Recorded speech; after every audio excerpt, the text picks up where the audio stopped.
这个女人就活该进猪笼，真是不要脸。就是长成这副模样还敢出来勾引男人，真是给我们女人丢脸，多看她一眼我都觉得糟心。耳边全是女人骂骂咧咧的声音，秦淮不满的皱皱眉头，挣扎着想要醒过来，可是为什么总觉得自己浸在水中，而且那股窒息的感觉还越来越强烈呢？不是吧，刚醒过来就要再死一次？他是22世纪的天才医学博士，也是医学世家唯一的继承人。就在他24岁的继承大典上，家族研究中心研究出了随身空间，作为继承人也只有他才有资格试用。于是悲剧发生了，就在随身空间移植成功的那一刻，系统爆炸了。空间是安装在大脑里，所以爆炸那场面可想而知，脑花四溅。他就这么光荣的牺牲了，可现在是怎么回事呀？为什么要把他浸在水里呢？正想着，一段不属于他的记忆迅速的植入脑海，他重生了，灵魂附在架空朝代里面一个跟他同名同姓还长得一样的女人身上，只不过现在的她胖的连她自己都认不出来。原主是个很肥胖而且还过度自信的女人，她看不上自己现在的丈夫，觉得他是个死穷鬼，没有前途，所以整天跑到镇上想要偶遇有钱人，然后想方设法的爬到人家床上去，结果每一次都被人家打回来了。这一次是因为事情太过恶劣，竟然想要去睡知府的儿子，被人家打了一顿不说，还要被进猪笼，所以他现在就正在猪笼里静着呢。难怪他会觉得窒息了。秦淮气得恨不得抽原主2巴掌，自己长得什么样？没点数吗？要是瘦点儿，那肯定是好看的，可现在胖的都看不出人样了。他是从哪里来的勇气去勾引男人的？是个正常男人都不会看上他的好吗？可是现在气归气，毕竟现在是他的灵魂附在人家身上，身上疼的是他，被水浸的快要窒息的也是他。救命啊，谁来救救他？他心里清楚的知道，就原主那破人缘，那些人不在背后偷偷笑话就是好的了，肯定不会出手帮忙的。再说他这次可是把知府给惹急了，谁也不可能为了他跟知府过不去吧。意识越来越模糊，神智也越来越混乱。就在他以为自己又要经历一次死亡的时候，装着他的竹笼突然被人提了起来。秦淮一惊，他现在是那种能够随便提起来的体型吗？这位壮士，你能不能尊重一下胖子的脸面呀？要不是他浑身疼的难受，再加上肥肉太多，根本转不过身，他真的很想转过去看看是哪位壮士救了他。当然他看不见不代表别人看不见，那人才提着竹笼走了2步，就有人立刻制止道：楚学，他都给你戴了那么多绿帽了，你还救他干什么呀？就是啊，不就一荡妇吗？被进猪笼是他活该，以后嫂子呀给你重新介绍一个好姑娘。楚寻，秦淮在脑海里搜索了一下这个人，楚寻，那个被他戴了无数绿帽的老公。说实话，秦淮真的没有想到他会来救自己，毕竟2人结婚大半年到现在，原主就从来没有好好跟他说过一句话，就是一直在数落他穷没出息，然后天天想方设法的给他戴绿帽，都做得这么过分了，竟然还来救他吗？要不是因为被呛了很多水，嗓子疼得要命，秦淮很想扯开嗓子问他一句，是什么让你顶着那么大的压力来救我？是爱吗？是责任吗？然而不管那些人怎么劝，楚寻都没有出声应一句，把竹笼提到岸上，再把里面半死不活的秦淮提起来扛在肩上，在众目睽睽下转身离开。之前被人狠狠地打了一顿，后又在水里折腾了这么久，秦淮被提到岸上的时候就已经熬不住晕了过去，自然也就没有看到那些人眼巴巴看着他被楚寻扛走那幅画面。虽说是知府下令把他进猪笼的，但是楚寻作为她的丈夫，人家都不在意戴了帽子，其他人就更不好说什么了。一时间很多人觉得这是鲜花插在牛粪上的实力没错了，楚寻这么英俊孔武的一个男人，怎么就摊上了秦淮这么一头母猪呢？简直是暴殄天物呀。秦淮再次醒来的时候，天已经黑了，肚子咕咕作响，他是被饿醒的。摸了摸肥肉横生的肚子，那油腻腻的手感瞬间让他有了想要绝食的欲望。再借着月光看看这房间，一张桌子，一张床，还有2个椅子，然后就没了。而他浑身湿哒哒的，楚寻或许也是觉得他的身体辣眼睛，都没有给他换衣服，直接把他扔在桌子上了。现在醒过来动一下下就觉得全身上下疼得他龇牙咧嘴。就在秦淮准备自暴自弃的时候，门外传来的肉香吸引了他的注意力。没办法，就他现在这体型，一顿不吃都饿得慌。更何况如果他没有记错的话，原主从昨天早上去镇上之后就再也没有吃过东西了。严重的饥饿已经让他把身上的肥肉抛之脑后，撑着肥胖的身子爬起来，跌跌撞撞的往门外跑。门外院子里，楚雄生了一堆柴火，手里正拿着棍子在烤着不知道是什么动物的肉。秦淮看得直流口水，他真的很想不管不顾的坐过去吃一顿，可是想到原主做的那些混蛋事儿，他真的没脸过去啊。可是肚子真的太饿了，一直在咕噜咕噜的想他秦淮上辈子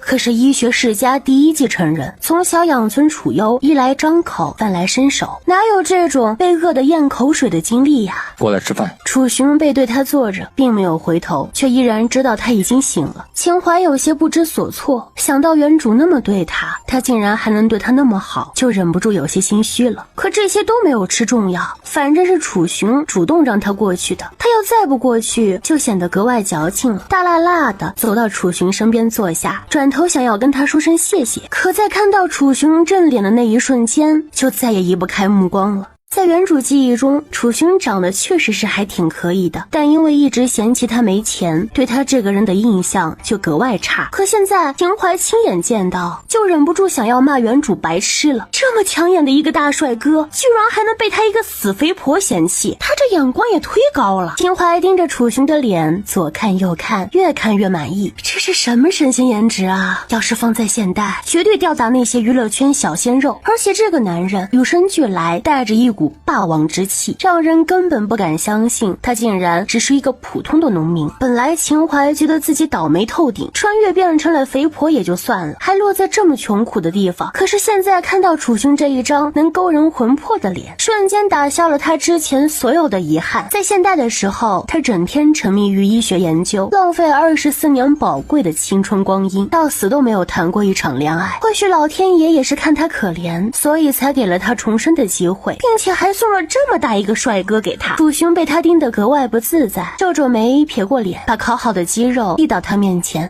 是吧？秦淮不客气的接过，但眼睛却依旧一直盯着楚雄的脸，犹豫了半晌，终于做了一个决定。今天谢谢你救了我。楚雄没想到一向嚣张跋扈的秦淮竟然会主动道歉，以前也有过无数次这样的经历，每次醒来还会怪他为什么要去坏他好事，可他今天竟然开口道谢，一时之间竟然不知道该怎么回答他了。我想清楚了，以前都是我不懂事，一直想着要去攀高枝，给你带来了很多麻烦，但是你放心，从今以后绝对不会了，我会学着改变自己，做好你的妻子，为我们这个小家共同努力。说实话，刚知道自己有一个白送的老公的时候，他是格外抵触的，甚至还想要找机会跟他离婚。可是现在看到他这张脸，再想到中午他救他的时候爆发出来的那满满的男友力，简直让人忍不住想要尖叫。这么优秀的男人去哪里找啊？不要白不要啊！对，他是颜狗没错了。楚雄似乎还没有从他刚刚说的那些话里面回过神来，他被人打一顿进了猪笼就换了性子了，这可不像他以往的作风啊。但既然他已经表态，楚雄总不能当场让他下不来台，闷闷的嗯了一声，继续吃烤肉。见他答应，秦淮这才笑意盈盈的开始吃烤肉。不知道是不是饿了太久，他觉得今晚这烤肉简直绝了，满汉全席也不过如此。两人吃完了一只烤鸡，秦淮拍了拍肚子，似乎还有些意犹未尽，但他知道自己现在胖成这样，绝对不能再吃撑了。爬起来小跑着进了厨房，开始烧水准备洗澡。他这一身还湿漉漉的，劣质的麻布衣服粘在身上，让人格外不舒服。刚刚被火烤了这么久，也不见得干，反而还更加难受了。楚雄坐在火堆边，看着他在厨房里忙碌，眉头又深深的蹙起。他竟然会主动做事情了，以前都是直接骂骂咧咧的让他去做的，看来真的有所改变呀。然而秦淮在厨房里忙碌了很久，却依旧没能把火打着。他有些颓废的坐在灶门口，不知道该怎么办。在他生活的那个年代都是用电器的，哪需要这么麻烦呢？楚雄纠结了许久，他还是打算向楚雄求救。想到女人不坏男人不爱这句话，立刻贴在门边，朝着楚雄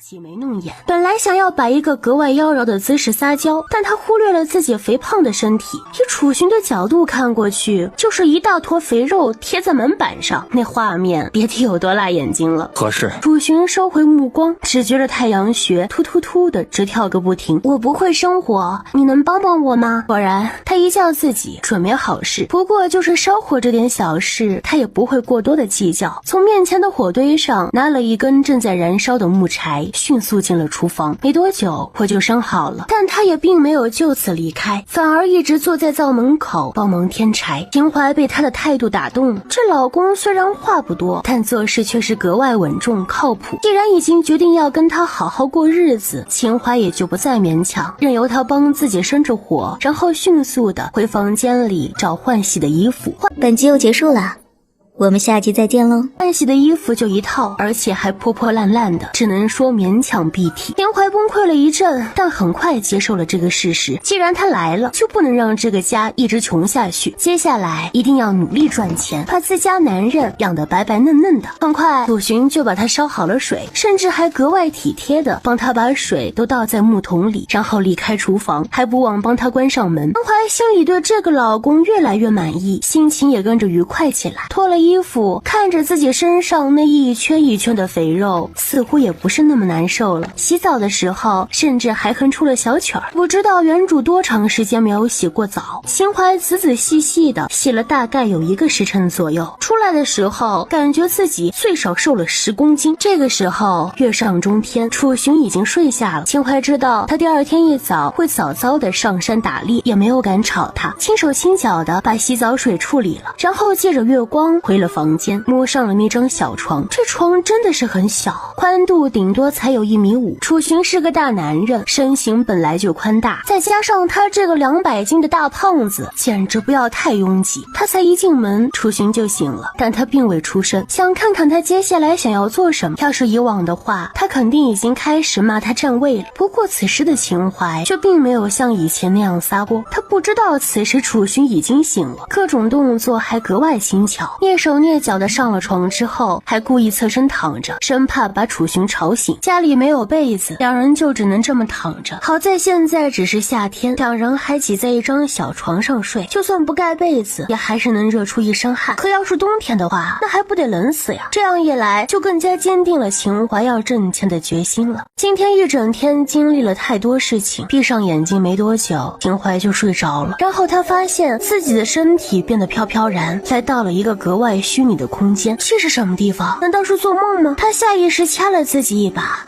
好疼啊！不是做梦。正当他疑惑着，面前突然出现一个小毛球，看不出是什么动物，然后脑海里就突然出现了一个声音：主人，欢迎进入超级医学空间系统，我是你的灵宠兼空间管家桑尼。超级医学空间系统，可不就是那个把他炸死了那个新兴高科技吗？这系统居然没有损坏，还跟他一起穿越了吗？主人，你不必觉得奇怪，系统爆炸是必然事件，也只有在这里才能够全部发挥系统的功能。22世纪是个和平年代，科技又格外发达，这系统在那里也没有多大的作用，但是在这里就不一样了，你可以用它救很多很多的人，所以我就擅自把你带到这里来了，希望主人不要怪罪。秦淮无语，事情都这样了，他怪罪有用吗？平复了一下心情，努力劝说自己并不是一无所有，不仅白得了一个帅老公，还附带了一个空间系统，以后在这个落后的古代可以横着走，想想都觉得牛叉呀。那你给我介绍一下这个空间系统吧。科研队的那些老家伙还没来得及告诉我该怎么用，我就被炸死了。讲到自己现代那个惨烈的死状，脑花四溅，想想都觉得脑壳疼啊。好的，主人请跟我来。说着，小毛球桑尼漂浮着他毛茸茸的身体到那扇机械门面前绕了一圈，机械门缓缓打开，然后秦淮看到了一片新世界。入眼的是一个世外桃源，绿水青山，应有尽有，还有那一汪散发着雾气的泉水，顿时让人觉得心旷神怡。主人，这是空间系统的第1级空间，你看那个山头全都是肥沃的黑土地，我可以帮你在那里种上你需要的稀释是药材，你需要的时候随时可以拿出去使用。还有这些小院，主人可以饲养一些灵兽，依照主人现在的生活情况，可以养一些家禽拿出去贩卖换钱。再看这一汪灵泉，永远取之不尽，用之不绝的，用它灌溉草药，能让草药的效果事半功倍。喝了它，或者在灵泉里面泡澡，能够强身健体，还能治疗人类的内外伤，甚至能让濒死之人起死回生。秦淮听得眼睛冒金光，这空间系统竟然这么厉害，感觉自己捡到宝了。那还废话什么？赶紧把那个山头给我种上药材，我要拿出去卖。还有你说的那些家禽也全部给我养上，我要挣钱养老公的。秦淮激动的一直在搓着手，说话的时候感觉都快流口水了。以前做梦都没有想到会有这么好的事情，有这么好的地方不说，还有人专门负责帮他干这些事情，那他岂不是只需要坐等收钱就好了？点个订阅吧。桑尼有那么一瞬间的尴尬，但还是很快跟他解释道：我是可以帮助主人管理和收割，但是种子需要主人自己去获得。那你？秦淮瞪大了眼睛，他现在一穷二白，去哪里获得那些稀释药材的种子？不过桑尼似乎看出了他的困惑，急忙解释道：主人放心，空间里就有各种种子和动物幼崽，只是需要主人用劳力去换得，比如主人亲自去挖田或者拔草，以此来积累劳力，就可以获得相应的种子和动物幼崽。挖田拔草，有没有搞错呀？她一个22世纪医学世家的大小姐，竟然沦落到要来挖田拔草，这是真的混成一个村姑没错了。脑海中顿时出现了一幅女人面朝黄土背朝天挖田种菜的画面，秦淮有些欲哭无泪，天下果然没有免费的午餐呢。低头看了看自己满身的肥肉，秦淮竟然有了一个想法，问道：那我在这里干活流汗，能帮助我减肥吗？桑尼点头，当然可以。这里虽然只是一个虚拟空间，而主人在现实生活中是处于睡觉状态，但是在空间里，所有的劳动都是主人本人付出的，自然会消耗体内脂肪。秦淮眼睛一亮，那这么说来，在现实中我只要躺着睡觉就能减肥啦？原则上是这样的。那还等什么？快带我去挖地啊！秦淮瞬间摩拳擦掌，虽然他能够为自己调配一些减肥的药方，但最有效的减肥其实还是运动，只有药方和运动相结合，才能够拥有一个健全的身体。刚有这个想法，秦淮身形一闪就到了对面山头上，在这个虚拟空间里，他竟然能够靠意志随意到达想要去的地方，这科技也太先进了些吧。手里不知何时已经多了一把锄头，看着一望无边的黑土地，秦淮深呼吸一口气，撸起袖子就开始挖。奇怪的是，虽然汗如雨下，但他并不会感觉到累，反而觉得越干越轻松，越发得心应手，连握锄头的手都不带疼的。也不知道挖了多久，桑尼在一旁提示：主人，天快亮了，你该回去了。手中的锄头不翼而飞，看着自己挖了一夜的战果，满满的都是成就感。秦淮拍拍双手，叉着腰，吩咐桑尼道：我干了一夜农活，应该有劳力值了，你帮我兑换一些稍微贵重些的药草种上。主人放心，我会替你安排好一切。桑尼话音刚落，现实中的秦淮就睁开了眼睛，正好看到楚寻起身准备出门。在空间里干了一夜的农活，醒来秦淮非但觉得不累，甚至还发现昨天被打的伤都痊愈了，瞬间心情大好。你等我一会儿，今天我想跟你一起上山。秦淮一边说一边迅速的爬起来，简单的收拾了一番，赶紧跟上楚寻，就怕楚寻不要他。你为何要随我上山？楚寻不解的看着他，想不通他为什么能够在短短的时间内做出那么大的改变，难道真的是被打击过头了？这段时间身上野菜多，我想去找些野菜回来，晚上烧汤喝。这理由是秦淮昨天晚上就计划好的，在他穿越过来之前，原主懒惰无比，整天只想着爬上有钱人的床，从来不愿意下厨做饭。而楚寻一个大男人更是不懂做菜这些门道，索性直接把打来的猎物烤来吃。身为医者，秦淮清楚的知道常年吃烤肉会给身体带来多大的损害，所以他既然穿越过来，自然就不能再做那么自损身体的事情。虽然他说出的理由让楚寻有些惊讶，但他也赞成秦淮的改变，所以并未再问什么，只是点点头走在了前面。秦淮一喜，拖着肥胖的身躯跟在后面，这才算是他来到这里以后正正经经的第一天，习惯了现代都市的繁华，第一次体验古代农村的生活，秦淮觉得趣味十足，像是来野游一样。这些原始山林还并没有被开发过，一路走来，耳边全是欢快的鸟叫声，偶尔会有胆大的小松鼠从脚边跑过，到处都充满了生机。但当他累得气喘吁吁，想要坐下来休息一会儿的时候，突然听到了一声震耳欲聋的吼声，吓得他本能的就躲到了楚寻的身后。刚刚那叫声是虎啸吗？他躲在楚寻身后，紧紧地抓着他的衣襟，后背都开始冒冷汗。这运气不会这么差吧？才一出门就遇到老虎了。楚寻应了一声，转头看了一眼躲在他后面瑟瑟发抖的小女人，眸中闪过一抹笑意。其实这也怪不得秦淮妙怂，以前他也喜欢一个人走进原始森林去采药，但那时候他会随身带着现代高科技防身武器，倒也不觉得害怕。可是现在他手里就只拿着一把最普通不过的小镰刀，而楚寻手里同样只拿着一副简陋的弓箭，怎么看都觉得有些危险。那现在该怎么办？秦淮紧张地往四周看了看，想着要不趁现在老虎还没有发现他们，赶紧跑回家去。他初来乍到，弓箭系统里面的草药也才刚刚种下去，还没来得及赶制毒药什么的，就凭手里这一把小镰刀是根本没有胜算的。本集又结束了，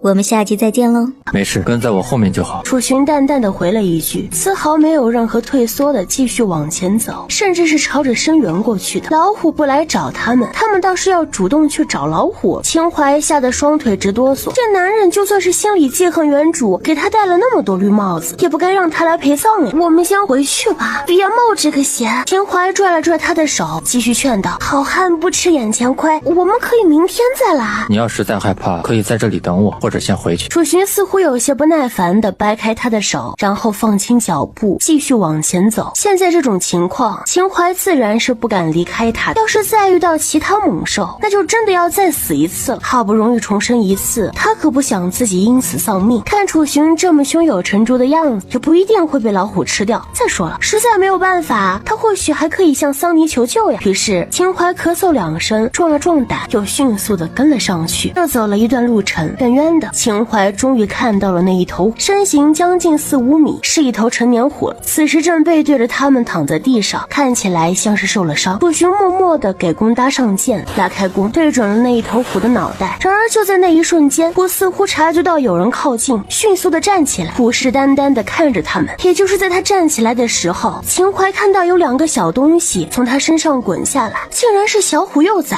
应该是才刚刚出生没多久，他们身上还沾着血，毛发都是湿漉漉，眼睛还没有睁开，因为刚刚被母亲突然站起来的动作而摔了下来，此时正疼得嗷嗷叫。秦淮的心瞬间就揪到了一起，女人特有的母性光辉瞬间就被激发出来，一把拽住楚寻想要放箭的手，哀求道，可不可以不杀他？那2只幼崽才刚刚出生，如果他们杀了雌虎的话，那2只幼崽也活不下去。楚寻目不斜视地看着前方，冷声道，来不及了。秦淮转头，只见那一头雌虎已经迅猛地朝他们扑过来。楚寻一把推开他，把手里的剑放了出去。那虎刚刚生产完，体力还没有恢复，没能完全躲开，身侧被划出一道道血口子，而这也彻底惹怒了他，使出浑身解数朝楚寻扑了过来。因为距离太近，射箭已经来不及，楚寻徒手与雌虎打斗到了一起。秦淮吓得不轻，找一棵粗壮的大树躲在后面，发现自己手里拿着小镰刀，赶紧朝楚寻扔了过去。楚寻接着，楚寻与虎搏斗，一不小心就有可能丧生虎腹，根本不能分心去接镰刀，一边应付着雌虎的獠牙和利爪，一边暗暗运气，一掌打在了雌虎的心口处，300-400斤的雌虎瞬间被打飞出去，在不远的地上呜咽2声，终于断了气。秦淮看得目瞪口呆，他男人竟然徒手把老虎打死了，而且他刚刚看到了什么啊？楚寻打雌虎那一掌的时候，他看到他手掌处有一圈暗黄色的光晕，那是什么东西啊？是传说中的内功吗？楚寻他真的只是一个普通的农民猎户吗？如果他真的是，那他这一身非凡的武功又从何解释？而而现在并不是想这些的时候。在与雌虎搏斗的过程中，楚寻也被利爪所伤，手臂和胸口处有几道爪印，此时血肉模糊，看着还挺瘆人的。秦淮过去给他查看伤口，不顾他诧异的目光，蛮横地撕开了他胸口的衣裳，那深可见骨的几道爪印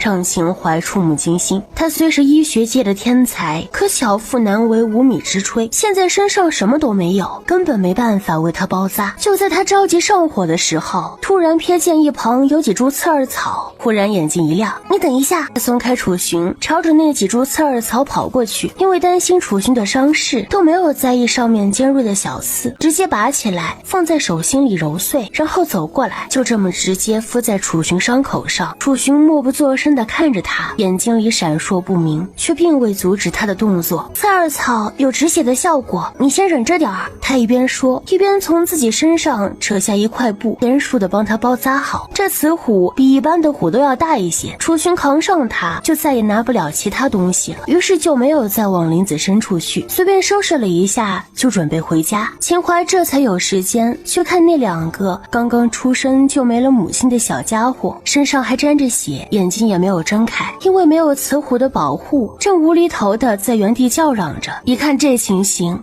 秦淮瞬间心疼的不行，一手抱起一只走到楚寻面前，没有雌虎的保护，他们会死的，我们带回去养吧，好不好？可能是因为他比较胖，身上格外暖和，两只虎崽子使劲儿的往他怀里拱，弄得他直痒痒。只要他做的不太过分，楚寻一般不会干涉他，再说这也不是什么坏事，遂点点头。随你。秦淮瞬间喜笑颜开，抱着两只虎崽子欢快的跟在楚寻身后往山下走。哟，楚兄弟今天收获不小啊，竟然猎到一头虎啊！他刚一下山，两人就遇到了村里人。楚寻平时虽然话不多，但哪家有事都会帮一帮，邻里关系倒也不错。只是当那人看到他身后的秦淮之后，瞬间就变了脸。这不是楚家媳妇吗？这是跟着楚兄弟上山去了？哟，稀罕呀！不过就你那身肥肉啊，也该多上山走走，别一天想着勾三搭四，坏了楚兄弟名声。这汉子也算实诚，倒也没说什么坏话，只能算个由衷的建议吧。更何况秦淮也是有自知之明的，知道人家说的已经很委婉了，朝着人点点头，像个怕事的小媳妇儿一样，继续躲在楚寻身后。当然，之所以躲，是因为刚刚在路上楚寻提醒过他，最好不要让村民看到他带小虎回来，否则会引起没必要的麻烦。其实这一点他是知道的，一直以来人们对于虎都是敬而远之的态度。在22世纪倒是有不少有钱人喜欢养猛兽当宠物，但是在这种思想落后的古代是绝对不可能发生的。所以刚刚他那么小心翼翼地问楚寻的意思，就是担心楚寻反对。两人几乎是健步如飞地回了家，把藏在衣服里的两个小家伙放出来，他们就开始嗷嗷叫，看这样子是饿得不轻呀。趁雌虎的尸体还热着，秦淮让他们去喝了几口奶。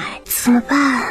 他们这么小，没有乳汁肯定活不下去的。看着他们闭眼喝乳汁的样子，秦淮不免有些心疼。他既然把他们带回来，就不能把他们给饿死了。这段时间正处于动物繁殖期，我明天上山看看能不能找到哺乳期的动物，抓一只回来。看到秦淮又重新把虎崽子抱进怀里，楚寻就开始处理雌虎的尸体了。要想卖个好价钱，必须保证肉质新鲜。当他一边剥虎皮一边说出这句话的时候，秦淮眼中瞬间冒出小星星，情不自禁地喊道：老公，你真好。楚寻浑身一愣，不知道他在说些什么，但还是能够听懂他的意思，反正就是夸他的。相较之以前，他是真的像脱胎换骨一样，只不过这对于他都没有太大的影响，只是觉得耳边比之前亲近了些而已。本来喊他老公，秦淮是有些羞涩的，但是看他并没有什么反应，才想起来他根本听不懂老公是什么意思，心里还有些小失落。补药属温性，体寒的人吃了有温补的功效。明日一早，我跟你去镇上找家生意不错的酒楼卖出去吧。至于虎骨，那是很多药房都寻不到的好药材，要去遇到个懂行的，肯定能卖个好价钱。秦淮一边说一边盘算，这要是放在现代的话，虎可是属于国家级保护动物，价值不可估量，放在古代肯定也不会少，折合这里的货币，最少也能卖几百两吧。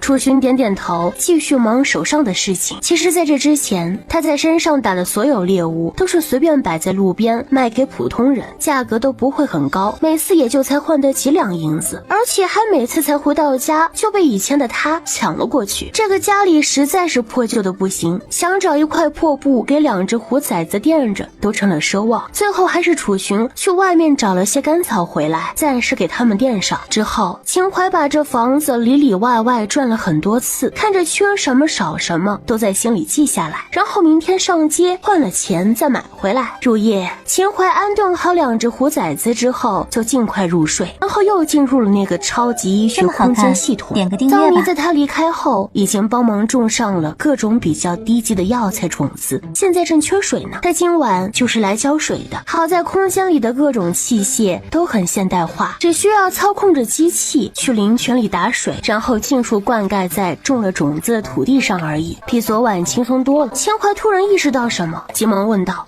既然有这些现代化的机器，昨晚你干嘛还让我自己挖地呀？小毛球桑尼扯了扯嘴皮，有些为难。主人，昨天是你第一次进这个空间，没有任何劳力值，是不能使用这些器械的。好吧，他无言以对。不过从此以后，主人只要进到空间里面，所做的任何事情都在积累劳力值，只要你经常来，就不用担心劳力值的问题。目前阶段，想要用这些基础的器械和饲养家禽是完全没问题的。为了不让他对这个空间失去兴趣，桑尼急忙跟他解释现在的情况。依照这种情况而言，对秦淮本人是很有利的。好吧，那你先帮我养些家禽吧，最好能有奶牛和母鸡，这样的话就不愁生计了。没问题，主人你看，那片空旷的草地就是牧场，现在暂时可以养3种家禽，除了奶牛和母鸡，你还想养什么？秦淮想了想，秀气的眉头纠结地皱在一起，选择困难症在这个时候发挥的淋漓尽致。那就养绵羊吧，肉可以吃，毛还可以做成毛衣拿去卖。好的，主人。交代完桑尼，眼看天也快亮了，想到他要去镇上，瞬间激动起来。那我先走了，晚上再过来。他醒过来的时候，发现楚寻已经把虎肉和虎皮都打包好背在身上了，不由得感叹他力气是真的很大呀，200-300公斤的虎就这么轻易的背起来。秦淮本来还想帮他，结果人家一声不吭的就走了。本集又结束了，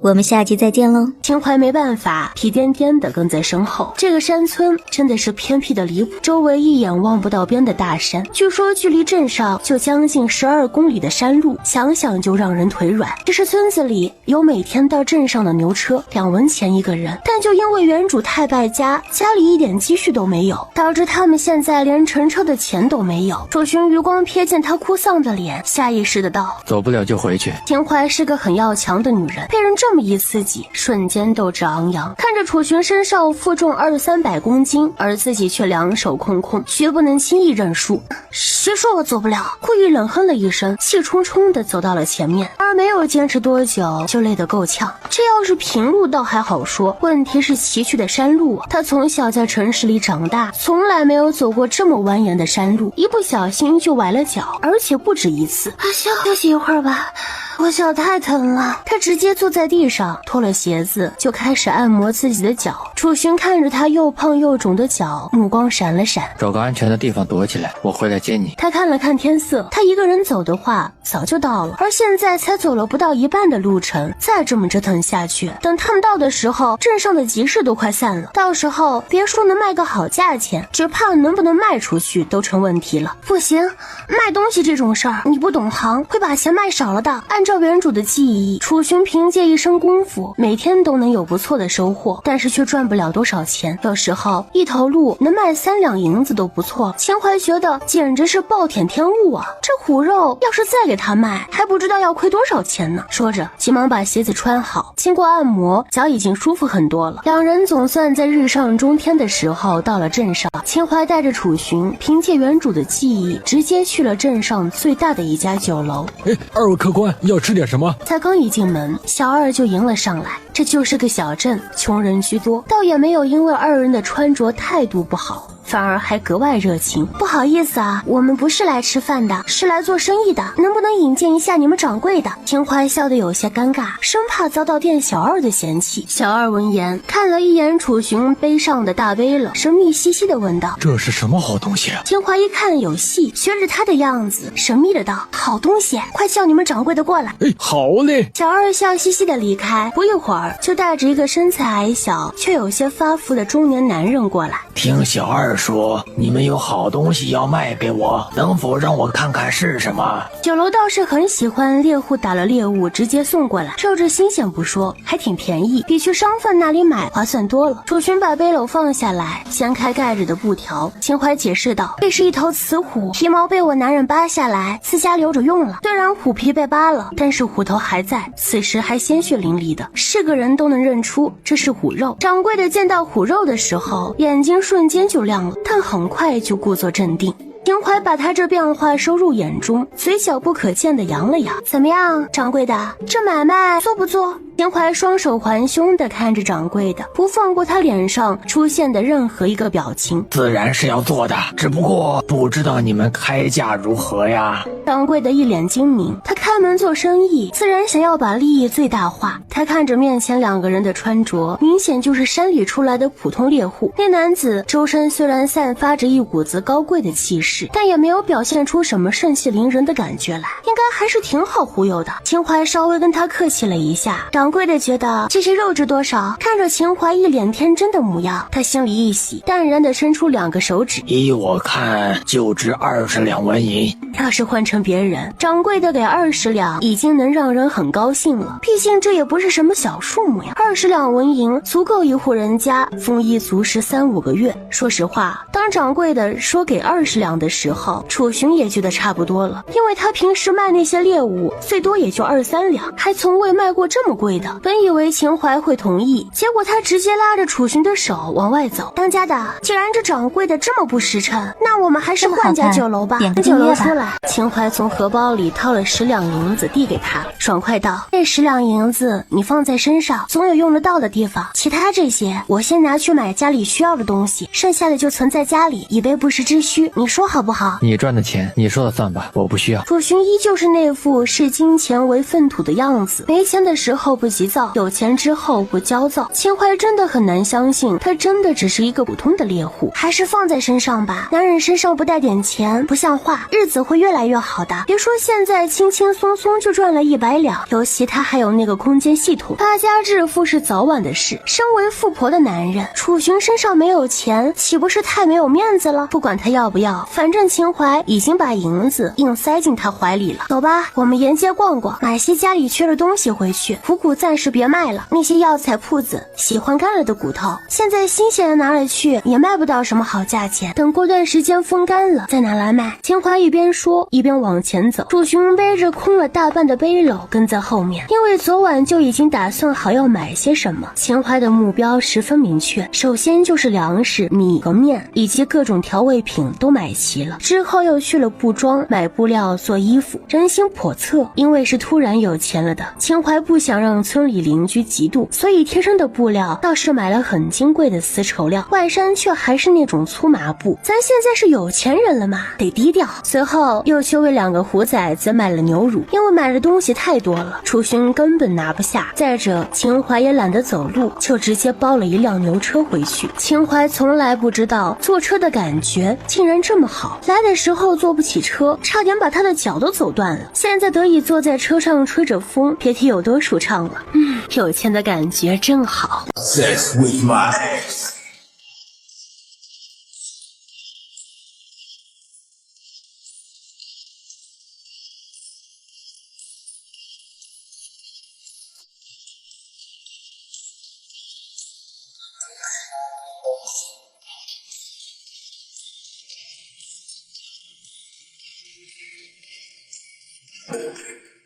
Sex with my ex.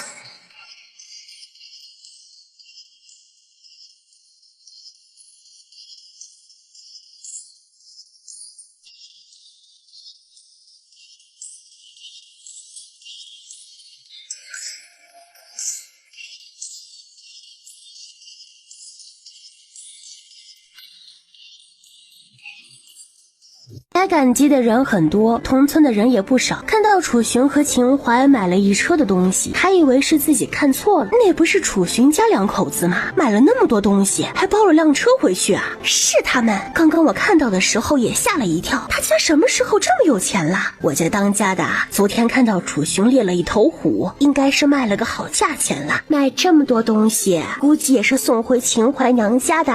秦淮对他娘家那可是掏心掏肺的好呀，亏得楚寻有一身好武艺，否则呀，摊上这么一个女人，迟早得被饿死。我说，就是楚寻太善良了，要是换成别的男人呐，秦淮这种荡妇，只怕不被进出笼都要被打死了。妇人们纷纷议论着，这么一说，也就不眼红什么了。反正挣的这点钱，迟早都要进了秦淮娘家的口袋。富有的纷纷为楚寻感到不值。你说这么好的男人，怎么就被秦淮给糟蹋了呢？村里人嘴碎，一传十，十传百，秦淮和楚寻才到家没多久，几乎村里所有人都知道他们买了一牛车的东西回来，更甚者已经传成秦淮买了一牛车东西送回了娘家。而这个时候，秦淮娘家人确实还不知情。秦张氏刚刚从山上找了野菜回来，才刚进村口，就听到有人酸他：呀，这不是秦淮他娘吗？你生了一个这么孝顺的女儿，怎么还上山找野菜呀？说话的是刚刚在镇上看到秦淮和楚寻坐牛车回来的人，已经跟随行的人酸了一路，没想到现在又看到秦张氏，心里就更嫉妒了。秦张氏有些莫名其妙，自从那天秦淮想要去睡知府的儿子，差点被人家进猪笼之后，他就不想再认这么丢脸的女儿了，甚至在知道他后来被楚寻救了的时候，还觉得有些可惜。可是现在这人又这么酸他，是怎么回事啊？难不成那个小贱人又做什么丢脸的事情了？李婶子，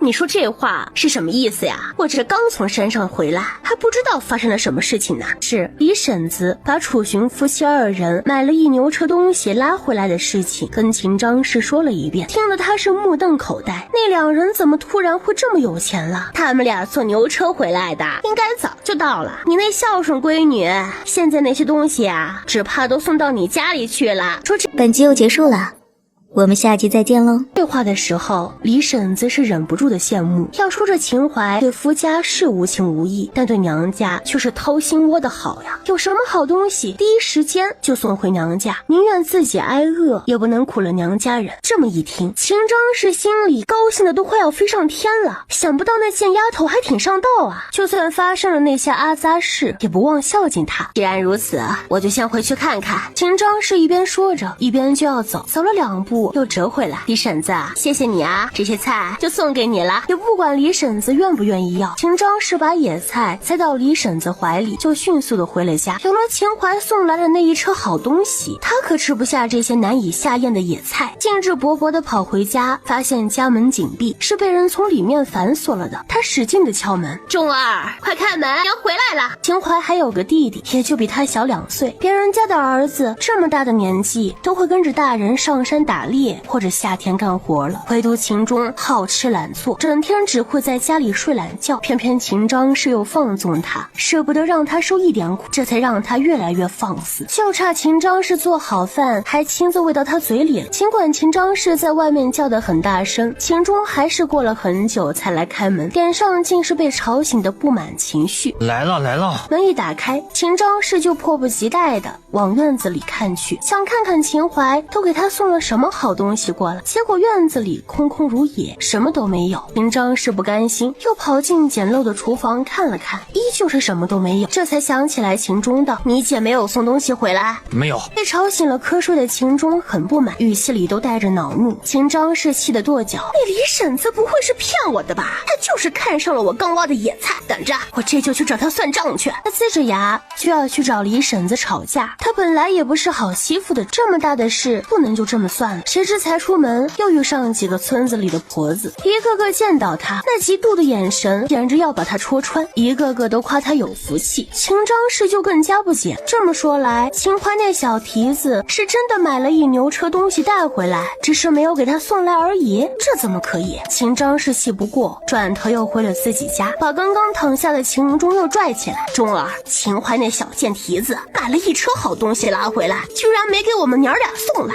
子越来越大了。走，咱们去找他要。秦钟向来好吃懒做，其实也少不了秦淮前主的功劳。之前的秦淮从小就被秦张氏灌输要事事都让着自己弟弟的思想，有什么好东西都先紧着他。这下子听到秦淮有钱买了好东西不给他送来，火气顿时比秦张氏还要大。母子俩撸起袖子，雄赳赳气昂昂的去找秦淮讨要东西。没道理秦淮非得冒油，却让娘家人饿死呀。秦淮和楚寻两个人刚把东西全都搬进家，然后付了车夫钱，正准备把买来的东西好好的整理摆放一下，结果秦钟母子就来敲门了。秦淮，你给我开门！好你个小贱蹄子，买了好东西不第一时间送去孝敬老娘，还敢躲起来，这么多年我都白养你了是不是？尖锐的咒骂声传来，秦淮不悦地皱起眉头，听这架势应该是前主的娘家人。虽然他是带着前主的记忆重生的，也知道秦张氏的性子，可这真正面对的时候还是觉得有些恶寒。这骂人也太难听了。他小心翼翼地看了楚寻一眼，发现对方依旧没有任何情绪波动，依旧慢条斯理地把该收拾的东西打理好，这是让他自己处理的意思了。知道今天这事情躲不过去，秦淮深呼吸一口气，这才去把门打开。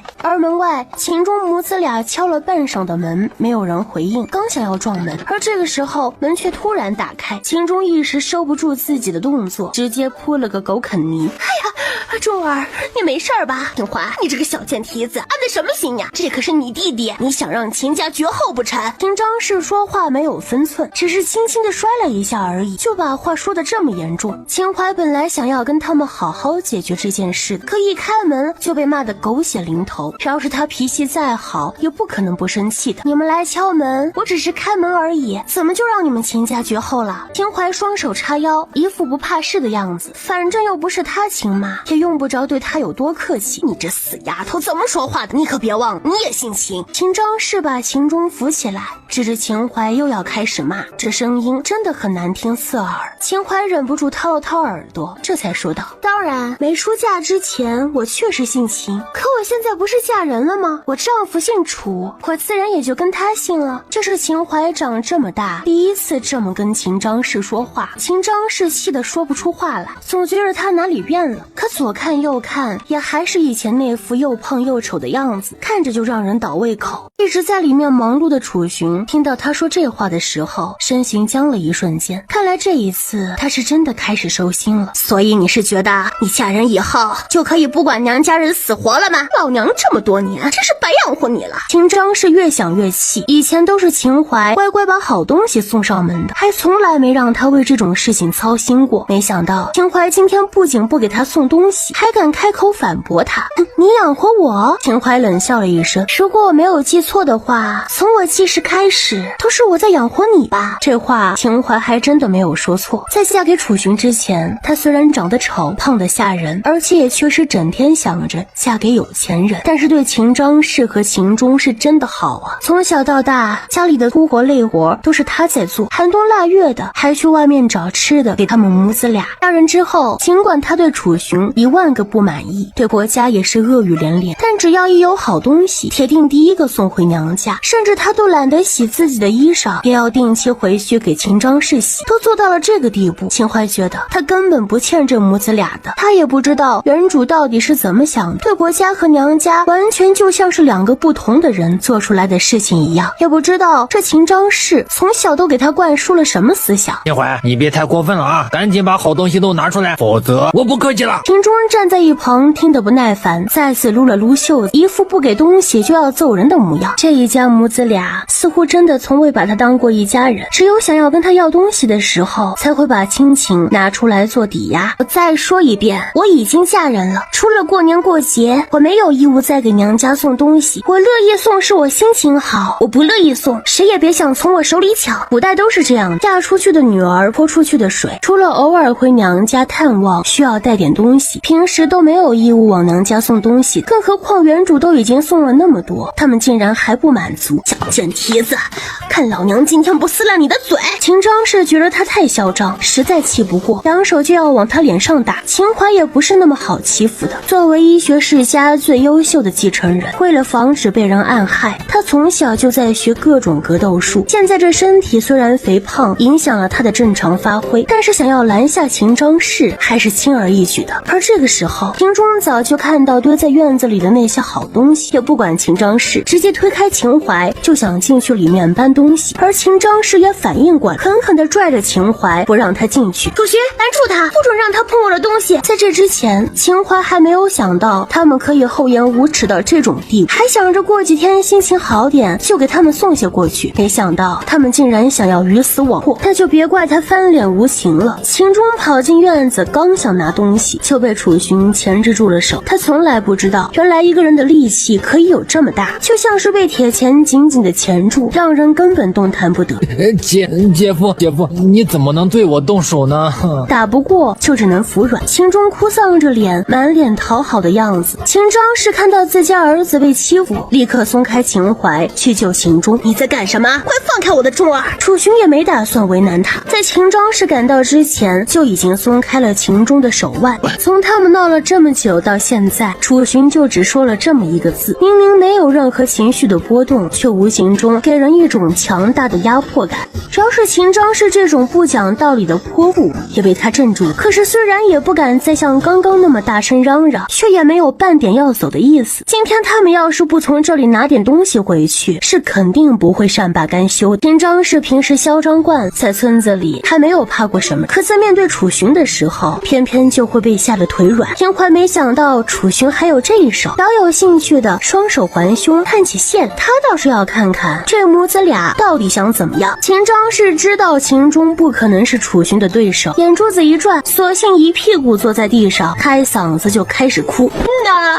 造孽呀！我这是养了个什么没良心的东西呀？这天底下还有没有王法了？身为女儿，嫁人了就不该孝敬一下自己的父母吗？我的命怎么这么苦呀？抢不过就开始哭啊！秦淮也是无语，不过他这招也不是没有效果。很快，周围本集又结束了，我们下集再见喽。路过的人听到哭声，就一个个跑过来凑热闹，把秦淮家门口堵得水泄不通。见有人来围观，秦张氏从地上爬起来，走到那些人面前开始诉苦，一边说还一边抹眼泪。你们大伙都看到了，他买了一车好东西回来，我那家里都揭不开锅了，还找他要点吃的，他不仅不给我，还说他已经不性情了。可他就算是嫁人了，身上还流着我们老秦家的血呀！我这么多年就是养了一头白眼狼呢。秦张氏越说越上瘾，开口闭口全都是骂人的话。秦淮都觉得这些污言秽语侮辱了他的耳朵。大家都是一个村子里，也知道秦张氏平时是怎么做人的，对于他说的话也是听一半信一半。毕竟在村子里，他们母女俩的风评可都不太好。当然也有很多人知道秦淮以前是很孝敬秦张氏的，而他今天买了很多东西回来，也是大家有目共睹，不送点回娘家确实有些说不过去。正好大家都在这里，那就来评评理吧。秦淮缓缓地走过来，一字一句地说道，俗话说得好，女子未嫁从父，出嫁从夫。可你身为我娘，我出嫁头一天晚上就教我怎么教训婆家人，说是即使嫁了人也不影响我去找更有钱的男人，就连让我去勾引县太爷公子的事都是你让我去的。结果在我要被人家拉去进猪笼的时候，你在哪里？众人愕然，没想到秦张氏是一个这么恶毒的人，教自己女儿不学好，出嫁之后还要去勾引别的人。现在我丈夫拼了性命上山打猎，换了一些米面回来，本来还想着晚上给你们送些过去，没想到我们才刚到家你就上门来讨要东西，甚至开口就骂我没良心，骂我是白眼狼。我倒是要问问，有哪家出嫁了的姑娘能天天往自己娘家送东西的？秦钟他也不小了，可从小到大从来没有干过粗活累活，过得比有钱人家的少爷还要滋润。他有手有脚的，我凭什么要养着他？听他这么一说，围观的人都觉得他说的有道理。秦家这小儿子确实从小到大没做过什么粗活累活，如今都长这么大块头了，还要靠出嫁的姐姐养活，确实有些说不过去。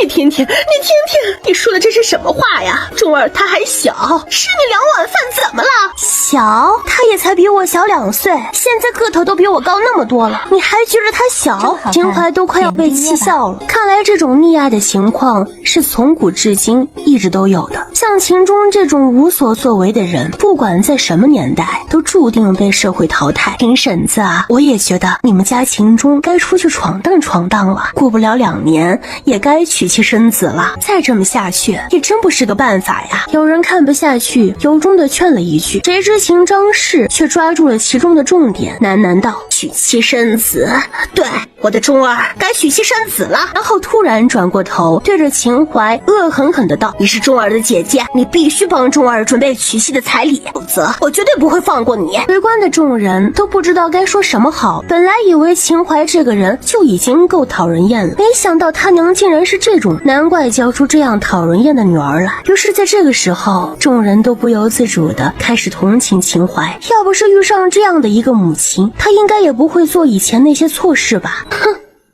秦淮朝天翻了一个白眼，这奇葩也是没谁了。你儿子娶不娶妻跟我没有关系，反正你今天休想从我手里拿回去一点东西。秦淮说着，就把他和秦钟往外拖。秦钟想要还手，却发现楚寻冷冷地瞪着自己，吓得他瞬间怂成一团，被秦淮推了出去。好啊，你这个小贱蹄子，竟然敢对我动手了！看我今天不好好收拾你！秦张是狠下心来，不顾周围还有那么多围观的人，动手就要开始打秦淮。也就在这个时候，有热心肠的人把李正给找来了。李正是村里的一个小官，平时也就管东家长西家短的事情，这个时候找他过来正好合适。哎呦，这是怎么了，秦婶子？好好的怎么要打自家女儿啊？李正急忙上前把秦张氏拖开，幸好他来得及时，那扬起的一巴掌也还没有落到秦淮脸上。女儿，我可没有她这样的女儿，简直就是一头白眼狼。那正好，我也没有你这样的娘，要不就趁着今天李正在这里跟你断了母女关系。秦淮早就有这种打算，所有秦张氏也不是他亲生母亲，而且把原主教的那么坏，还被人家给进了猪笼，这样的娘家不要也罢。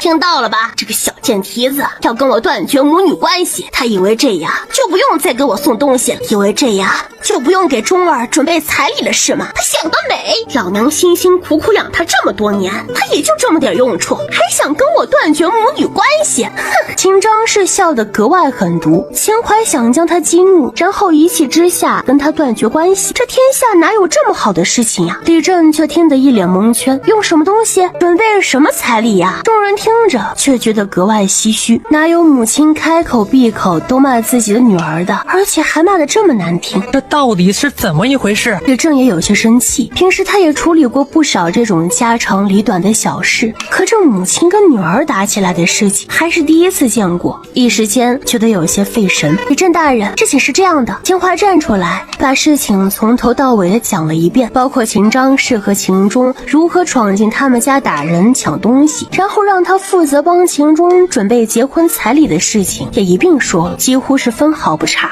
秦张氏站在一旁竟然也没有插嘴，因为他觉得秦淮说的都是真的，而且他也没有觉得自己哪里做错了。李正大人，我知道身为女儿孝敬父母是应该的，我爹常年在外帮工，家里就只有母亲和弟弟，我身为长女确实应该多照顾他们，可是这并不代表我家里有什么就要全部都往他们那里送。我丈夫挣钱不易，更何况我还有婆家人，同样也需要孝敬。说着，秦淮抹了抹眼角根本不存在的泪水，声音也变得有些哽咽。虽然满身肥膘，而且长得又丑，做这样的动作实在有些倒胃口，并不妨碍他为自己塑造可怜的人设。正听着都心生不忍。虽然这秦淮以前在村子里确实不讨好，尤其是不守妇道这一点，直到现在还被人谈论，可今天这件事确实是他母亲秦张氏做的有些过分了。秦婶子呀，这件事确实是你的不对，再怎么也不能来抢自己女儿的东西呀。若是有个什么好歹，那可是要去见知府大人的。正好言相劝，可秦张氏却丝毫听不进去，双手叉腰，唾沫星子就往李正脸上喷。点个订阅吧。你都要帮这个小贱蹄子说话是不是？他是不是给了你什么好处啊？还是说他跟你也勾搭上了？此话一出，李正瞬间就黑了脸。他是有妻室的人，更何况他眼光能有这么差吗？这天下又不是所有的男人都跟楚寻一样。秦张氏，你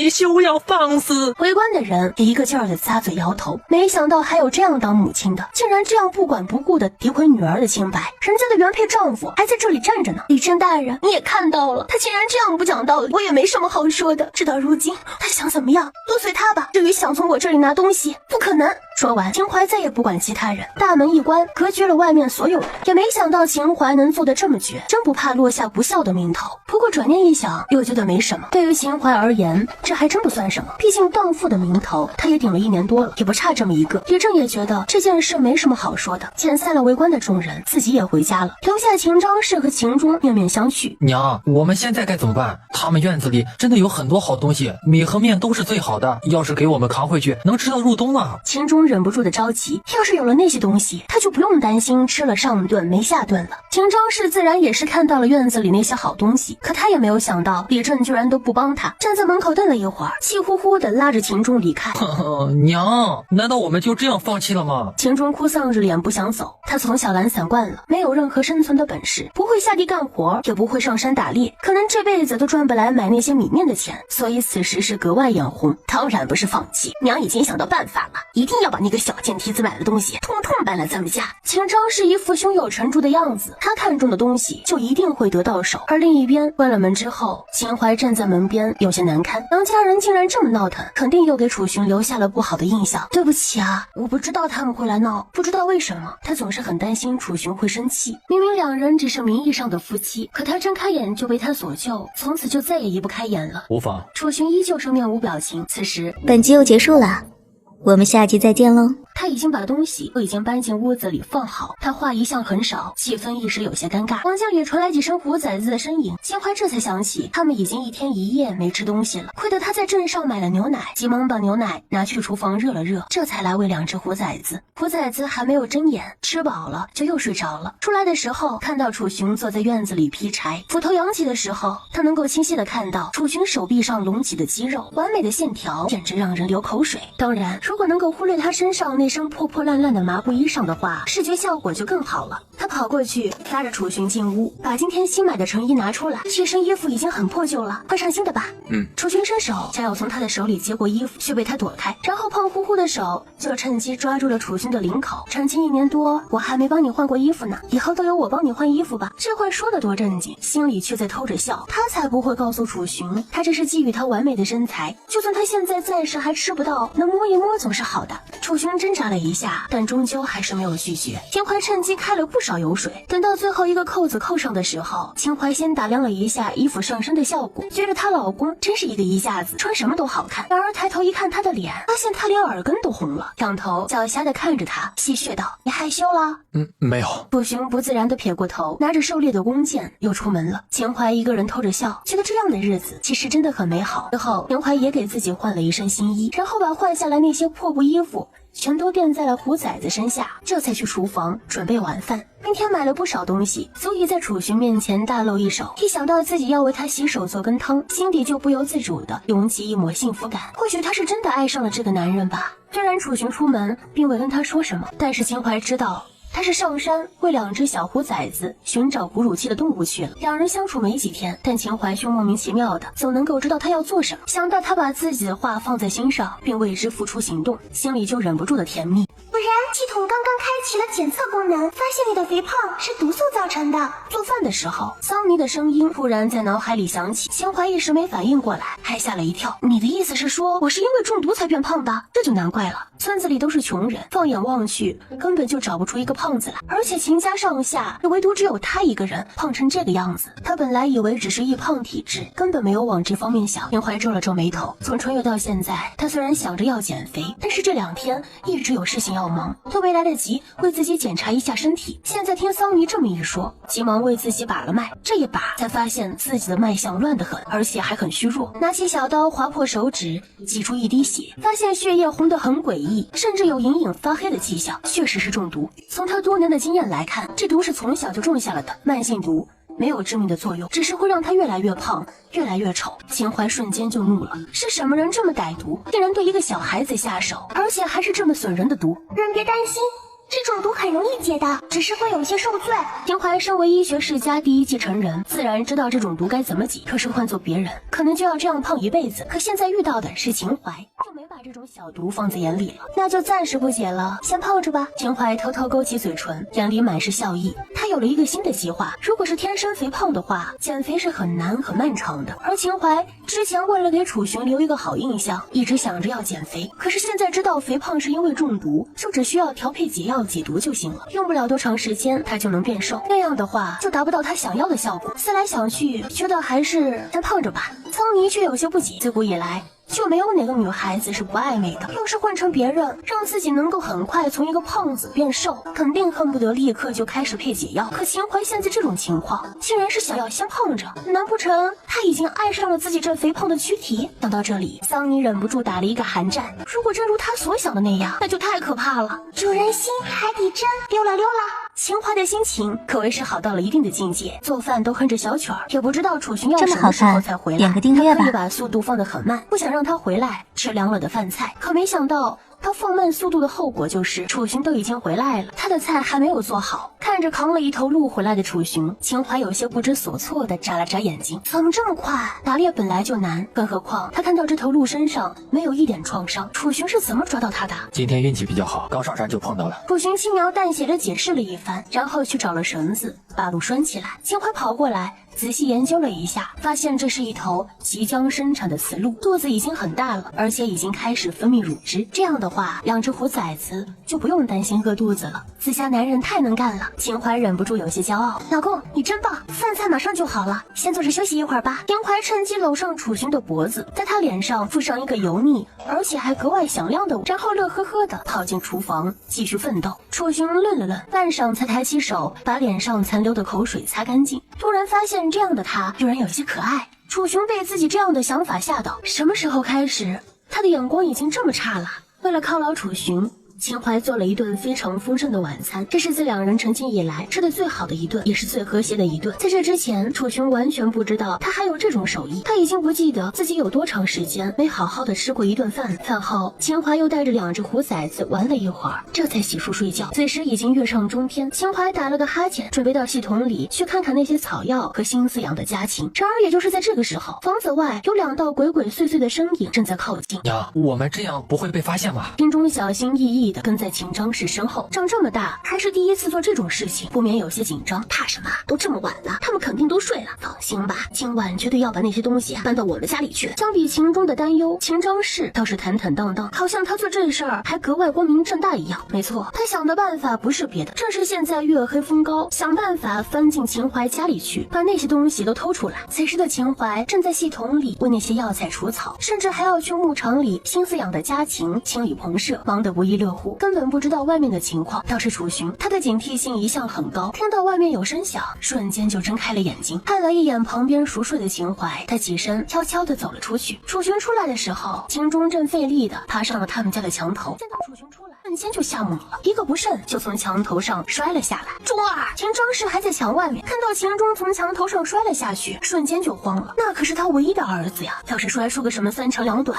他跟秦淮没完。秦钟摔在地上，应该是把腿摔断，抱着腿一个劲儿的叫，这么大的声响，秦淮终于被吵醒了，门被秦张氏敲得震天响。开门，让我进去，我要去看我的钟儿。他上了年纪，自然是爬不过那堵墙的，索性只能舔着老脸来敲门。秦淮出来的时候，看到楚寻站在秦钟面前冷眼旁观，并没有要动手扶他的意思。活了2辈子，秦淮是第一次见到这么奇葩的人，总想着不劳而获，人家不给就要来抢，抢不到就要来偷，这种强悍的想法也是没谁了。我去叫李正过来吧。楚寻扭头看向他，是在询问他的意见。秦淮点点头，他也正有此意。遇到这种耍赖的人，想私了是绝对不可能的。打开门，秦张氏就往院子里跑，一把鼻子一把泪的把秦钟扶起来，嘴里还不忘骂着秦淮。但是在李正没有来之前，秦淮并不打算跟他计较，只远远的站在一边，生怕他又往自己身上泼什么脏水。李正大半夜被人叫醒，心情已经十分不好，一听是秦张氏母子俩去翻墙想要偷东西，然后秦钟还摔断了腿，瞬间火冒三丈，这母子俩怎么就不能消停一点呢？李正，你终于来了，你可要为我们母子俩做主呀！我可怜的钟儿在他们家摔断了腿，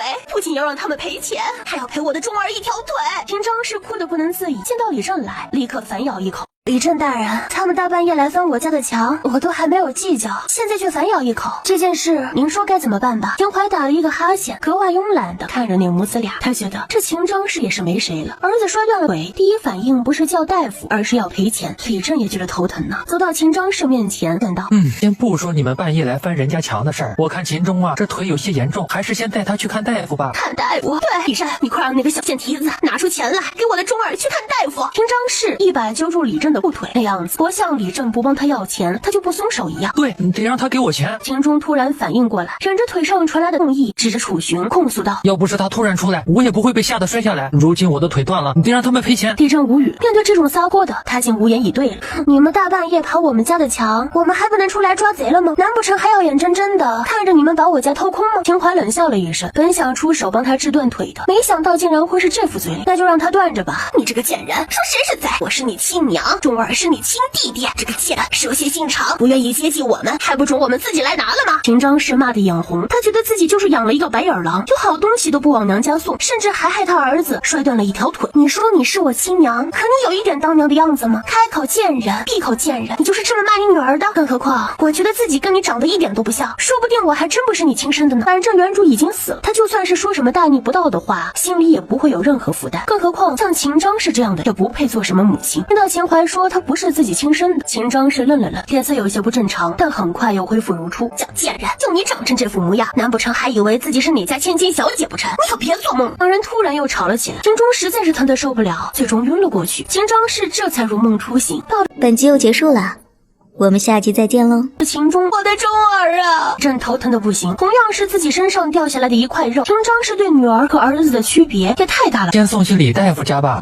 摔得这么严重，也不知道会不会留下什么病症。李正叹了一口气，主动弯下腰把秦钟给背起来。秦张氏急急忙忙的跟在李正身后，突然想起什么事，又回来拖秦淮：你这个小贱人，还不跟着去给钟儿付医药费？不好意思，我还真不去。秦淮甩开他，趁机把他推出门，牵着楚寻的胳膊打了个哈欠：老公，睡觉去。楚寻也不知道他叫的老公是什么意思，只知道是对他的称呼，可是为什么要这么叫呀？某男不自觉地摸了摸自己英俊帅气的，他看上去很老吗？跟秦张氏这样的人有过节，他们今晚注定不能睡一个好觉。才重新躺下不久，秦张氏就又来敲门了，又骂又哭，把周围的邻居都给吵醒。秦淮本不想搭理，可是听到他在外面蛊惑人心，说秦钟摔了腿是拜他所赐，而且还不愿意负责，那些人根本就不知道前因后果，被秦张氏一把鼻子一把泪感动的不行，纷纷开始在外面骂他，甚至还帮忙在外面踹门。秦淮烦躁的不行，最终还是去开了门。几个人瞬间就开始教育他：我说秦淮呀，你做人总不能这样吧？你现在日子过得好了，不接近娘家也就算了，还害得亲弟弟断了腿，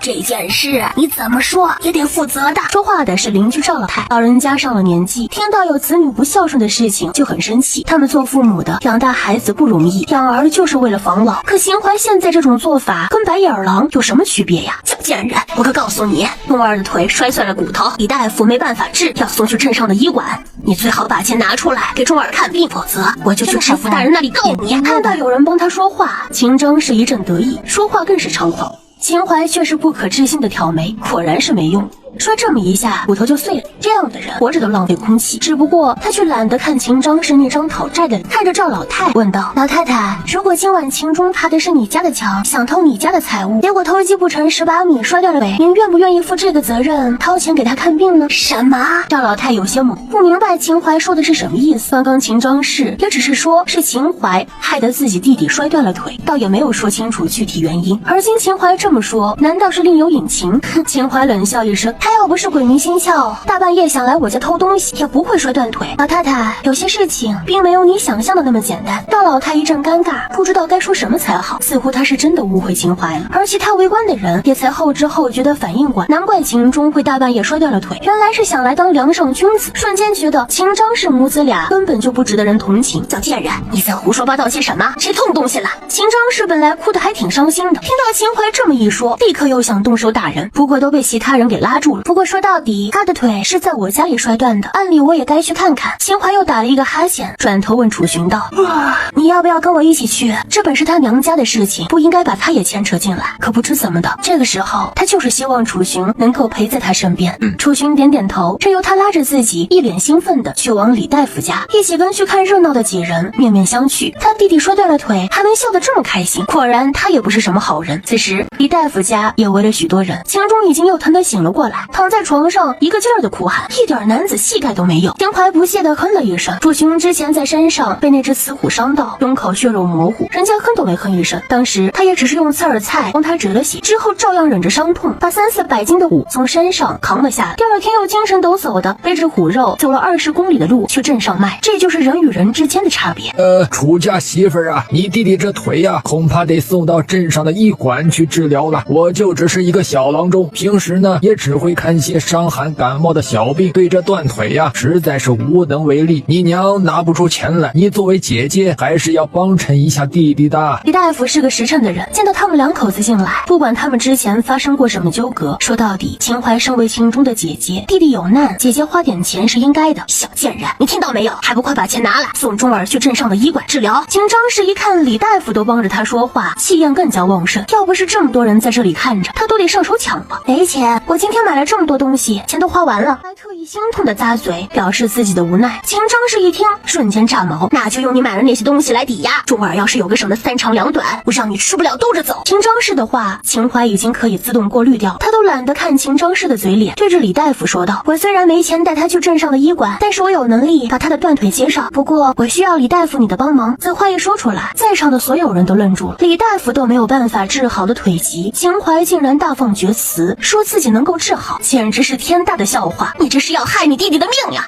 你这个蛇蝎心肠的小贱人。秦张是一把推开他，扑在秦钟面前，不允许他动自己儿子一丝一毫。我说能治就一定能治，不出3个月，我保证他又能活蹦乱跳的再去爬别人家的墙。但如果你不相信我，错过了最佳的治疗时间，他就有可能一辈子都要躺在床上了。秦淮满脸无所谓，反正现在断腿的又不是他们爱怎么样就怎么样吧。看着秦淮满脸自信的样子，所有人都觉得不可思议。秦淮从小就在这个村子里长大，有几斤几两，众人都是知道的。此时说什么能够治疗秦钟的腿，肯定是怕掏钱而找出来的借口。李湛，你快让这个小贱蹄子拿出钱来，让我带钟儿去镇上的医馆治病。钟儿的腿可是耽搁不得。秦张氏的眼泪就没有停止过，对秦钟他是真的掏心掏肺的好。李湛为难的不行，他是知道事情的来龙去脉，也知道秦淮夫妻2人无辜，本不用掏这笔钱，可秦淮又是秦钟的亲姐姐，要说真的1分都不给也说不过去。李湛大人，我真的能够帮他治疗好断腿，我用我的性命担保，如果3个月以后他的腿没有恢复如初，我可以任由你们处置。秦淮信誓旦旦地看着李湛，并不是他有多想要帮秦钟治腿，而是想要借这个名头把自己懂医术的事情散播出去，这样一来以后他开个医馆什么的也就有可信度了。说到底他也还是为了自己打算，反正秦张氏也舍不得掏钱，就是想要把这笔账赖在他的身上，而他也正好可以趁机表现一下自己，两全其美。李湛，你不能让他这么糟蹋我儿子的命，我就这么一个儿子，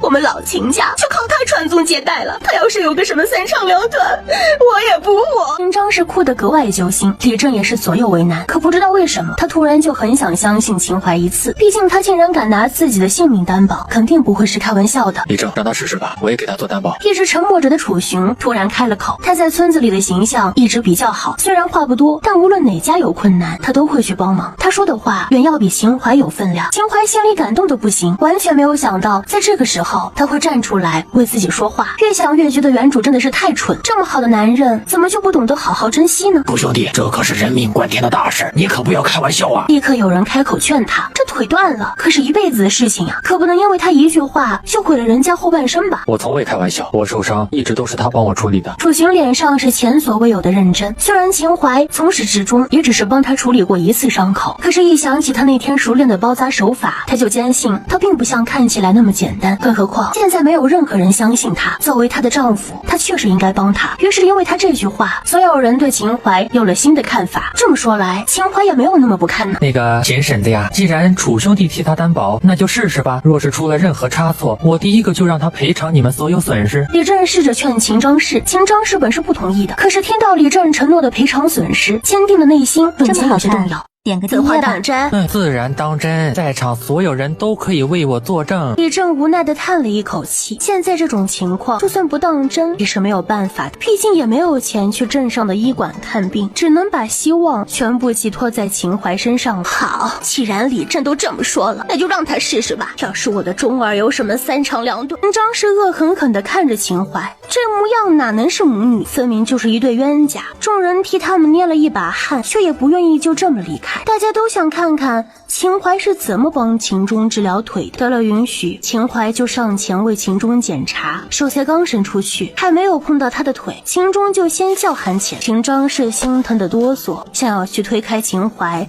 却被李正一把拉住。秦婶子，稍安勿躁啊！秦淮本不想出黑手，可秦钟这么矫情，秦淮感觉自己不出黑手都对不起他，所以不客气的往他断了的腿上拍了一巴掌。哎呦呦，哎呦呦呦，疼疼疼疼疼疼！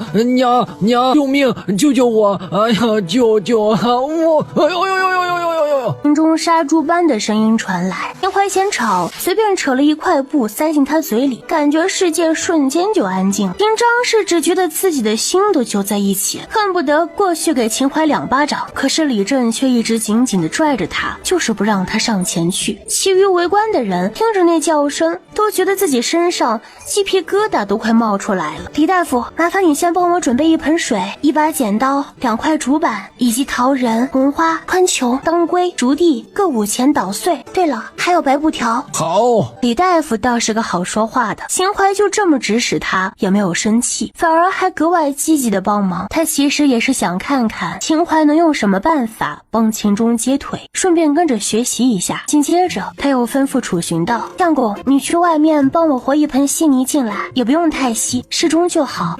楚寻点点头，没问什么，就直接出去了。而屋里的其他本集又结束了，我们下集再见喽。人就好奇，这还是第一次听说给人治病需要和稀泥的。你想干什么？我警告你，我不许你这么糟蹋我儿子。秦张是心急如焚，突然后悔了刚刚自己的决定，抓着李正的手请求道：李正，我后悔了，我要送我儿子去镇上的医馆医治，我有钱的我自己掏钱，不能让他再这么糟蹋我儿子了。李正还没说话，秦淮就笑道：哼，这3更半夜的，你就算把他送到镇上，也没有医馆会收他，要是再等到明天早上，他这腿可就彻底废了。秦淮，他可是你亲弟弟，你的心怎么可以这么歹毒？钟儿要是出了什么差池，你就得养他一辈子。好啊，如果在我的治疗下3个月后他不能恢复，我就养他一辈子。秦淮满口答应，开玩笑，他作为22世纪医学世家第1继承人，怎么可能连一条断腿都治不了？这可是你说的，李正可还在这里呢。我说的。秦淮连连点头，似乎根本就没有把这件事放在心上。也就在这个时候，李大夫把准备好的东西都端了过来。秦淮拿起剪刀，把秦钟的裤腿剪开，然后用清水把他腿上沾着的泥土擦洗干净。在接过那些捣碎的中草药的时候，趁机跟桑尼联系，他的骨头应该是碎了几片，我的系统等级还太低，不能给他做 CT 看具体的情况，你帮我取些灵泉出来，帮他修复一下。好的，主人。桑尼话音刚落，装草药的罐子里就出现一些水，量并不多，捣碎的草药也只是比刚刚粘稠了一些，并没有人发现。之后他把草药全都敷在秦钟受伤的腿上，秦钟瞬间觉得冰冰凉凉，好像也没有刚刚那么痛了。用白布条将药草固定住，再用竹板架起来。而这个时候，蜀寻也抬着一盆稀泥进来了。这个时代实在找不出石膏这种东西，就只能用泥土来代替了。在秦张氏的惊呼声中，秦淮毫不客气地把所有稀泥都抹在秦钟腿上，看得众人目瞪口呆。这楚家媳妇儿，你确定这样能把腿治好吗？李正一脸不敢置信，有些后悔刚刚相信了他。看他玩泥巴这熟练样，就感觉像小孩子在玩过家家一样，肯定能的。秦淮坚定地点头，光用这个方法就能够把断腿接上，更别说了还有灵泉相助。单独用这个方方法只是好的慢一些，可他毕竟答应过李振3个月必须让秦钟恢复如常，所以就不得不走些捷径了。楚寻拿回来的泥巴很适中，刚抹在秦钟腿上不一会儿就干了。秦淮仔细的洗了手，跟李大夫道了谢，又对李振说道：李振大人，为了公平起见，接下来的3个月就让秦钟住在李大夫这里，每3天我会来查看情况，作为报答，我会给李大夫5两银子。说着，秦淮就掏钱递给李大夫5两银子，不多不少。什么？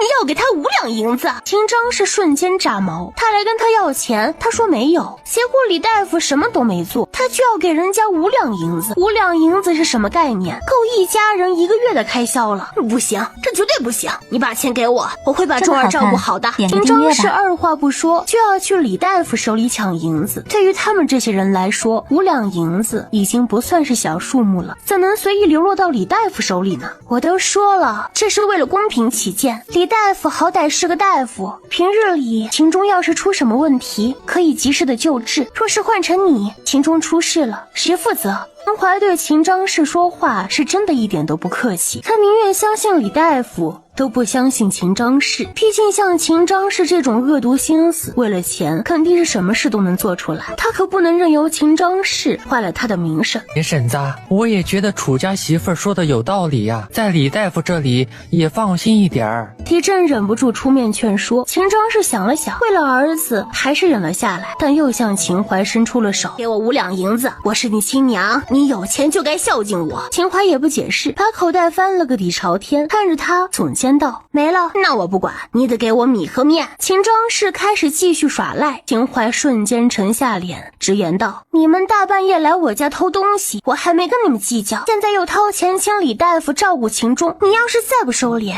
我不仅要把钱收回来，还要把秦钟腿上这些东西全给拆了，让他一辈子就当一个瘸子，你信不信？敢？有什么不敢的？还有翻墙这种事情，要是还有下一次，我可以直接送你们去见官。秦淮不客气地瞥了他一眼，对李振道了谢，拉着楚寻离开了。此时天已经微微亮，两人都没有什么睡意。此时上山又太早，楚寻就在院子里练拳。秦淮觉得秦章士肯定不会轻易善罢甘休，又开始担心那些钱应该放在哪里。他可不想好不容易挣来的钱就这么白白入了别人的口袋。你说我们把钱放在哪里比较合适啊？秦淮看着空荡荡的家，一阵犯愁。虽然昨天买了不少东西，那也不可能一下就把屋子填满，藏个什么东西一眼就能看穿。楚寻淡淡的看了他一眼，没有流露任何情绪。你决定就好。主人，你可以把钱存进空间系统呀，系统里面有一个空间银行，存的时间久了还可以给你涨利息呢。脏妮的声音很适当的响起，秦淮忍不住震惊起来，还有这么高档的功能呢？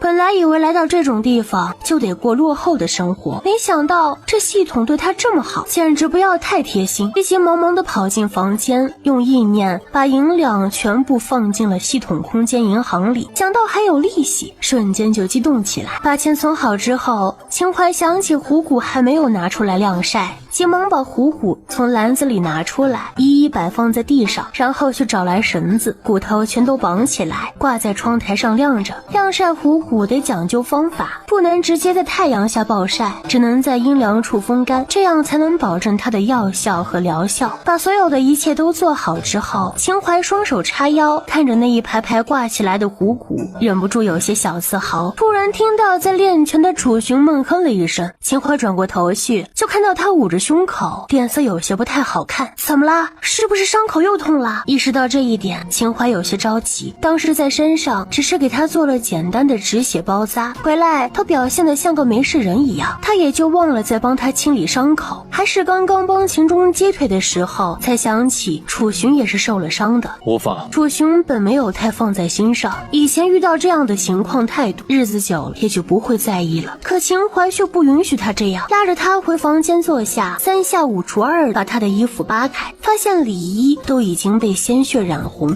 这几天天气炎热，伤口已经有化脓的迹象，再加上他刚刚练拳用力太猛，把把伤口都给崩开了。桑尼，快帮我准备消炎药和灵泉，我要帮楚寻处理伤口。一边着急的找蜡烛和小刀，一边用意识呼叫桑尼。桑尼24小时待命，应了一声，一会儿就发现自己怀里鼓鼓的，人手一摸，显然是一瓶灵泉和一瓶消炎药。把小刀放在蜡烛上，烧至发红，把楚寻推倒在床上躺下，这才提醒道：我要帮你把化脓的腐肉挑掉，会很痛，你忍着些。他虽然也能让桑尼给他准备麻药，要是那样的话，他又担心楚寻怀疑。现在还不是跟他说真相的时候，也只能让他受点苦。去除腐肉这种小事，在以前做起来，他眼睛都不会眨一下。可现在疼的是楚寻，秦淮就觉得自己有些下不去手，双手控制不住的有些颤抖，额头也冒出了些许冷汗。倒是楚寻一脸不痛不痒的样子，直到把腐肉全都剔除干净，他都没有出过任何声音。之后，秦淮拿出灵泉帮他清洗伤口，清澈的泉水在碰到他伤口之后瞬间变成红色，但洗过之后伤口处却已经不再流血。疼不疼？泉水在碰到伤口的时候会发出滋滋的声音，有点像酒精的感觉。秦淮看着都觉得疼，可楚寻却摇了摇头。这样一来，秦淮就更加内疚了。要是他多长个心眼，早早的帮他重新处理伤口，现在也就不用受这些苦了。因为天气炎热，实在不宜包扎，用灵泉洗过之后，就只是撒上了消炎药，上已经染了血，不能穿。好在昨天多买了几套，秦淮又给他找出一套全新的来，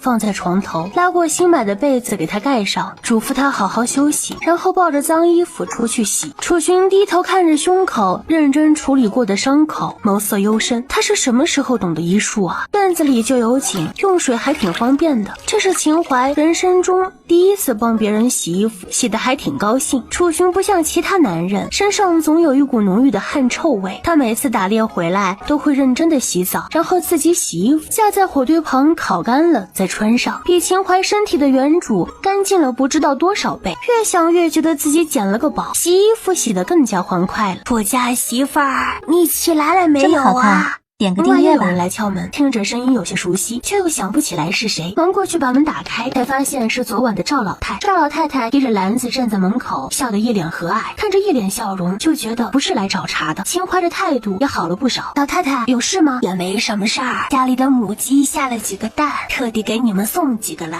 说着就把手中的篮子递过来。秦淮当然不能要老人家的东西，忙拒绝道：老太太客气了，您年纪大了，这好东西还是给您自己补身体吧。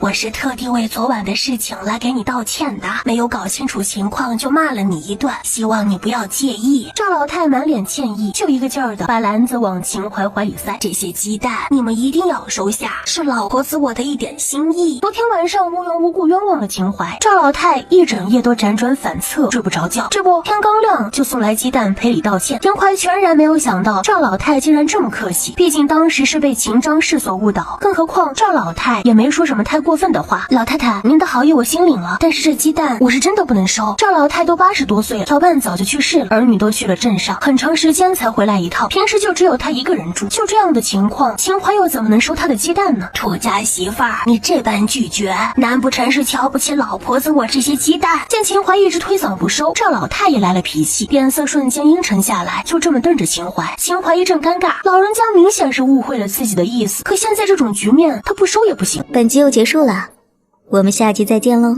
好，我收下就是了。老太太，你也太客气了。秦淮笑着收下，心里却在盘算要回些什么礼才好。以前她身为医学世家的大小姐，每天有练不完的功课，做不完的实验和研究，根本没有心思去研究这些人情世故。尽管如此，却也还是懂得礼尚往来的道理。赵老太这才满意。想到昨天她跟秦张氏闹那些事，又忍不住叮嘱道：娘那性子虽说是刻薄了些，但好歹也是生你养你的亲娘，自事不能做得太绝，否则得落下一个不孝的名声。秦淮知道赵老太这是在为自己着想，乖巧的点点头，说道：我知道的，无论发生什么事情，他们都是我的娘家人，我这么做也有我的苦衷，只不过我们作为两邻居，他们一来闹就要吵到老太太您的亲近了。这番话倒是情真意切，虽然秦张氏态度恶劣，但秦淮也是看在自己占了人家女儿身体的情分上，想要找个机会扶持他们一把。俗话说授人以鱼不如授人以渔，不能让他们做一辈子的吸血鬼呀。只不过能不能扶得起来，就看看他们自己的造化了。赵老太满意的点点头，拄着拐杖，佝偻着身子，缓缓地回了自家院子。秦淮看着篮子里的鸡蛋，突然有些小感动。有些时候还真的是远亲不如近邻，看来以后要跟邻里的几户人家搞好关系才好。回来继续洗衣服，不小心瞥见楚寻已经站在房门口看着他，看那样子应该是站了一段时间了。你怎么起来了？你身上还有伤呢，最好好好躺着休息几天。秦淮满脸着急地走过去，这个时候他倒是希望楚寻能够矫情一点，这样也就不会让他这么操心了。伤口歪，有一段时间没给爹娘送东西过去，我去山上看看能不能打到猎物，送点过去给他们。楚寻难得多跟他说了几句话，说完拿着弓箭就要出门，也不知道秦淮是给他用了什么药，药才撒上没多久，伤口就已经感觉不到疼痛了。不许去！秦淮一把拽住他，家里那么多东西，你看要送什么过去，挑一点就行了。卖虎肉存了不少钱，这段时间你就好好养伤，不用再上山打猎了。秦淮昨天跟娘家人闹得沸沸扬扬，楚寻根本就没有想过要从家里拿东西去那边探望，毕竟他知道秦淮一向不喜欢他养父母那边的人，更别提要往那边送东西了。发现楚寻有些意外地看着他，突然想起原主跟那边的关系似乎不太好，又解释道：我说过我会好好跟你过日子，你的养父母自然就是我的养父母，从此以后我会好好对待他们的。虽然楚寻养母的性格跟秦张氏也差不了多少，但秦淮还是愿意为了他去跟那家人接触，毕竟当初要不是他养父救了他，现在也就没有他的存在了。楚寻倒是没有再说什么，秦淮推着他进去休息，自己把衣服晾晒好之后，往那头雌鹿吃的草料里放了些软骨散，然后抱2只虎崽子出来喂奶。鹿是天生就怕虎的，尽管这2只虎崽子还没有睁眼，雌鹿看到他们的时候，2只眼里全是惊恐。好在秦淮用了软骨散让他动弹不得，否则肯定按不住他。雌鹿一脸崩溃的给2只虎崽子喂了奶，过了很久都没有缓过劲儿来，似乎有些怀疑陆生怎么莫名其妙的去给老虎当奶妈了。因为考虑到他也怀着孕，秦淮下药的剂量并不大，2只小老虎吃饱了不久，软骨散的效果就过去了。可雌鹿似乎受到了很大的打击，一直瘫软在地上，不愿意起来。所有事情都做好之后，秦淮终于觉得困意袭来，回房睡了个午觉。醒来的时候已经接近下午，身边的楚寻已经不知去处。秦淮以为他又偷偷上山打猎去了，起来一看，发现他在院子里给那头雌鹿喂草。或许是因为之前受了惊吓，雌鹿心情很不好，看上去就没什么食欲。秦淮简单梳洗了一下，拿了一袋米一袋面放在背篓里，2人一起去往楚寻的养父老李头家。老李头家在山脚下，位置比较偏僻，楚寻背着背篓却依旧能够健步如飞。但是考虑到肥胖而又笨拙的秦淮，还是刻意放慢了步伐。他暖心的举动让秦淮脸红心跳，鼓起勇气把自己肥胖的小手塞进他骨节分明的手里，本以为会被他松开，结果感觉到他轻轻的握了握，似乎觉得手感还不错，握得更紧了些。一时间秦淮的脸就更红了。楚寻哥，你好久都没有过来看我们了。距离老李头家还有200-300米远，老李头的大女儿李小花就兴冲冲地跑过来迎接，看向楚寻的眼里满是爱慕，可发现他们2人手牵着手，脸色瞬间就沉了下来。你怎么也来了？面对秦淮的时候，李小花的态度完全就像是变了一个人，眼中满是厌恶和鄙夷。她一直觉得楚寻这样的容貌却娶了秦淮一个肥国，简直是鲜花插在了牛粪上，因为只有他才配得上楚寻。奈何造化弄人，他娘就是不同意，这才让秦淮这个死肥国钻了空子。可若是秦淮稍微安分守己，好好对待楚寻，那也就罢了，奈何他又是个荡妇，根本不懂得珍惜楚寻，这也就让李小花更加讨厌他了。将工打猎赚了些钱，买了米和面，特地给爹娘送一些过来。虽然李小花对他态度不好，但毕竟是他重生之后第一次见面，而且在家里也跟楚寻保证会好好待他们，所以秦淮努力的笑着，尽量摆一副好脸色。以前听到有女孩子为了喜欢的男人改变了许多，他还觉得有些不可思议，做自己就好，何必为了别人改变？可当他遇到楚寻之后，一言一行都小心翼翼，生怕惹了楚寻不高兴，为此确实改变了很多。真香！你会舍得送东西来给我们？这太阳是打西边出来了吗？李小花不客气的嘲讽。昨天他跟娘家人吵得沸沸扬扬的事情，今天一大早他们可都是听说了的，本来还唏嘘不已，觉得以前他稍微还顾念娘家人，现在连娘家人都闹翻脸了，更别提他们国家这边了。可他现在就带了东西说要送过来，鬼知道他送来的是什么东西，他们敢不敢收还是一回事呢。秦淮真的很想生气，尤其是看到李小花看楚寻的那种眼神，他就恨不得把他的眼珠子都抠下来。可是想到自己答应楚寻的话，满腔怒火瞬间熄灭，转而换上一副委屈的面孔，拽了拽楚寻的手。相公，李小花目瞪口呆，死肥婆竟然对着他的楚寻哥撒娇。楚寻也是浑身一愣，这是他第一次用这么嗲的声音跟自己讲话，明明他就长成这样，平时好好说话倒还看得过去，可现在又做这么嗲的表情，就给人一种很油腻的感觉。可是为什么他会觉得有些莫名的可爱呢？好了，我们确实是给爹娘送东西过来的，走吧。最终他还是选择站在秦淮这边，拉着他的小胖手继续往前走。李小花愣在原地，似乎不敢相信自己刚刚看到的那一幕。楚寻竟然对那个死肥婆这么好。回过神来的时候，发现两人已经走远。李小花气得跺脚，小跑着跟了上去。爹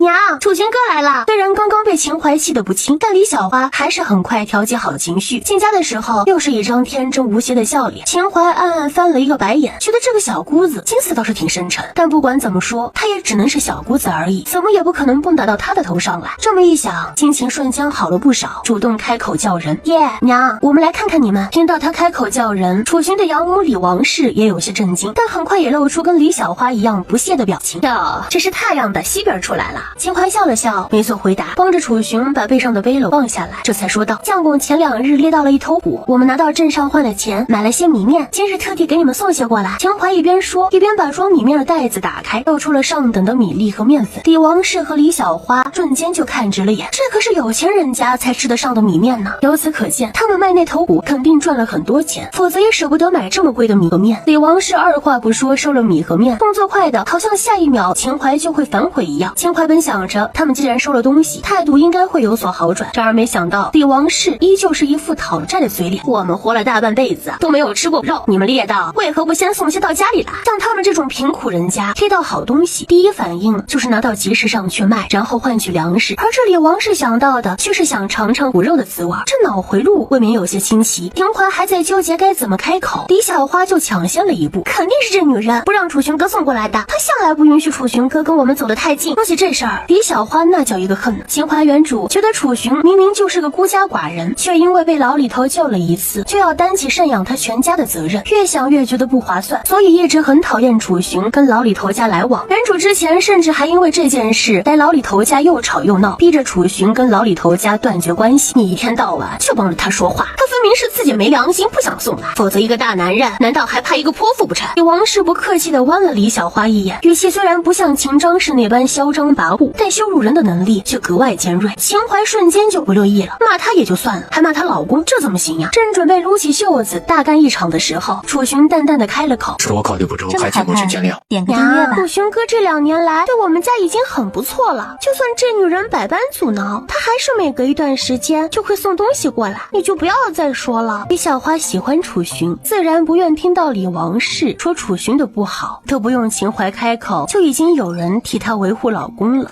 李王氏冷哼了一声，犀利的目光把楚寻全身上下的扫视了一遍，最终还是透出深深的不屑。偶尔送点东西过来算什么？你爹可是救了他一条性命，要是没有你爹，他早就被山里的豺狼虎豹给吃了，哪还有今天？娘，小花不乐意了，拽着李王氏的袖子，让他不要再说下去。可李王氏似乎是觉得秦淮今天不似以往那么泼辣，便更加肆无忌惮。我说错了吗？我们家不仅救了他一条性命，还帮他娶了媳妇儿，他就该赡养我们全家。可是你看看，每次猎到好东西，永远没有我们的份，都是最先送到秦家去的。我们家对他的救命之恩，还抵不上一个给他戴绿帽的女人了。秦淮心中冷笑，忍不住提醒道：要是我没有记错的话，是你亲自到我家提的亲，现在怎么又怪起相公来了？老李头当初张罗着想给楚寻找一门亲事，那是情真意切的盼着他能好，谁知李王氏却起了歹毒心思，明明知道秦淮除了孝敬父母之外，其他的行为可谓是臭名远扬，却还故意去秦家提亲，为的就是要恶心楚寻。楚寻本来也没想要成家，可秦淮偏偏又是救命恩人塞给自己的，在他看来无非就是多养一个人罢了，也就应下了这门亲事。你说这话是什么意思啊？李王氏一听更不想善罢甘休，本想着秦淮也就只有孝敬父母这一个优点，娶回来也只会祸害楚寻，而不会殃及他们，谁知他只是孝敬自己的父母。够了！老李头因为风湿的原因造成下半身瘫痪，躺在里屋也出不来，听着他们在外面吵了很长本集又结束了，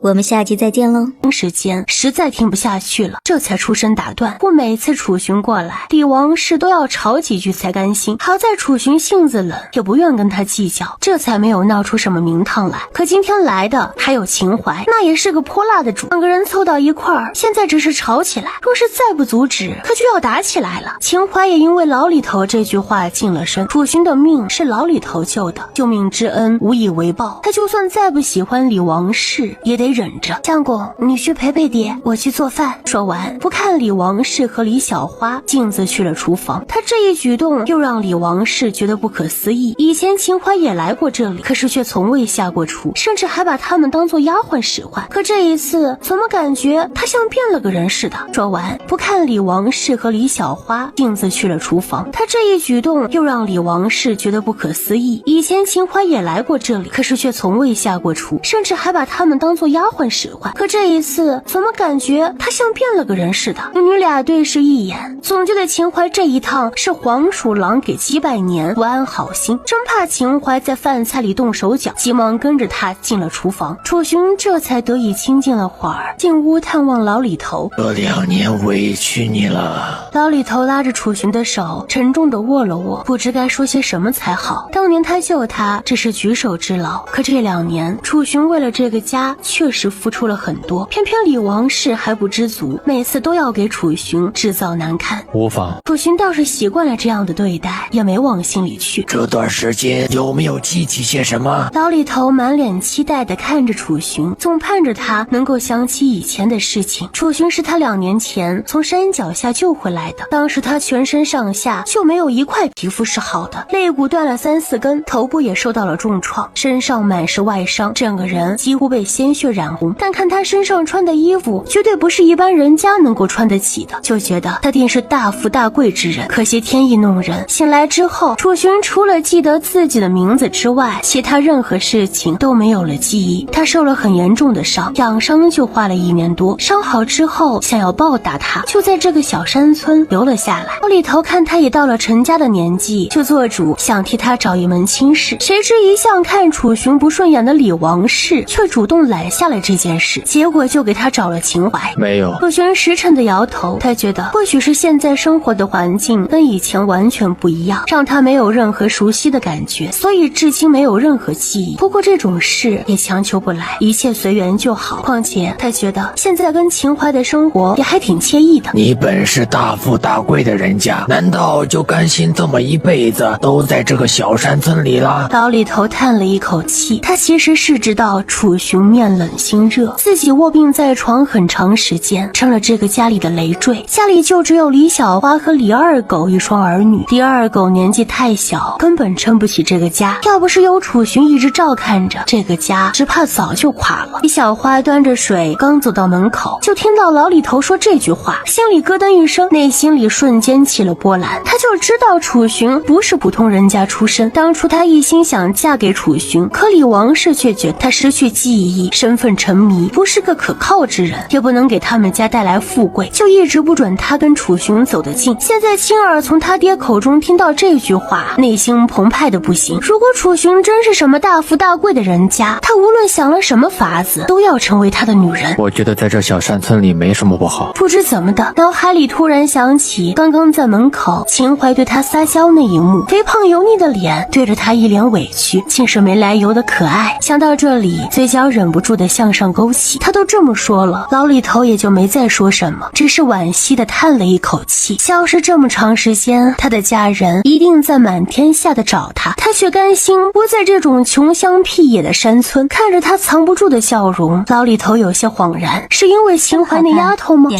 楚雄哥，喝口水吧。李小花进来把水放下，在靠近楚雄的时候，忍不住多看了他2眼，看着他俊朗的眉眼，一不小心就红了脸，生怕被老李头看出端倪，拿着托盘迅速的跑了出去。回到厨房，李王氏还在一个劲儿的数落秦淮，而秦淮却全当没有他这个人似的，低着头一直在做自己手上的事情，并没有搭理他。看到他不仅霸占了楚雄，而且还冷落自己的母亲，李小花气不打一处来，气冲冲的走过去，舀起锅里的热水就朝秦淮泼了过去。好在秦淮之前学过格斗术，反应还算及时，迅速的躲过身，但左手手臂还是遭了殃，被滚烫的热水浇了个透，手臂瞬间通红一片，已经开始长出剔透的水泡。哎呀，嫂子，真是不好意思，我不是故意。你在做什么？李小花话没说完，楚寻就已经来到了面前，看着秦淮冒出水泡的手臂，眼里都能冒火。楚寻哥，我不是故意的。楚寻都懒得看他，拉着秦淮来到了院子里，打了井水，让他把手臂放进桶里去，冰凉的触感让秦淮舒服了许多。李小花追出来，还不以为意道：“不就是被烫了一下吗？不会有事的。再说了，我又不是故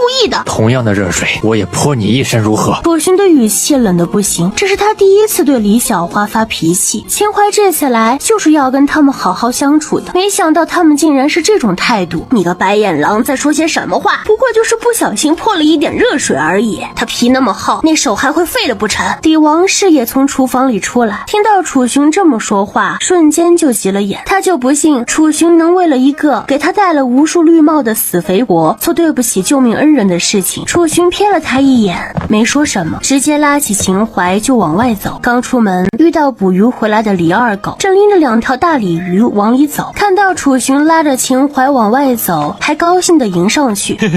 楚寻哥，你们来的正好，今晚就在家里吃饭吧，正好煮鱼。话没说完，楚寻已经拉着秦淮绕过他离开，就像没看到他一样。李二狗疑惑地低头看了看自己，他的存在感这么低的吗？楚寻带了秦淮一路回自己家，找了针出来，小心翼翼地帮他把手臂上的水泡挑破。你之前给我处理伤口的药可还有？此时秦淮正被他迷得晕头转向，盯着他心都不知道飞到哪里去了，根本就没有听到他在说什么。本来就知道楚寻长得帅，可没想到他能这么帅，尤其是他说也要泼李小花一身的时候，那可不是一般的帅呀。楚寻看着他这模样，以为他是疼傻了，就自己去找药。好在之前秦淮给他上了药之后，并没有把药收起来。楚寻在床边找到了药，继续给他上药。要接触到伤口的时候，会有一点刺痛感。秦淮终于清醒过来，看到楚寻小心翼翼地给自己上药，忍不住再次陷入痴迷。一个古代的山村猎物，怎么能帅成这个样子呀？帅也就算了，主要对他还那么温柔。老天爷对他这么好，把他上辈子缺失的爱情连本带利的都给补偿回来了。楚寻，你对我这么好，是不是喜欢上我啦？也不知是抽了什么风，他竟然就问出了口。说完才想起古人一向矜持，他这么直白，说不定会让楚寻觉得他还是像以前一样放荡。楚寻顿了顿，并没有立刻回答他，淡定的把药收好，才回了一句：你是妻子。短短的4个字，给2个人却是不一定的心态。对于楚寻是一辈子的承诺，对于秦淮却像一盆冷水，把他从头淋到脚。他一直以为楚寻对他这么特别，又这么温柔，肯定是有点喜欢他的。没想到这一切在他看来，只是因为他身份特殊，肩上挑了照顾他的责任而已。想想也是，原主之前给他戴了那么多绿帽子，别人都想要把他进猪笼，可偏偏楚寻不管别人的闲言碎语，把他带了回来。说到只是因为他背上了他妻子这个名头而已，心情瞬间一落千丈，低头看着自己这满身的肥膘，有些自嘲的笑了笑。也是，自己长成这样，他又怎么会喜欢呢？本来他是抱了试探的心理，想试试暂时不解毒，看他会不会喜欢胖胖的自己。现在以他这清心寡欲的样子看来，他就算是瘦下去，也不一定能得到他的青睐。刚刚的痴迷瞬间消失殆尽，秦淮只觉得自己这段时间一直叫他老公，就像是笑话一样，瞬间也没了心情。我想休息一会儿。楚寻自然是不知道，在这短短的时间里，他的心态已经发生了这么大的转变，没有发现任何异样，转身走了出去，还贴心帮他关上了门。闭上眼睛之后，秦淮很快又进入了医学空间里。桑尼发现他心情不太好，问他怎么了。你说你为什么要把我带到这个地方来？莫名其妙的让我喜欢上一个男人，偏偏他又那么狗血的不喜欢我，我不想留在这里了，你带我回去吧。秦淮心不在焉的坐在地上，觉得这里已经没有什么值得他留恋的。这是不可能的，你现在的身体已经被火化了，回不去了。桑尼有些不敢看他的眼睛，毕竟当初是他自作主张把秦淮带来这个时代的。开始的时候秦淮还挺喜欢，没想到这还没几天呢，他就厌倦了这里的生活。不然或许只要你瘦下来，他就会对你动心了呢。秦淮摇摇头，如果他对我的喜欢那么肤浅的话，那样的喜欢不要也罢。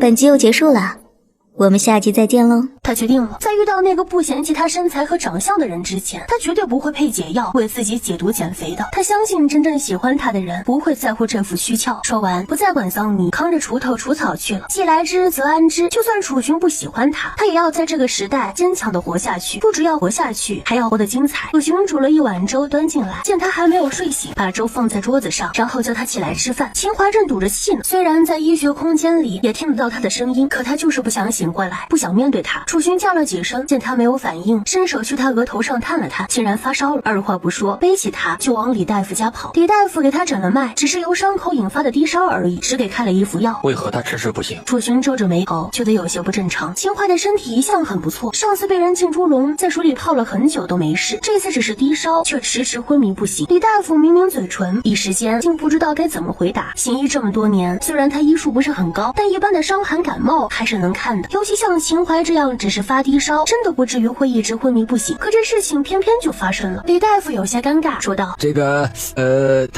他只是睡着了。”楚寻无语了，他背着他跑，颠簸了一路，又在李大夫家躺了这么久都没有醒过来，这种程度的昏迷竟然只是睡着了。楚寻第一次怀疑李大夫的能力。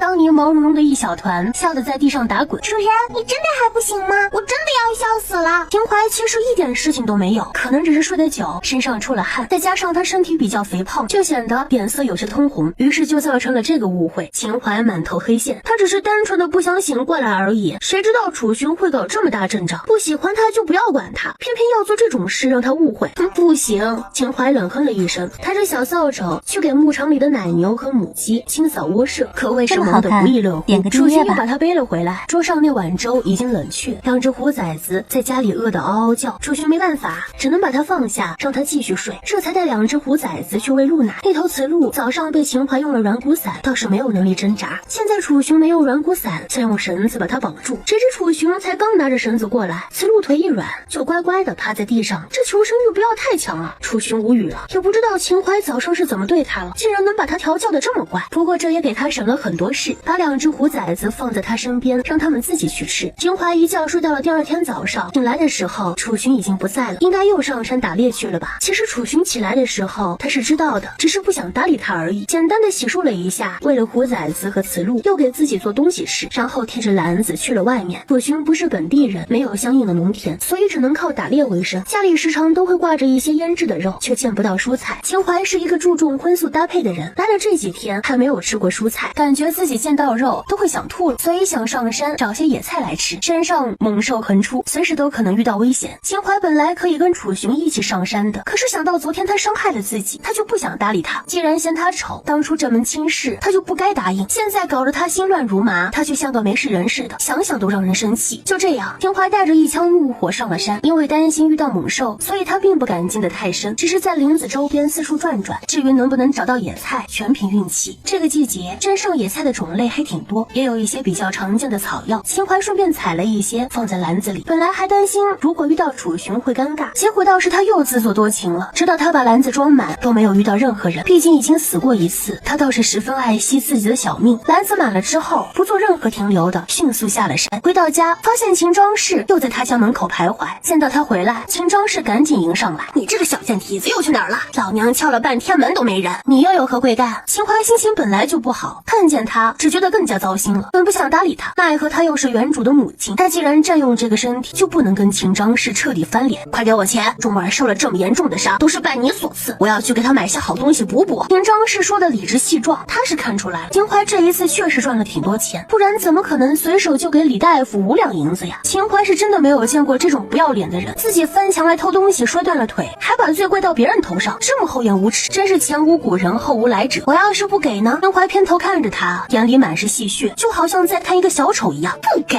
你都能随便给外人5两银子，我可是你亲娘，给我钱孝敬我是天经地义的事情。秦张氏双手叉腰，样子神气的不行，他已经决定了，要是秦淮不给他钱的话，他就天天来这里闹，要让所有人都知道他是一个不管自己亲生母亲的白眼狼。我的钱我乐意给谁就给谁，你管不着吧？再说了，我给李大夫钱是让他帮忙照顾秦钟，那钱没有白花，你要是真的希望你儿子恢复，就不要再来烦我。秦淮绕过他，下就要回自己家，却又被他拦下。你今天要是不给钱，我就坐在这里不走了，让来往的所有人都知道你秦淮是个什么货色。你高兴就好。秦淮笑了笑，开门进家，并且以最快的速度锁了门。他根本就不在乎别人怎么说他，只要自己过得开心就行。何况他现在还在为自己自作多情的事情伤心，根本没有心思理会这些外人。秦庄氏就这么眼睁睁地看着他关了门，气得他差点喘不上气。也不知道怎么突然间秦淮就不像以前那么孝敬他了，但是无所谓，他只要能从他的手里拿到钱就行。想了想，索性直接坐在了地上。他就是要让过路的人都知道，秦淮这个白眼狼竟然忍心把自己的母亲关在门外，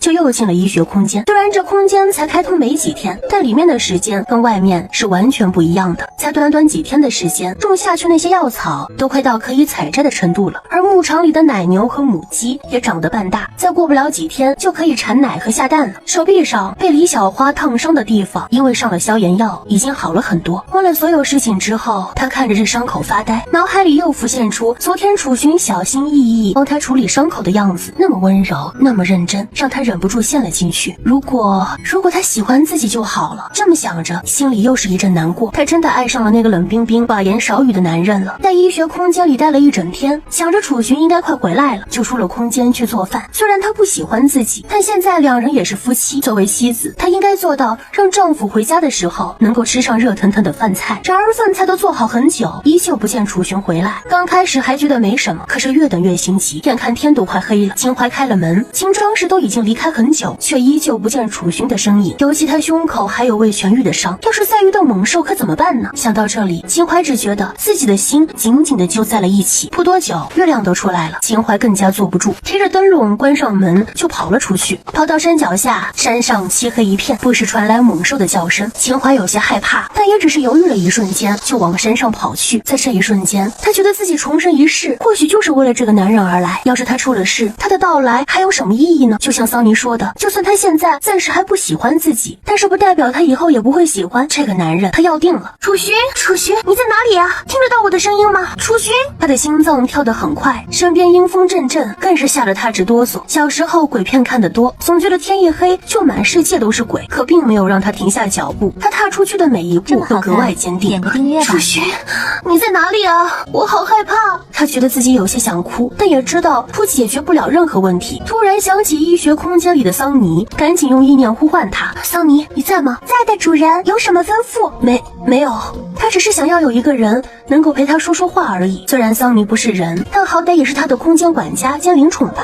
不远处突然传来狼嚎，秦淮瞬间吓得腿软，定睛一看，果然在不远处的灌木丛里看到一双发着绿光的眼睛。狼都是结伴而行的，附近应该不止只有一匹狼。秦淮瞬间冷汗直流，手伸进怀里，紧紧地握住那个装有软骨散的瓶子。大意了，早知道就配一些毒药放在身上了，现在却只有软骨散可以用，而且剂量还那么少。桑尼，空间里有没有十里香？十里香是一种随风传播的毒，只要有风，这毒的威力能传出去10余里。届时就算来更多的狼，他也毫不畏惧。桑尼有些为难，有是有，只是你现在的劳力值还不能获得成品毒药，只能自己调配。秦淮忍不住想要爆粗口了，在这个紧要关头让他调配毒药，这是在跟他开玩笑吗？狗屁的劳力值，他每天这么辛苦的去干活，居然还不够换取一瓶毒药，这是要气死人的节奏啊！趁那匹狼还没有朝自己发起攻击，秦淮的意识以最快的速度进了空间，亲手调配10里香。好在这10里香对于秦淮而言并没有多大的难度，只要有其他配药在，调配毒药是很简单的。轻轻松松调好一瓶，然后立刻醒了过来。而这个时候，那匹狼也在试探着朝他走过来。在他的身后，秦淮又看见了无数双绿油油的发着光的眼睛。秦淮无语了，幸好他机智调配了10里香，不然今晚不仅找不到楚寻，可能也要葬身狼腹。而也不知道今晚老天是不是在故意捉弄他。在他掏出10里香的时候，风停了啊！一旦没风，10里香就发挥不了效果了。秦淮深呼吸一口气，努力的让自己不要生气，不能生气，把10里香放回怀里，又掏出了那瓶软骨散。狼怕火，他紧紧的握住手里的灯笼，可是灯笼里这小小的一根蜡烛，还没有人家狼兄弟的眼睛亮，怎么看都构不成威胁。秦淮忍不住想哭，一群狼已经把他团团围住，狼嚎此起彼伏，领头的那匹狼率先朝他扑了过来。秦淮上辈子虽然练过格斗术，但是现在这副身体太胖，动一下都觉得费力气，更别提跟这群狼搏斗了。本集又结束了，我们下集再见喽。看看躲过狼头领的袭击，手里的软骨伞也撒了出去，临近的几匹狼都软软的倒了下去。而手里的灯笼也在这个时候熄灭了，剩余的狼叫嚣得更厉害，前仆后继地朝他发起攻击。软骨伞已经没有了，他握着仅有的10里香，手心不断地出汗。老天爷，行行好，刮阵风吧，这是他最后的救命稻草。在最近的一匹狼冲过来的时候，秦淮尖叫着把药粉撒了出去，也不知道是不是因为狼的速度太快带起了风，10里香奏效了，但那风实在太小，药效扩散的不是很大，依旧有5匹狼安然无恙。楚学，你再不出现就再也见不到我了。瓶子里的药粉还有很多，但他却不敢滥用，现在是没风，药效不太大，过会儿要是起风的话，这山上很多动物都会受到牵连，甚至还会殃及到山下的村民。看着其他同伴都倒了下去，剩下的5匹狼是真的怒了，同时朝秦淮扑了过来。秦淮最终还是没有把剩下的10里香撒出去，他不能为了自己害了其他人。就在他本以为真的要葬身狼腹的时候，却迟迟没有体会到想象中的痛。睁开眼睛一看，发现不远处站着一个人。看到5匹狼都扑倒在地上之后，身形有些摇摇欲坠。出去！秦淮喊了一声，然后跨过那些狼的尸体朝他跑过去。而还没有等他跑到他身边，他就已经撑不住倒了下去。秦淮瞪大了眼睛，跑近了才发现他全身都是血，样子格外狼狈，嘴角还挂着血迹，可是已经完全失去意识，晕了过去。楚学，楚学，你不要吓我呀！秦淮把他抱在怀里，给他把脉，这一把不要紧。他嘴角抽了抽。楚寻虽然受了很重的外伤，但让他晕过去的却是10里香。秦淮这才发现起风了，而最后那5匹狼之所以突然倒下，也是因为起风的原因，受了10里香的波及，现在也来不及配解药。他记得灵泉是可以解百毒的，急忙让桑尼准备了灵泉，喂给他喝下去。楚学，楚学，他小声地叫着他的名字，他们必须得尽快离开这里。他受了伤，要是不及时处理，很可能会造成伤口感染。快醒醒啊！叫了几声都没有反应，他就使劲地掐他人中，那力道不是一般的大。楚寻的人中瞬间青紫一片，楚寻无语了。最终楚寻还是被他给摇醒。看到他睁开眼睛的那一瞬间，刚才强制忍下去的担心和害怕全都一股脑的涌了上来，眼泪也在这个时候喷涌而出。你到底发生什么事情啊？你知不知道我刚刚找不到你的时候有多害怕？到底有多害怕他自己也说不出来，但唯一可以肯定的是，比刚刚被那些狼群包围差点要葬身狼腹的时候还要害怕。或许没想到他会哭成这样，铁血的心瞬间就软了下来，伸手帮他抹抹眼泪，艰难的开口：别哭。秦淮哭得更大声，楚寻也不知道要怎么哄，就只能愣愣的等他发泄完，这才挣扎着要起身。你身上受了伤还能走吗？秦淮紧张的不行，他虽然身形肥壮，但还是没有能力直接把楚寻背下山，所以刚刚才这么着急的想要把他叫醒。可以。然而楚寻并不往山下走，而是还想要再进林子。秦淮不解的看着他，用力的拽着不让他走。我打的猎物还在那边，别过去拿。他今天收获很不错，打了几只野兔和山鸡。就在准备回家的时候，遇到了几头野猪。他这一身伤就是拜那几头野猪所赐，之前受的伤离心脏颇近，伤得又深，伤口还没有完全愈合，野猪又异常凶猛，这才耽误了他下山的时间。好不容易杀了其中一头，另外几头也趁机跑了之后，突然就听到了狼嚎声，紧接着就是秦淮的声音。他当时着急，什么东西都没有带，就往他这边赶来了。看到那几匹狼扑向他的时候，心脏都提到了嗓子眼。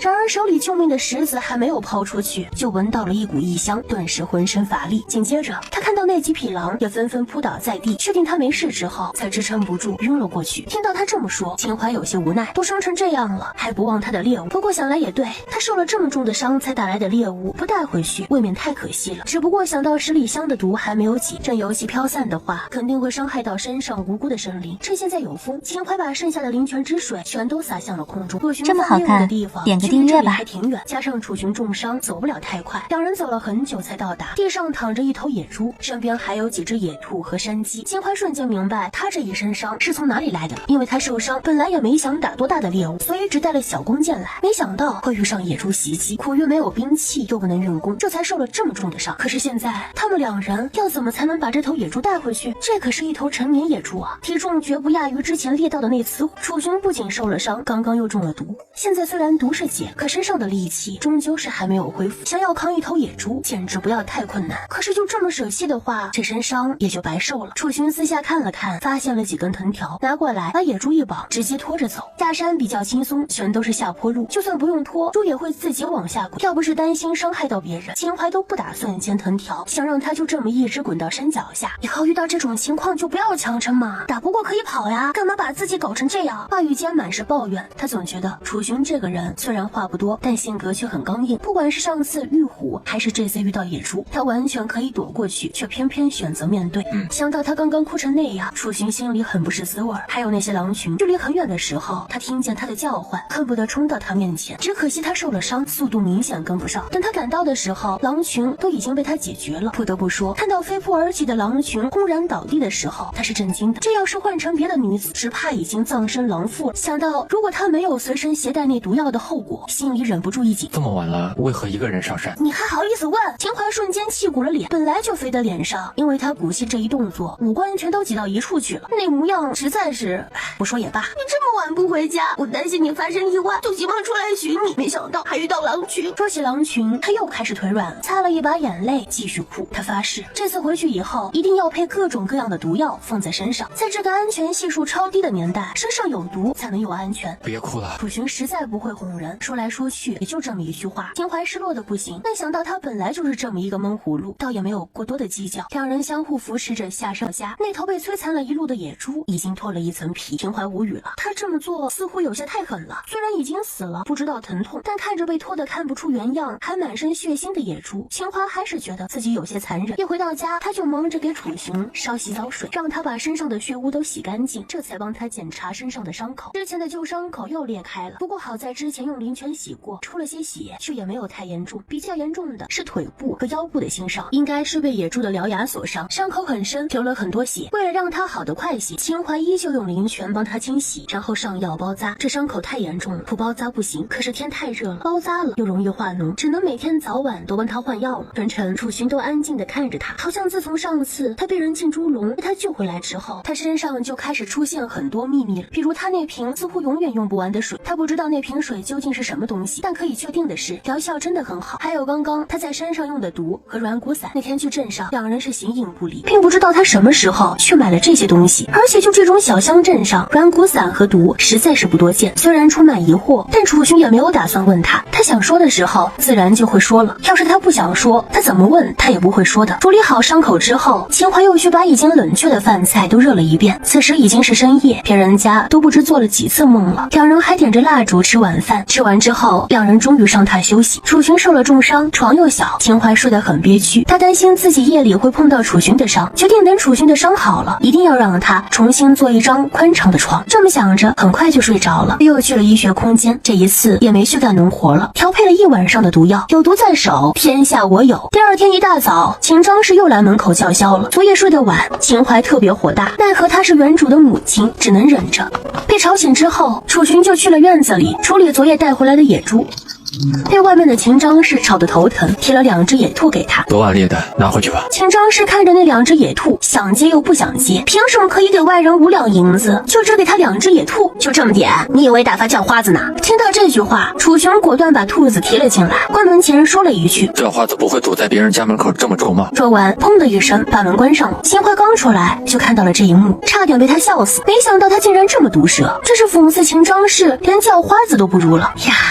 这个男人怎么可以这么迷人呢？不行了，感觉周身都在冒粉红的小泡泡。秦张氏反应过来的时候，脸都气白了，还以为他说嫌少，他就会多添一些，没想到不仅不添，还拿回去了，甚至还说他不如叫花子。在这个村子里，哪有女婿敢这么对待丈母娘的？于是他就连楚寻也一块骂了。虎崽子终于睁眼了。这几天秦淮照顾得很周到，看得见周围的事物之后，都开始会跑了。从房间里跑出来，一见就看到了院子里拴着的雌鹿。这几天都是吃雌鹿的奶水，他们记得这个味道，自然而然的就把雌鹿当成了自己的母亲，欢快的跑过去自己吃奶。雌鹿受了太大的心理创伤，现在已经麻木了，看到2个小祖宗过来正在吃草的他，就乖乖的躺在地上，直到把他们喂饱为止。秦淮觉得这一幕实在是有爱，要是有手机就好了，可以把这一幕记录下来。秦张氏骂了一早上，周围邻居都烦腻了。刚刚也有人看到楚寻给他2只兔子被拒绝了的这一幕，给吃的不要，就是要钱，这样的人没什么好值得同情的。于是有人过来劝他：秦婶子啊，你这又是何必呢？这村里也没有太富裕的人家，楚兄弟跟他媳妇儿都已经给了李大夫5两银子照看秦钟，哪里还有钱给你呀？他要是真没有钱，会舍得把那么多钱给一个外人吗？我看你们一个个都被那个小蹄子迷了心窍，欺负我一个老婆子。本集又结束了，我们下集再见喽。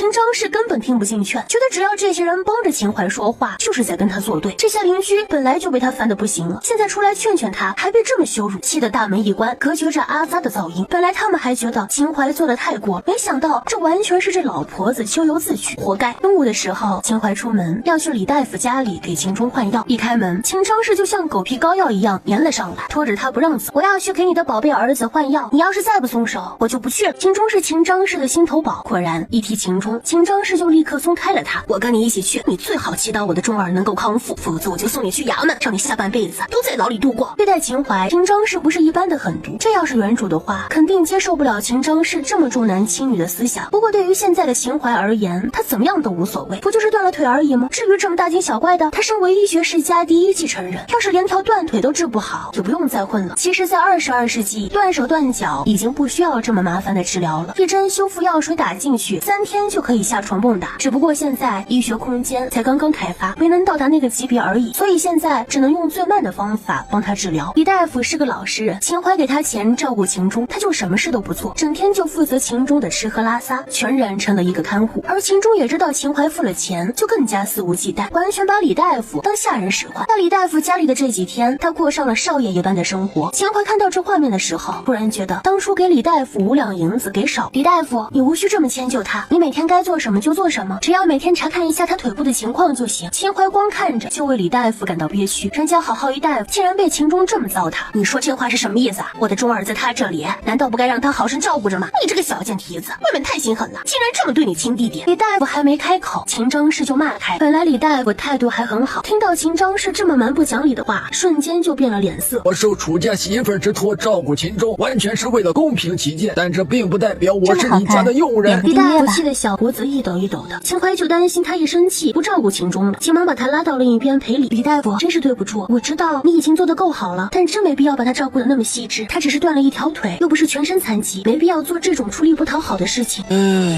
李大夫叹了一口气，楚家媳妇啊，我也就是看在你和楚兄弟的份上才帮这个忙的。再说了，又收了你的钱，就想着把他照顾得好一点，没想到你娘说话还那么难听。这几天秦张是天天去秦淮家门口叫骂，一口一个秦淮把钱给外人也不给他，自然早就传到了李大夫耳朵里。虽然李大夫确实是个外人，但这钱也不是白拿，他可是把他儿子照顾得妥妥帖帖。没想到都做到这种程度，秦张氏还是有话说。是，我知道李大夫你受委屈了，但是你放心，3个月后我会再给你相应的报酬。秦淮好言相劝，李大夫确实没有想到秦淮能这么大方，之前给的5两银子已经不是小数目了，他抱怨也没有让秦淮多给钱的意思。不用，之前给的足够了。李大夫推辞，秦淮却觉得一定要给。而另一边，秦张氏抱着秦钟哭了一通，说他儿子如何可怜，秦淮又是如何恶毒。好不容易哭够了之后，发现秦淮还在跟李大夫窃窃私语，肯定是在商量怎么虐待他儿子。只不过还不等他发难，秦淮就已经走过来，把秦钟腿上的泥敲开，开始换药。而灵泉的瑞色，碎了的骨头已经很快的恢复。秦淮又向李大夫要了银针，开始给秦钟针灸。秦张氏看得心惊胆战，秦淮是他看着长大的，除了那一身肥膘，就再没有过人之处。这医术是什么时候学会的？说不定他是在换着法子的虐待秦钟啊！看到秦钟满脸痛苦的表情，心里的猜测更加落实了几分，直接冲上去一把推开秦淮。我可算知道你拉着李大夫说些什么了，就是合计着要怎么害死我的儿子。秦淮一脸憋气，努力的告诉自己一定要忍住，否则他能把秦张氏按在地上打一顿。娘，你误会姐了，我的腿这2天都好多了。大夫和秦淮都懒得解释，最后还是秦钟开了口。这2天他确实在故意为难李大夫，但是这并不能否认秦淮的医术。就刚刚扎针这几下，虽然刚刚扎下去很疼，但是慢慢的会发酸，然后就很舒服了。可偏偏在最疼的那个时候，他娘把他姐推开了。秦钟疼得倒抽一口气，急忙帮秦淮说话。秦张是一副不可置信的样子，别人帮秦淮说话也就算了，可现在说话的是他最宝贝的儿子呀，这就不得不妥协了。然而秦淮已经不打算再帮他针灸，跟李大夫说了一声，准备回去了。来，钟儿身上还扎着那么多针，你要去哪里？秦张是追上来，一把拽住他。秦淮缓缓地撇开他的手，慢条斯理地说出2个字：回家。我不准你走，你帮钟儿把针灸做完再走。我可不敢扎，要是把你儿子扎死了怎么办？秦淮不受影响，继续往前走。秦张是自然不想落下脸皮来求秦淮，他就不信就只有秦淮会针灸。他又回去李大夫家，态度比之前好了不少。李大夫啊，既然那个小贱蹄子走了，剩下的就麻烦你了。李大夫果断摇头，楚家媳妇儿那套针法太细致，我见所未见呐，实在没办法相助。李大夫，你这是何意？收了钱就不办事了是不是？秦张氏的声调瞬间高了几个度，可见刚刚刚的客气都是装出来的。他朝着李大夫伸出手，既然你不替我儿子治病，就把钱还我。钱是楚家媳妇儿给的，我就算要还，也只会还给他，跟你有何干系？李大夫这几天是真的厌倦了秦张氏这野蛮婆子，多一句话都不想跟他说，只觉得当初就不应该答应帮忙照看秦钟。虽然秦淮大方，给的钱多，但受的这些气也太憋屈了。我是他亲娘，拿他点钱怎么了？秦张是完全掉在钱眼里，此时完全把秦钟抛到脑后，只想着让李大夫还钱。秦钟已经忍痛很久，脸都快绿了，结果他娘竟然这么无视他的痛，最终忍无可忍，喊道：哎呀，娘，你要是再不把我姐叫来，我就死给你看！这一声怒喊夹杂了太多愤怒，秦张是吓了一跳，这才想起正事，急忙安慰秦钟：好好好，娘这就去把那个小贱蹄子找回来给你看病。说完又朝门外跑了出去。秦淮自己扎的针，自然知道尺度，料定了秦张是会来求他，所以他走得很慢，防止走远了，回来的时候太累。秦淮，你个小蹄子给我站住！虽然没走多远，但是秦张氏毕竟上了年纪，一路追上来，差点喘不上气，可秦淮就当作没有听见一样继续走，直到秦张氏追上来把他拦住，跟我回去。那命令的口吻让人觉得格外膈应。秦淮看向他，笑道：怎么后悔了？红儿是你弟弟，你必须回去。凭什么呀？别忘了刚刚可是亲娘你把我赶出去的。他故意把亲娘二字咬得很重，这么大他真的是第一次见这么重男轻女的亲娘。方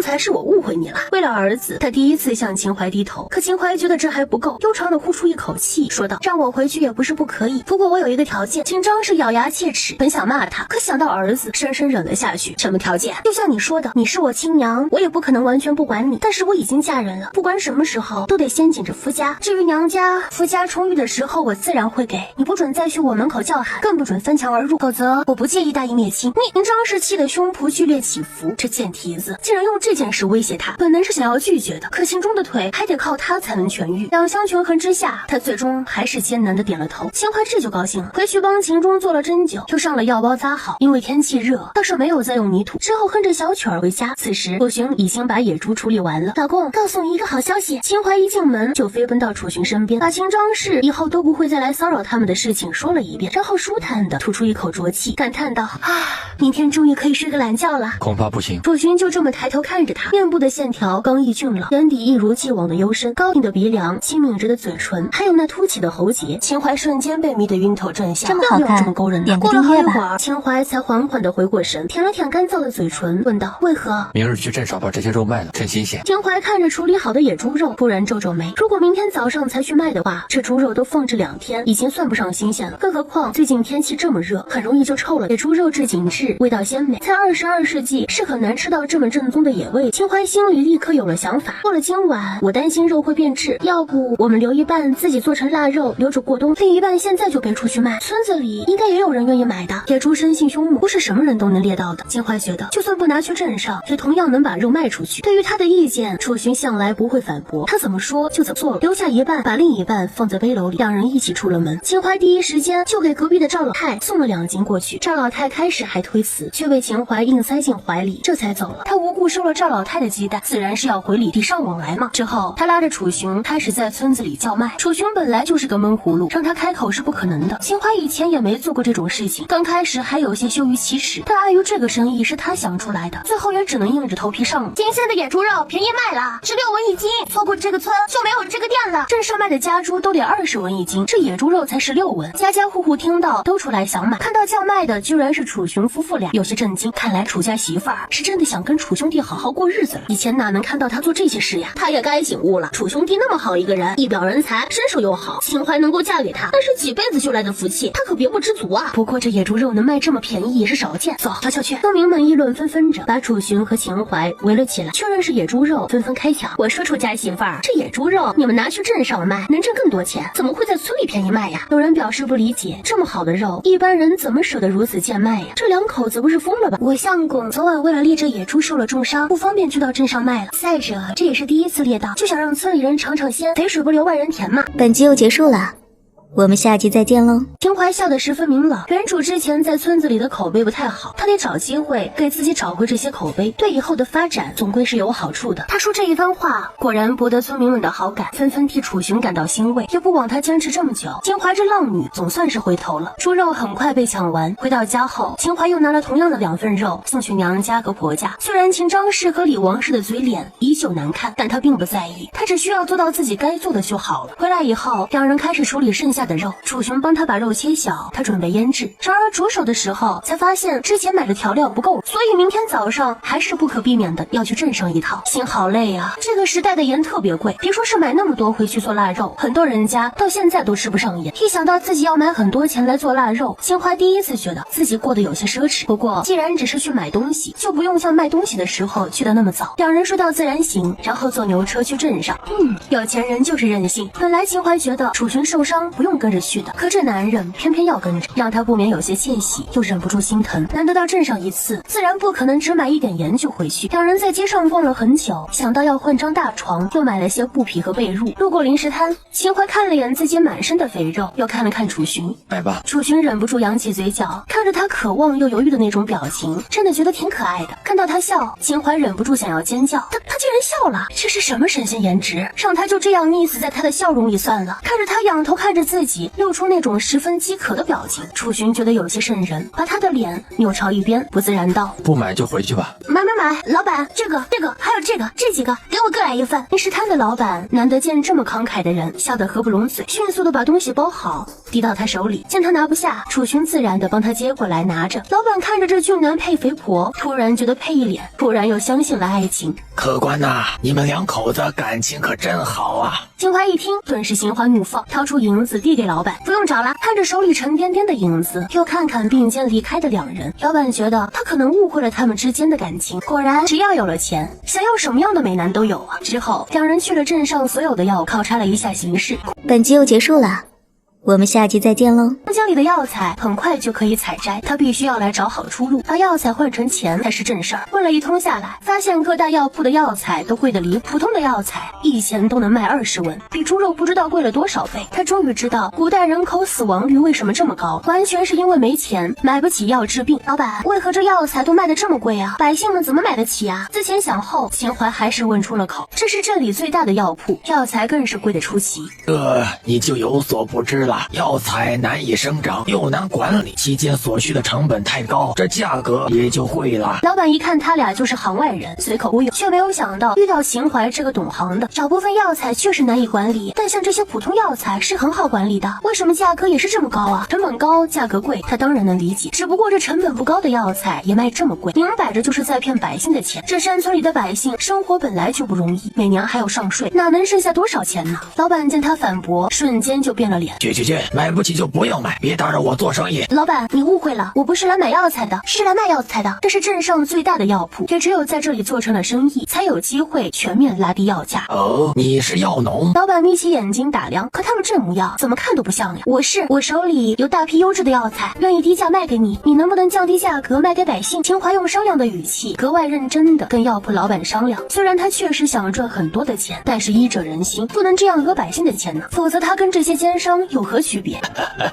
当然，不过这就要看你能便宜到什么程度了。老板意味深长的笑了笑，看上去很好说话的样子，但是秦淮还是慎重的考虑了一下，缓缓开口：普通的新鲜药材500文一斤，晒干的800文一斤，怎么样？这个价格很低了吧？在药材方面有单独的计量方式，1斤相当于16两，1两相当于10钱，这么算下来，秦淮的价格比他们卖出去的价格整整低了4倍。药铺老板不敢置信的看着他，夫人可确定？秦淮毫不犹豫的点头。不知老板肯降价多少？老板想了想，伸出一个手指，如果夫人所言一切属实，且药材质量极佳，我愿把现在的价格降低1半。奸商不愧是奸商，秦淮药价都这么低了，他却还要卖这么高的价格，就算降低1半，他照样能赚大钱。自始至终损失的都是秦淮。老板，这未免就有些说不过去了。秦淮笑着，想让老板把价格再降低点。夫人，我是个商人，凡事得从利益考虑。你要是不相信的话，可以去问问别家药铺，能像我这般爽快降1半的真的不多。秦淮当然知道这个道理，像这样的大药铺都舍不得降太多，更别提那些小铺子。行，过几日我去把药材运来，希望老板不要食言。秦淮点点头，跟楚寻一起离开。药铺老板看着离开的两人，眼里满是戏谑，活了这大半辈子，还没见过这种有钱不赚的蠢货。当然，这种愿意为他省钱的人，自然是越多越好。离开药铺之后，秦淮有些心不在焉，他的医学空间是这个时代根本解释不了的高科技。可是楚寻是他丈夫，自然知道他并……哎呀，怎么卡住了？原来是没话费了，月初该充话费了。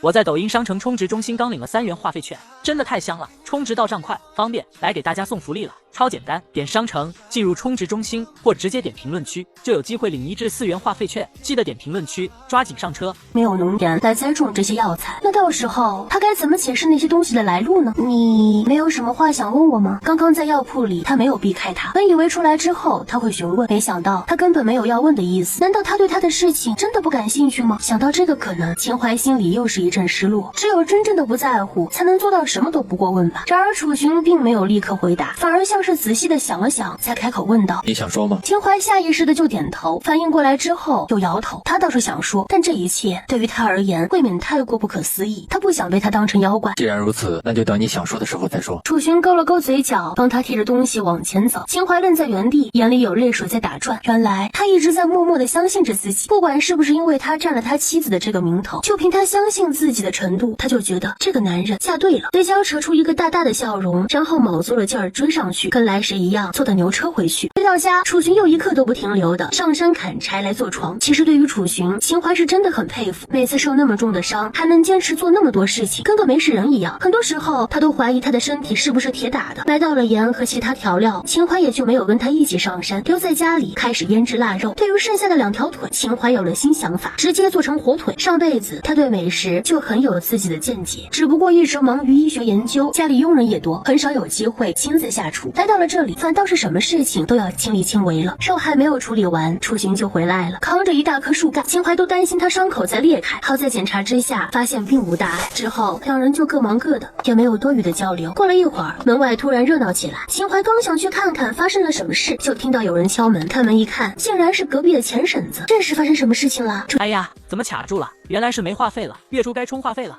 我在抖音商城充值中心刚领了3元话费券，真的太香了！充值到账快，方便，来给大家送福利了，超简单，点商城进入充值中心或直接点评论区，就有机会领1至4元话费券。记得点评论区，抓紧上车。家媳妇儿刚刚找兄弟上山打猎回来，说山上有好多莫名死了的野味，现在大家伙都要去山上捡回来，我特地来叫你们一声，你们快走，我就不等你们了，不然过会儿可就要被其他人捡完了。钱婶子说这话的时候，满脸都是激动的神情，这简直是天上掉馅饼的好事啊！几百难遇难，可得去沾沾喜气。说完，又不等秦淮答复就跑远了。秦淮却是吓得不轻，他当然知道那些死了的动物是怎么回事，全都是他用10里香毒死的。虽然他只是想毒死狼群，也在最快的时间里解了毒，但还是有不少动物遭了殃。那些动物都是中毒死了的，要是被人吃下去，人肯定也会中毒。怎么办？不能让他们把那只动物拿回来吃，不然后果不堪设想。楚寻也知道事情的严重性，他刚刚上山的时候也确实遇上了赵兄弟，当时倒是没有太在意，没想到他回来就把这件事传开了。秦淮用毒的事情自然不能说，说了他们也不会信，可现在关乎村民的生命安全，他们也不能坐视不理。两人连手都来不及洗，就跟着跑了出去，生怕去晚就会有悲剧发生。大家听我说，山上突然有那么多动物死亡，肯定不正常，说不定是得了病，吃下去把病传染到自己身上，就得不偿失了。秦淮自己下的毒，心里总有一种负罪感，要是劝不了这些村民，让他们中毒出了意外，他一辈子都会良心不安的。你个小贱蹄子，在胡说些什么呢？好端端的怎么会得病呢？而且死了的动物也不是很多，这分明就是老天爷给我们的恩赐。听张氏第一个站出来反对，虽然昨天秦淮才给他送了野猪肉过去，但他对秦淮依旧不满意，毕竟跟钱比起来，那么一点野猪肉根本就不算什么。你分明就是想让我们回去，然后自己把这些动物捡回去再拿去卖吧。你这恶毒的女人还真是不知悔改。其他人本来还觉得秦淮说的有道理，结果被秦张氏这么一说，瞬间觉得很有道理。毕竟楚寻没有田地，他们2口子就是靠狩猎为生，要是把这些动物都捡回去拿到镇上去卖，肯定可以大赚一笔。就是呀，你这也太自私了，只想着自己家发财。本来以为你稍微改变了些，没想到还是一样自私自利讨人厌。骂秦淮的声音络绎不绝，秦淮手足无措，想骂秦张氏的心思都有。为什么每次都是他这个亲娘子坏他的事儿呢？楚寻看他被骂得这么无助，上前冷着脸说道：奉劝而已，何必咄咄逼人？说完拉着秦淮往山下走。既然他们不知好歹不听劝告，那也没有必要再劝。可是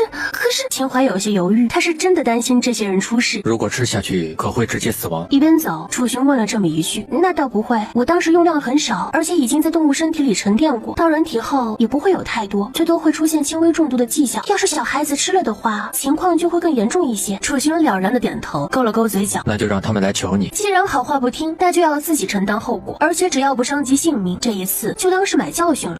本集又结束了，我们下集再见喽。本来只要他们多解释一下，有的村民肯定会听的。但是刚刚他们骂秦淮骂得那么凶，也就没有解释的必要了。欺负他的人就得付出代价。没了2人的阻拦，众人很快把那些动物一抢而空。晚上，家家户户桌上都摆上了野味，吃得兴高采烈。被楚寻开导之后，秦淮对他又有了新的看法。没想到他看起来挺沉闷，内心居然这么腹黑。回家后，高高兴兴的生火做饭，切了一块猪骨来熬汤，很快就有香味飘出来，引得口水直流，瞬间把那些事抛之脑后。今晚在镇上跟药铺老板谈好了买卖，入睡之后，秦淮就急忙进入医学空间，开始查看药材的情况，差不多已经到了丰收期，这速度也是相当惊人了。主人，明天晚上就可以采摘了，到时候我会帮你收好烘干，你直接拿出去卖就行。桑尼笑眯眯地跟在身后，献宝似的跟秦淮介绍药材的情况。还能烘干？秦淮惊讶了，他还以为要自己晒干的。要是桑尼能帮他直接烘干，那简直又帮他省了好多事情。当然可以，有烘干机的。秦淮瞬间觉得自己现在在桑尼面前还真的就活成了一个乡巴佬，感觉什么都不懂的样子。要是早知道有烘干机的存在，他那些虎骨直接拿来烘干就好，比自然风干的好太多了。尤其这几天天气炎热，一不小心就会臭掉的。明天我把虎骨拿进来，你也帮我烘干一下。没问题的，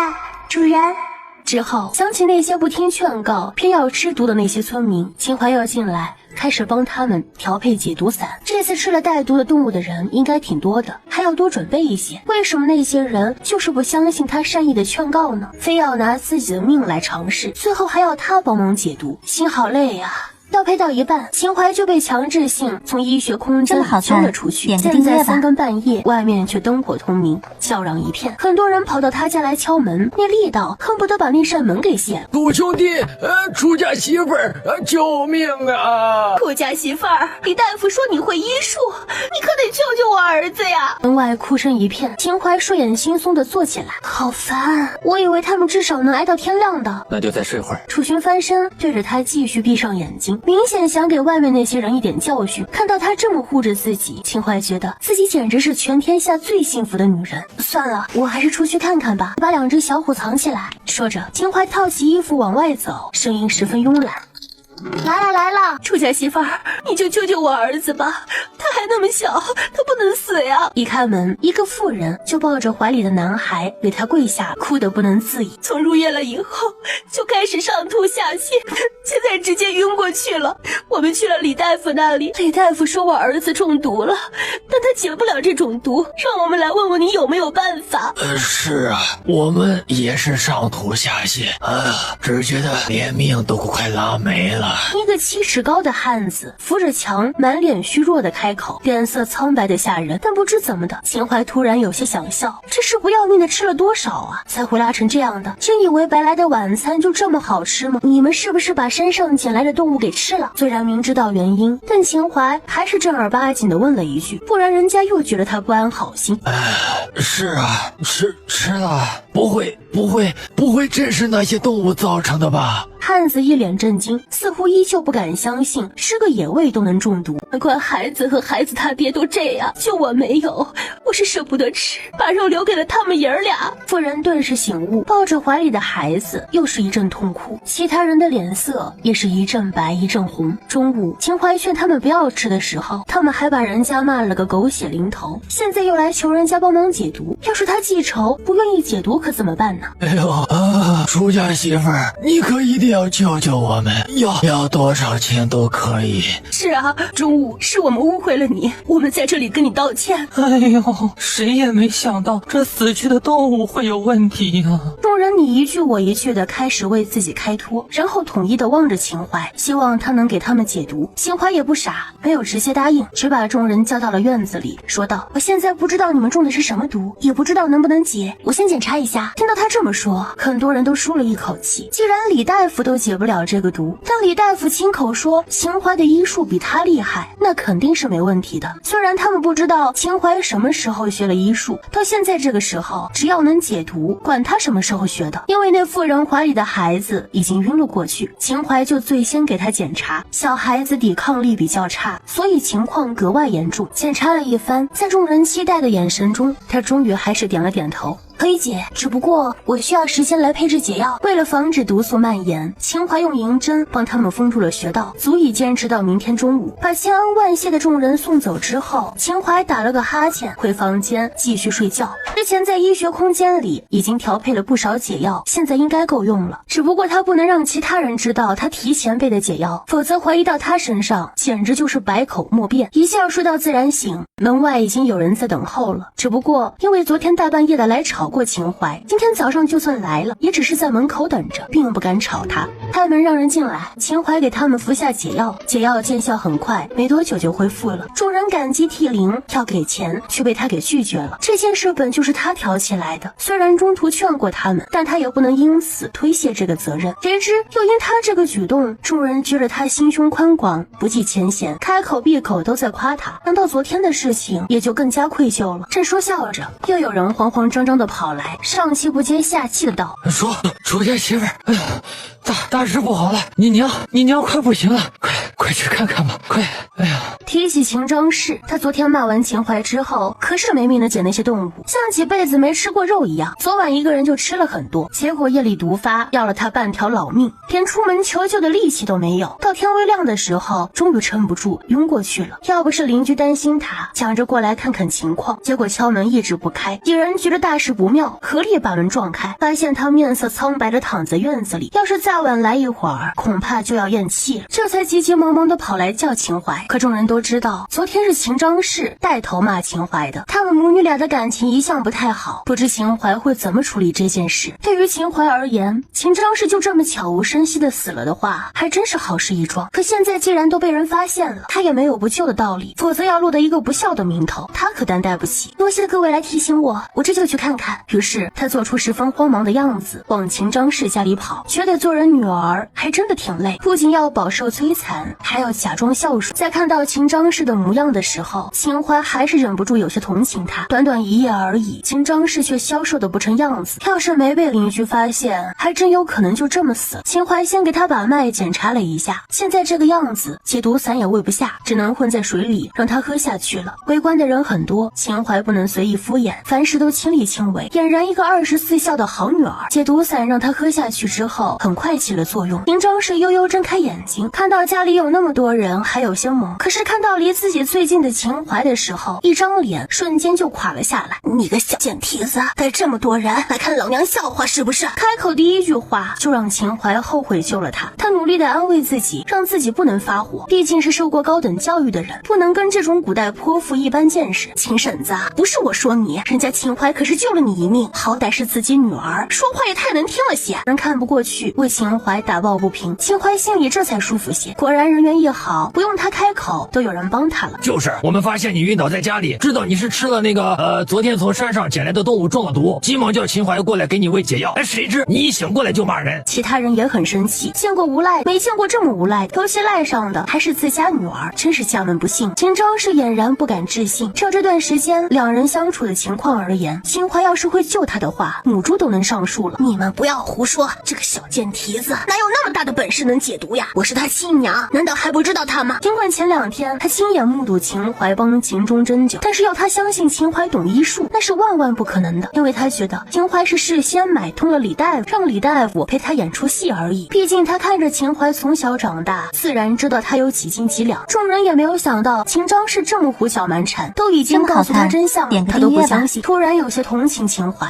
这是造了什么孽呀，才会有秦张氏这样的母亲？哎，秦婶子，秦淮是你的亲生女儿，你怎么就不相信呢？昨晚只要吃了那些动物肉的人全都毒发了，李大夫没有办法解决，是我们连夜去找秦淮救命，他研制了1晚上的解药，救了我们大家伙的性命，这都是我们有目共睹的。他们就想不明白了，身为外人，他们都能够正视秦淮会医术的事情，并且为之前误会了他的事而道歉，可作为亲生母亲的秦张氏怎么就做不到呢？算了，只要大家伙相信我就好，我娘心里就只有我弟弟，我也不奢求他能够正眼看我，只要他平平安安没事就好了。我就先回去了。了。秦淮故作大方的笑了笑，毫不拖泥带水的离开。众人面面相觑，本想再劝秦张氏，可是没过多会儿，发现他们说什么秦张氏都听不进去，也都散了。这件事过后，秦淮在村子里的人缘也好了起来，哪家有好吃的都会优先想到他们家送一些过来。当然秦淮也不是白拿人家的，每次都会回礼，这样一来邻里关系就更好。秦张氏被毒伤了身体，躺在床上养了好几天才恢复，倒也没有来找秦淮的麻烦。但是李大夫一有时间就往他的家里跑，想要知道他医术是从哪里学的，又是怎么知道村民们种的是十里香。秦淮一阵尴尬，一时间不知道该怎么回答。倒是楚雄反应快，帮他回了一句：他自己看医术学的。对，我对医术比较感兴趣，你就自己看医书学的。真怕李大夫不相信。秦淮点头如捣蒜，那模样莫名带着喜感，让人忍俊不禁。然而李大夫却更疑惑，你不是没上过学堂吗？不止秦淮，村里几乎没有人上过学堂，私塾是在镇上，费用也高，村里的人都上不起学堂。秦淮是怎么识字的？我觉得。楚雄随意应了一声，李大夫终于没有再问。只不过秦淮嫁给楚雄也才大半年的时间，期间两人的关系一直不太好，秦淮更是经常出去沾花惹草，哪来的时间学认字呀？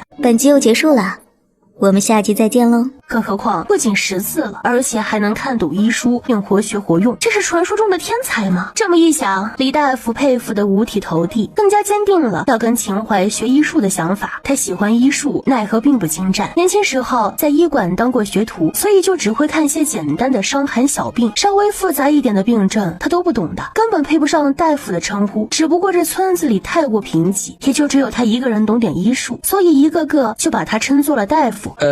楚家媳妇儿，我可否跟着你学医呀？李大夫一把年纪，却满心期待地看着。秦淮表示压力山大，他的医学观念跟现在的太不一样，是这个时代根本解释不通的科学理念，而且他还有一些空间帮助，很大病在他这里都不算什么。可如果他真的是答应了李大夫，他很多东西都会暴露，这也太危险了。李大夫，你也知道我才刚学了没多久，自己还是个半吊子呢，怎么敢收你为徒呢？至于这十里香，我也是运气好，在书上看过相似的情况，所以才尝试着调配解药的。秦淮说的太过真诚，由不得李大夫不信，于是他把重点转到了另一处。你那医书从哪儿得来的？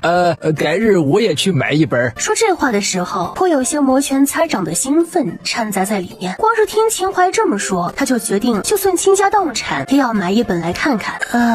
秦淮有些头疼，支支吾吾道：这个我也不知道，是相公上山打猎的时候捡回来的。对，是相公捡回来的。说到这里，秦淮忍不住要为自己喝彩，这种谎话都能编得出来，也是没谁了。李大夫明显失落，刚刚情绪激昂的他瞬间变得无精打采，想买一本好一点的医书怎么就这么难呢？虽然他很想把秦淮那本借回去看看，但又觉得自己这样做太过贸然，深深忍下了那股冲动，失魂落魄的离开了。秦淮松了一口气，软软的坐在地上，终于走了，希望他明天不要再来了。这几天李大夫天天来缠着他，真怕自己绷不住说漏了嘴。楚勋没有回答，只是默默地勾了勾嘴角。第二天一早，两人再次去了镇上，桑尼早就把那些药草烘干了，只是这段时间都没来得及送去药铺，今天正好抽空送去。只不过药材是在他的医学空间里，一路坐车到镇上之后，他才从空间里掏出了几麻袋烘干的药材。楚勋就在一旁看着，眼中闪过震惊，却依旧没有开口问任何原因。秦淮虽然不跟他解释，但也从未想过要隐瞒。虽然他来到这个时空没多久，但他相信这个男人不会让他失望。如果真的因为对他的信任给自己带来了灾难，那他也没有留在这个时空的必要了。毕竟桑尼能带他来到这个时空，也能带他去另一个时空，就看他想不想罢了。两人购了一辆马车，把药材拉到了药铺。药铺老板显然也没有想到他真的有那么多优质的药材，眼睛瞬间就冒了光。谁能想到这么优质的药材价格竟然那么便宜，这是要让他大赚一笔的节奏呀！生怕秦淮反悔一样，迫不及待地付了银子。于是秦淮又赚了一笔，医学空间里的劳力值也上涨了不少。对于这个结果，秦淮相当满意，掂了掂手里的银子，一如既往地逛街去了。虽然镇上的集市小得可怜，也没什么好逛的，但对于住在山村里的秦淮而言，还是很不错了，至少能买些零食吃。想到牧场里那些牛奶和鸡蛋，秦淮又为他们的销路开始做打算。走了好几圈，发现小镇上并没有人喝牛奶的习惯。换句话说，这个年代牛奶是很珍贵的东西，只有大户人家才喝得起。像这样的小镇上，有钱人家不多，就算是是有点小钱，也是舍不得这么奢侈的。唉，秦淮无声的叹了一口气，这要是在大一点的城镇中，或许还能大赚一笔。然而现在在这样的村镇上，也只能低价卖出了。又转了2圈，一个计划在秦淮脑海中生成，特地去买了笔墨纸砚，又买了些小菜，这才坐牛车回去。回到家里，秦淮迫不及待的把笔墨纸砚拿出来，摆在桌子上，对着楚寻说道：“老公，帮我写几个字。”对于这样的称呼，楚寻已经习惯了，只不过有些诧异，他竟然真的不识字，可医术这么好，又不像不识字的人呢。不管怎么说，他还是坐在桌前，拿起了笔，开口道：“说吧。”秦淮偏着头想了想，郑重的开口：“牛乳美容养颜，强身健体。”他自然是识字的，只不过不认识这个时代的文字。看着楚寻写出来之后，才发现不过就是些繁体字罢了。他倒是认得出来，只不过不是经常接触，看上去有些陌生，以后多认认就好了。没错，为了让村民们知道牛奶的好处，他必须大肆宣传，所以就想打个广告。可是楚寻这字写的未免也太好看了吧，短短一行字，总给人一种艺术品的感觉。这么好看的字，秦淮怎么舍得拿到街上去到处张贴呢？当然是自己收藏起来了。他也坐了下来，另外拿出纸，把这几个字誊抄了一遍。又考虑到很多人可能不认识字，于是在旁边画了5幅小小的简笔画，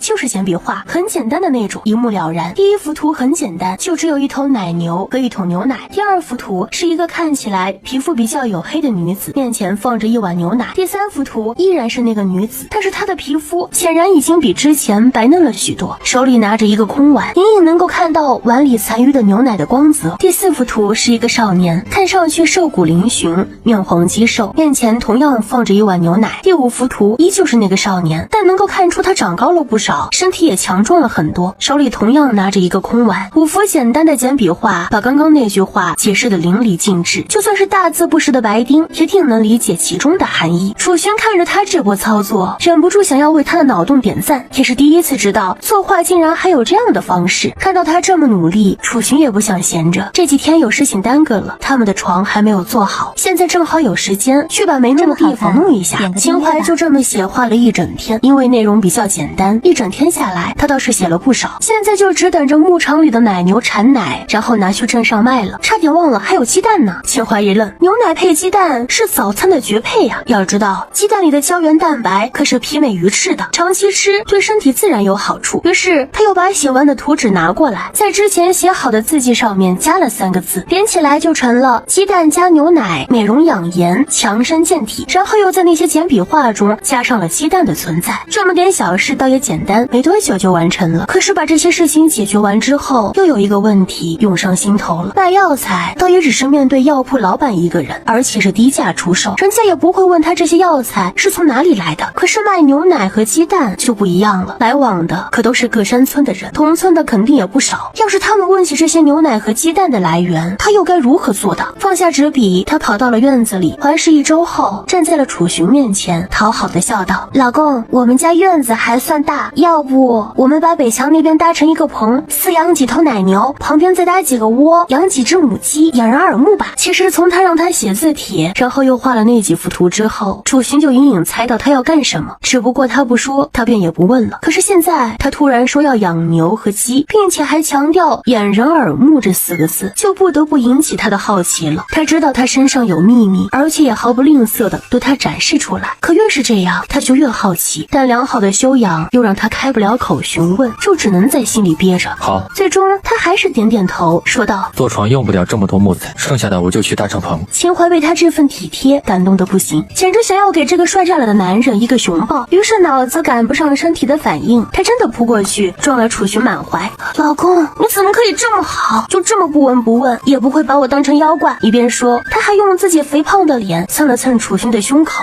这男人的身材简直好到爆啊，隔着衣服都能够感受到他坚挺的肌肉，让人忍不住想要尖叫。按正常人来说，看到他突然就变他当做妖怪看待，可是楚寻没有，完全像个没事人一样，还主动去帮他找来马车，一起把药材送去药铺。楚寻突然被他这么抱住，刚开始还有些惊愕，毕竟2人成亲大半年，虽然同床共枕，却没有任何亲密的举动。再者他也不喜欢别人的触碰，可是现在面对贴着自己的肉乎乎的一团，他却不像厌恶别人的触碰一样厌恶他，反而觉得这样肉肉的触感也不错。那你是妖怪吗？这句话说出口时，连楚寻都没有发觉自己眼中的笑意。当然不是啊！楚寻急着解释，竟忽略了他这一瞬间的柔情。我发誓我真的是个人。他举着小胖手，信誓旦旦地保证，只不过在我的身上发生了一些匪夷所思的事情，跟你暂时也说不清楚。不过我能告诉你的是，我身体里有一个小空间，有大片的良田和牧场，我的药材就是在里面种植的。牧场里就养着奶牛和母鸡，过几天就可以拿出去卖了。身体里自带小空间吗？楚寻挑了挑眉，这倒是闻所未闻。只不过这世上让人意想不到的事情太多。本集又结束了，我们下集再见喽。他也不是什么神人，是所有事情都知道的。当然，秦淮终于还是跟他说了自己身体的秘密。不得不确定的是，他是高兴的。或许这个胖胖的小女人早在不知不觉中就走进了他的心里，只是他一直没有察觉到罢了。见他不说话，秦淮有些着急，以为他不相信自己。他知道这件事对于楚寻而言确实难以理解，可他是真的没有说谎。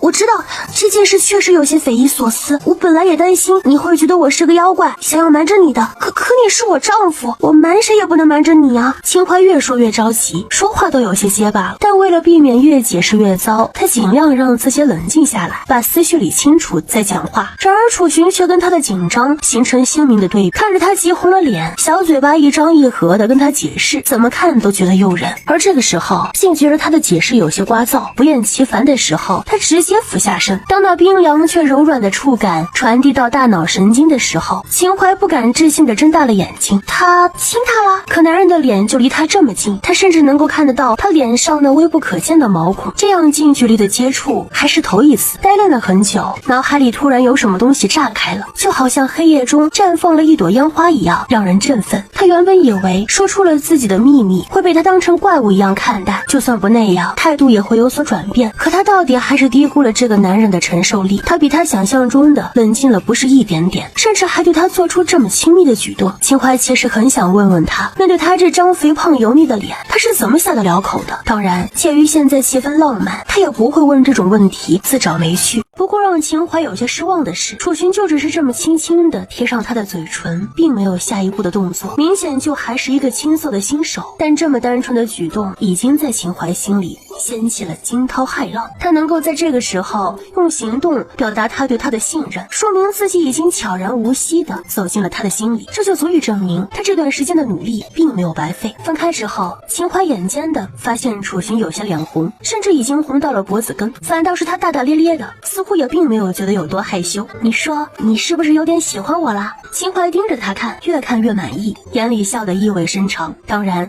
也在期待他的回答。楚寻被他看得有些不自在，想到自己刚刚的举动，突然觉得有些不可思议，那还真不像是他能做出来的事情。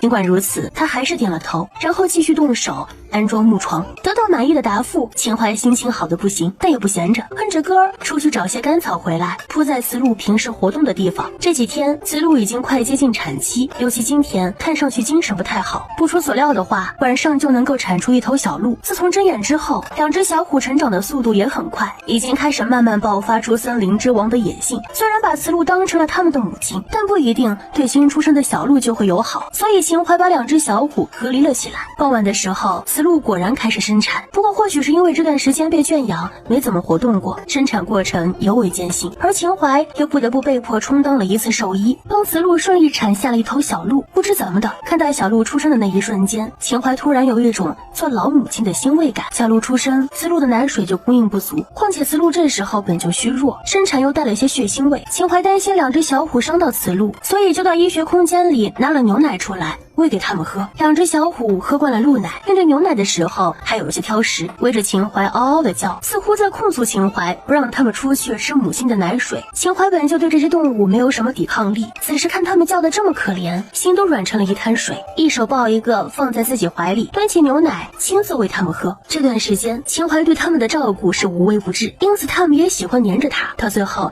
也乖乖的把牛奶都喝了个干净。而这个时候楚寻也把床弄好了，一个人把床搬进了房间，把之前那张小床搬出来劈开，用拆下来的木板去搭养牛的棚。秦淮放下小虎，准备进房间铺床，两只小虎像哈巴狗一样跟在后面，就差摇尾巴了。床铺好之后，看着比之前大出来一半的床，秦淮心里有些不是滋味。虽说床大了睡得会舒服些，可他们俩的感情好不容易有了一点进展，如果还是睡那张小床的话，说不定还会再发生些什么。可现在床这么大，把他想要为非作歹的心思都给打乱了。虽然知道自己有些过分主动，动，但秦淮毫不在意，他生来就这样，喜欢的东西就努力去争取，否则要是被别人抢走了，只怕连哭的地方都没有。晚上睡觉的时候，楚寻依旧安稳的睡在属于自己的位置。秦淮犹豫了很久，还是决定主动出击，缓缓的朝他这边靠了过来。老公，他闭着眼睛开口，声音是前所未有的嗲。这段时间，楚寻已经习惯了秦淮对他的称呼，但也没有想到他的语气能嗲到这个地步。不知怎么的，只觉得有些心神乱晃。你喜欢现在胖胖的我，还是稍微瘦一点的我？秦淮睁开眼睛，期待的看着他。所谓女为悦己者容，现在知道他对自己也是喜欢的，就想要把最好的自己呈现到他面前。有区别吗？楚寻不解的皱起眉头。不都是你？听到这句话，秦淮的心情简直无法用语言来形容。楚寻的意思他是听明白了，也就是在他看来，不管是胖的他还是瘦的他，只要是他这个人，他都喜欢。忍不住甜蜜的笑开来，他又朝他拱了拱肥胖的身体，努力的挤进他的怀抱，小胖手紧紧的环住他纤细却有劲的腰身，一时之间更加坚定了要减肥的决心。楚寻倒也不反对，同样伸出手搂住了他。你什么时候开始喜欢我的？对于一个女人而言，她很在乎自己的丈夫，究竟是喜欢现在的他，还是以前这身体的原主？虽然都是这副躯体，但始终屈辱的灵魂已经更换了人。楚寻仔细的想了想，郑重的开口：你上山找我那晚，准确的说，应该在两人去卖虎肉的那天早上就喜欢上了。看他游刃有余的跟酒楼掌柜讨价还价，不知怎么的，觉得原本灰暗的眼前突然出现了光彩。只不过是那天晚上，他才确定了自己的心。尤其是当他看到那几匹狼同时扑向秦淮的时候，他的心都提到了嗓子眼。那一瞬间，他连把那些狼碎尸万段的心思都有。显然，这个答案让秦淮很满意。毕竟，只要不是在他来之前喜欢上，那就都是喜欢他的。第二天一早，两人照例又去了镇上，棚搭建好了。为了掩人耳目，做戏也是要做全套的，所以两人这一次去镇上，就是为了买奶牛和母鸡。母鸡倒还算便宜，两人买了30只母鸡，让邻居刚准备回去的赵老太帮忙带回去。秦淮还主动帮赵老太付了坐牛车的钱，但奶牛就不一样了，价格昂贵暂且不说，重要的是在这个小镇上根本就没有人卖，可以说是拿着钱都买不着。奶牛主要就是产奶，一般的百姓根本喝不起，只有一些富贵人家的小姐喜欢泡牛奶浴，然而人家还是在自家别院饲养，百姓顶多会饲养黄牛和水牛，至少还能犁地。没有奶牛卖怎么办？秦淮有些无助地看向楚寻，他们在集市上转了好几圈，实在是没有看到有人卖奶牛，好想直接从空间里切一头出来啊！而这一点，楚寻完全跟他想到一起去了。既然没人卖，那也就没有必要再花那种冤枉钱了。拉着秦淮往阳城的方向走去，秦淮却是不解：去哪儿？随便走走。秦淮满脸问号，然而楚寻却并不直接回答，嘴角勾了勾，带着秦淮往前走。到了，他自然就明白了。在去阳城的官道上走了很久，秦淮终于认出这是去阳城的路，以为楚寻要带他去阳城。阳城确实是个大城池，竟然也有卖奶牛的人。可是从这里去阳城太远，怎么都不该走路去的呀！不行不行，秦淮使劲地拽着他想要回去。我们先回镇上买2匹马行吗？租辆马车也行，可别让我走着去，会死人的。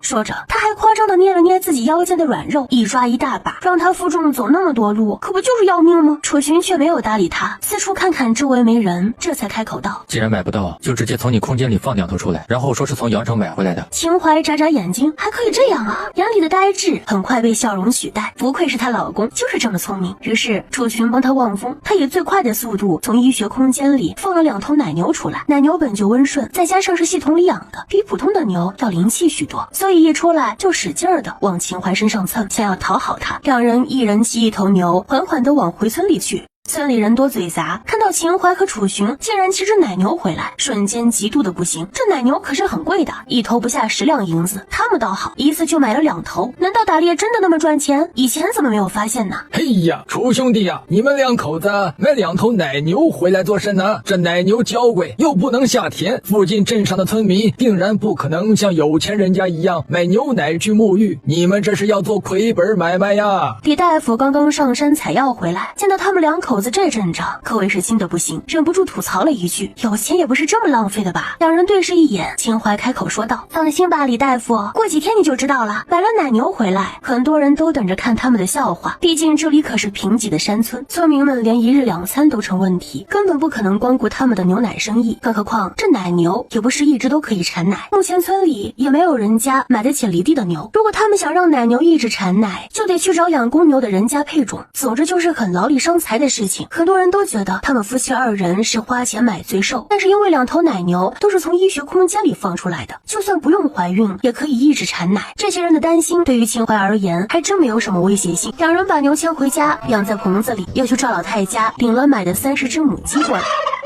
戏倒是做足了，现在秦淮可有的忙了。晚上睡觉要去空间里清洗棚舍，中午清醒的时候要在院子里清洗棚舍。她已经从一个豪门大小姐彻底变成了一个敬业的铲屎官。接下来的几天，两人每天都会去镇上把秦淮之前画的那些广告粘贴在墙上，百姓们也是第一次见这种宣传方式，一个个感兴趣的不行。牛乳和鸡蛋竟然有这么大的功效啊，我都已经迫不及待的想买来尝尝了。一个家世稍好的女子捧着自己的脸蛋，激动的不行。爱美之心人皆有之，本集又结束了，我们下集再见喽。更何况是像她这样风华正茂的姑娘家，我儿子都5岁了，看上去像才有3岁一般，又不知道喝了牛乳会不会长个儿。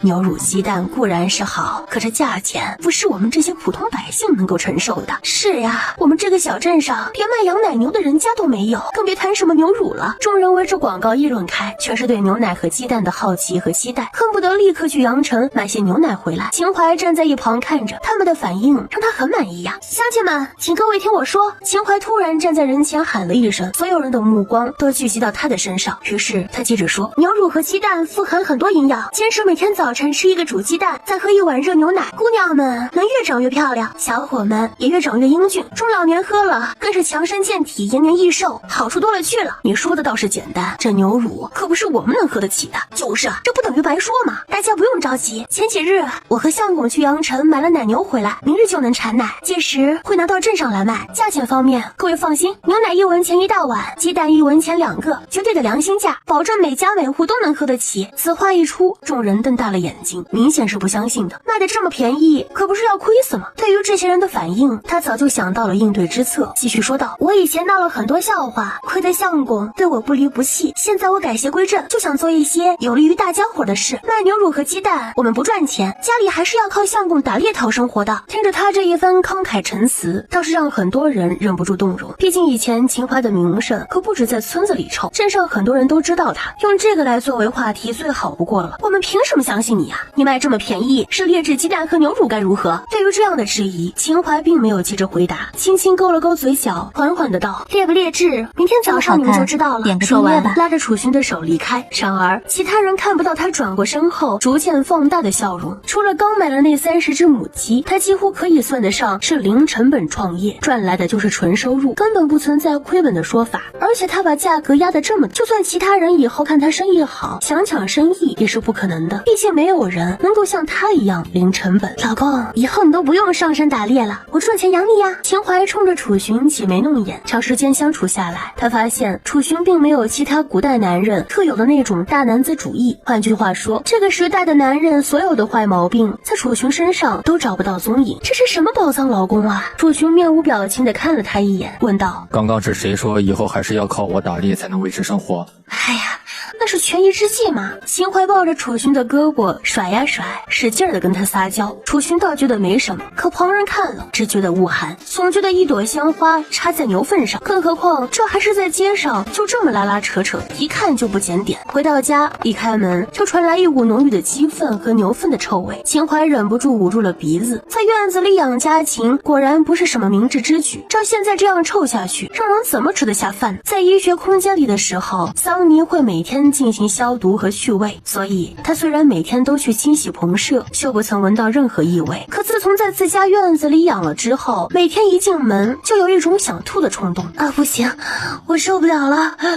干呕了好几次后，秦淮苦着脸来到面前，手一挥，把他们全都收到了医学空间里。没人的时候就让他们在里面待着吧，有人的时候再把他们放出来，否则这臭味都要传到隔壁去了。把棚舍里里外外的洗了3次，又点上了熏香除味，秦淮这才感觉自己活过来。中午没事干的时候，秦淮就去睡觉，然后进入医学空间，继续开始护理他的草药。楚军的伤好的差不多，又拿着弓箭上了山。虽然现在两人并不缺钱花，但他也不想真的靠秦淮来养。秦淮会赚钱是他的本事，可他身为一个男人，也得挑起这个家的担子。秦淮对这些药草很上心，上一批货虽然是低价出售，但由于产量多，也卖了不少钱。这一批桑尼也已经帮他播了种子。现在他只需要来除草浇水就行。想到自己自从来到这个时空以后赚钱没压力，秦淮就觉得自己似乎是踩了狗屎运，似乎不管怎么做都有赚钱的路子。睡醒之后，楚寻还没有回来，秦淮就主动开始做晚饭。本还想着楚寻回来应该能带些新鲜的野味，没曾想野味倒是没带，倒是领回来一个野女人。看着躺在他们床上昏迷的女人，楚寻的嘴翘得能上天了。说好出去打猎，结果却打了个女人回来，甚至还放在他们新做的大床上，想想就觉得生气呀。可是身为医者，他知道现在不是生气的时候。床上的女子被蛇咬过，一条腿已经变得乌青，连嘴唇都是黑的，要是再不抢救，只怕就要去见阎王。可她穿的一身华贵，一看就不是普通人家的姑娘。一个姑娘家穿这么好，干嘛偏偏往山上跑啊？因为女子伤在腿上，楚寻还是有所回避。在秦淮给女子解毒的时候，他去了荒废已久的偏房收拾东西，想让那姑娘暂时住在偏房里。因为刚刚他把女子抱进来放在他们床上的时候，他明显察觉到了秦淮的不高兴。屋子里，秦淮烧红了匕首，划开女子的伤口，开始帮她挤毒血。一般来说，这种蛇毒并不致命，只不过看这样子应该是昨天就被咬伤的。但这女子没有及时处理，就这样一拖再拖，再加上身体疲惫，这才晕倒了的。把毒血挤干净之后，秦淮又给她喝下一些灵泉水，这才转身出门，准备去厨房吃饭。楚寻守在外面，看到他出来，淡淡的问道：那姑娘情况怎么样？没事，过不了多久就醒了，走吧，吃饭去。秦淮明显不高兴，但也不想跟他多说。路过两只小虎和两头鹿的时候，想到里面昏迷的女子，未免引起不必要的麻烦，手一挥，把他们带到了空间里。等这女子离开之后，再把他们放出来。两人面对面坐着，秦淮低着头吃自己的，期间一句话不说，完全没有平时的活跃。楚寻想了想，还是主动解释道：我在山上遇到这位姑娘的时候，她已经昏倒了，我不能见死不救，这才带了回来。我知道。秦淮低着头，声音有些沉闷。他知道楚寻这么做是正确的，也知道自己现在是有些乱吃飞醋，可就是忍不住心里不舒服。或许是因为那女子长得好看吧。长得好看暂且不说，那身材是个男人都会心动的吧。该丰满的丰满，该纤细的纤细，那盈盈一握的小腰，让她身为一个女人都忍不住羡慕。之前就下定决心要减肥，可这2天忙着打广告的事情，竟然把这件事给忘了。平时村子里也没有长得特别出众的姑娘，所以她也不会有什么危机感。可今晚这一个是真的刺激到她了。你喜欢她那样的，还是我这样的？突然他没由来的问了一句。楚寻觉得有些莫名其妙，他不过顺手救了一个姑娘而已，谈何喜欢？但看到秦淮阴沉的脸色，他还是老实巴交的回答：喜欢你。本以为秦淮会有所消停，没想到他更生气了，筷子一摔，连饭都不吃了。你骗人！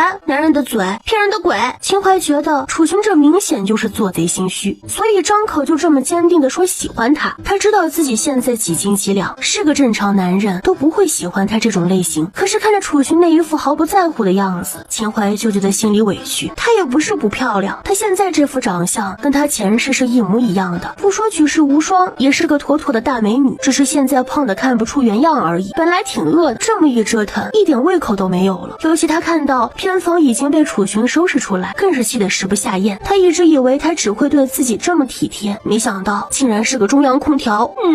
妈妈，她觉得自己被骗了。看着她突然沉下去的脸色，楚寻有些不知所措。他都已经如实交代了，他怎么还要生气呀？不想看到他，索性跑到院子里坐着，继续生闷气。楚寻想了很久，终于反应过来，他是在吃醋。吃醋吗？修长的凤眼意味深长的眯了眯，随后起身去院子里跟他一同坐下。我只是无意救下他，待他无碍便让他离开吧。秦淮依旧不理他。那女子现在很虚弱，就算恢复也要3-4天的时间，3-4天可以发生很多事情了。正气着，房间里突然传来东西摔碎的声音。秦淮急忙进屋一看，那女子已经醒过来，伸手准备去拿一旁放着的水，结果一不小心把装水的茶盅打碎了。对不起啊，我不是故意的。这个时候，女子已经知道她被人救了，而且一醒来就打碎了人家的茶盅，实在有些不礼貌。见主人家一进来就急忙道歉。没关系，秦淮只是在生楚寻的气，倒是没有把怒火牵连到这女子身上，对她的态度倒也还好。重新倒了一杯茶给她，然后找了扫帚过来，把碎了的茶盅清扫干净。在她忙碌的同时，女子已经开始打量她，觉得这个妇人除了胖了点儿，丑了点儿，心地还是挺好的，悬着的心也就放了下来。多谢这位大姐相救，否则如尔如今恐怕都不是是荒野了。女子甜甜的开口道谢，满脸的感激之情，同时也向秦淮透露了自己的名字。但秦淮的关注点却不在这里，脑海里只剩下那2个字在久久回荡：大姐。什么大姐？她有那么老吗？她虽然已经嫁人，但今年也才17岁的好吗？更何况这女子看上去跟她也差不了多少，本来就够生气的了，再听这句话简直能把她气死。但表面上却依旧笑着：骑射之劳，既然姑娘已无大碍，小妇人便不多留了。罗天如满脸问号，她并不知道自己哪里惹了这个胖女人，明明是笑着跟自己讲话，却让人感觉有一股敌意。她现在都不知道自己身在何处，再者现在天都快黑了，她又能去哪里呢？大姐，如今天色已晚，如儿可否在这里借宿一晚？便说着，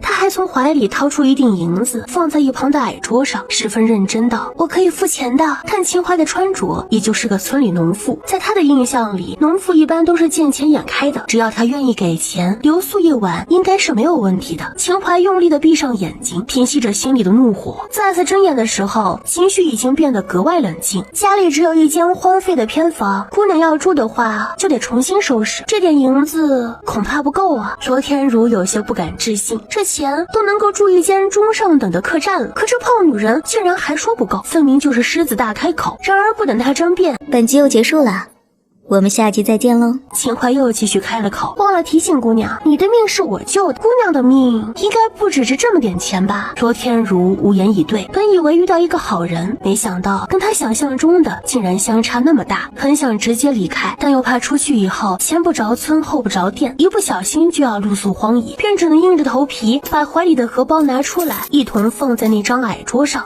这是我全部积蓄了。他出门比较急，连丫鬟都没有带，带的钱也不是很多，一路上又基本没花过钱，没想到一次性交代在秦淮这里了。秦淮的脸色这才好看了些，拿起荷包掂了掂，分量还挺足，这才说道：你的毒已经解了，可以正常走路，厨房在外边，锅里有吃的，偏房已经帮你收拾好了，自己去住吧。听他这么说，罗天如才注意到自己是睡在一张大床上，不用想，定是人家夫妻俩的床。想到自己尚未出嫁，一时有些脸红，急忙从床上下来，脚一沾地，一阵痛感传来，罗天如忍不住啊了一声，见秦淮面无表情的看着，一时有些难堪，一瘸一拐的出了门。楚寻就坐在院子里，用匕首削着竹剑，听到有人出来，以为是秦淮，就抬头看了一眼，没想到却对上一双迷茫的眸子。四目相对的时候，罗天如感觉心里好像有什么东西破土而出，这该是他见过长得最好看的男子了吧？虽然一身布衣，却难掩他身上的贵气，一举一动都牵动着他的心弦。这家里似乎只有他们2个人，所以他跟刚刚那个脾气不太好的胖女人是夫妻，为什么突然有种不甘的感觉？胖成那样，脾气暴躁又贪图钱财的女人，怎么能配得上他呢？于是本来要去厨房的罗天如径直朝楚雄走了过去。我姓罗，名天如，不知公子贵姓？秦淮站在房门口，嘴里噙着一丝冷笑，哼，果然不出他所料，只要是个女人，见到楚雄就会走不动路。刚刚叫他大姐，到了楚雄这里就成了公子，哼，女人。秦淮并没有过去打扰2人，而是很用力的把门摔上，然后开始拆床单。他的床刚刚被那个女人睡过，他得重新换一套。好在这段时间有钱，床套也买了好几件，不然遇到今晚这种情况，也只能忍气吞声了。听到摔门声的时候，楚寻就已经知道他生气了，所以也无意跟罗天如多聊，只简单的回了一个楚。罗天如对自己的长相一向很有自信，想要追求他的男子也很多，那些人对他都是殷勤至极，却没有一个像楚雄这样冷漠。但尽管如此，他也没有生气，依旧笑得格外温暖。那我日后便叫你楚大哥了。楚雄没有再理他，继续削自己的竹剑。在他看来，根本不存在日后这种说法，他不可能让这个女人在自己家里住太长时间，否则秦淮能翻天。抬头看了一眼亮着烛光的卧房，目光都变得温柔起来。想到那个小女人生气的样子，便也没有心思再做其他事情，把东西收拾好，对罗天如说了一句姑娘请自便，就进了卧房。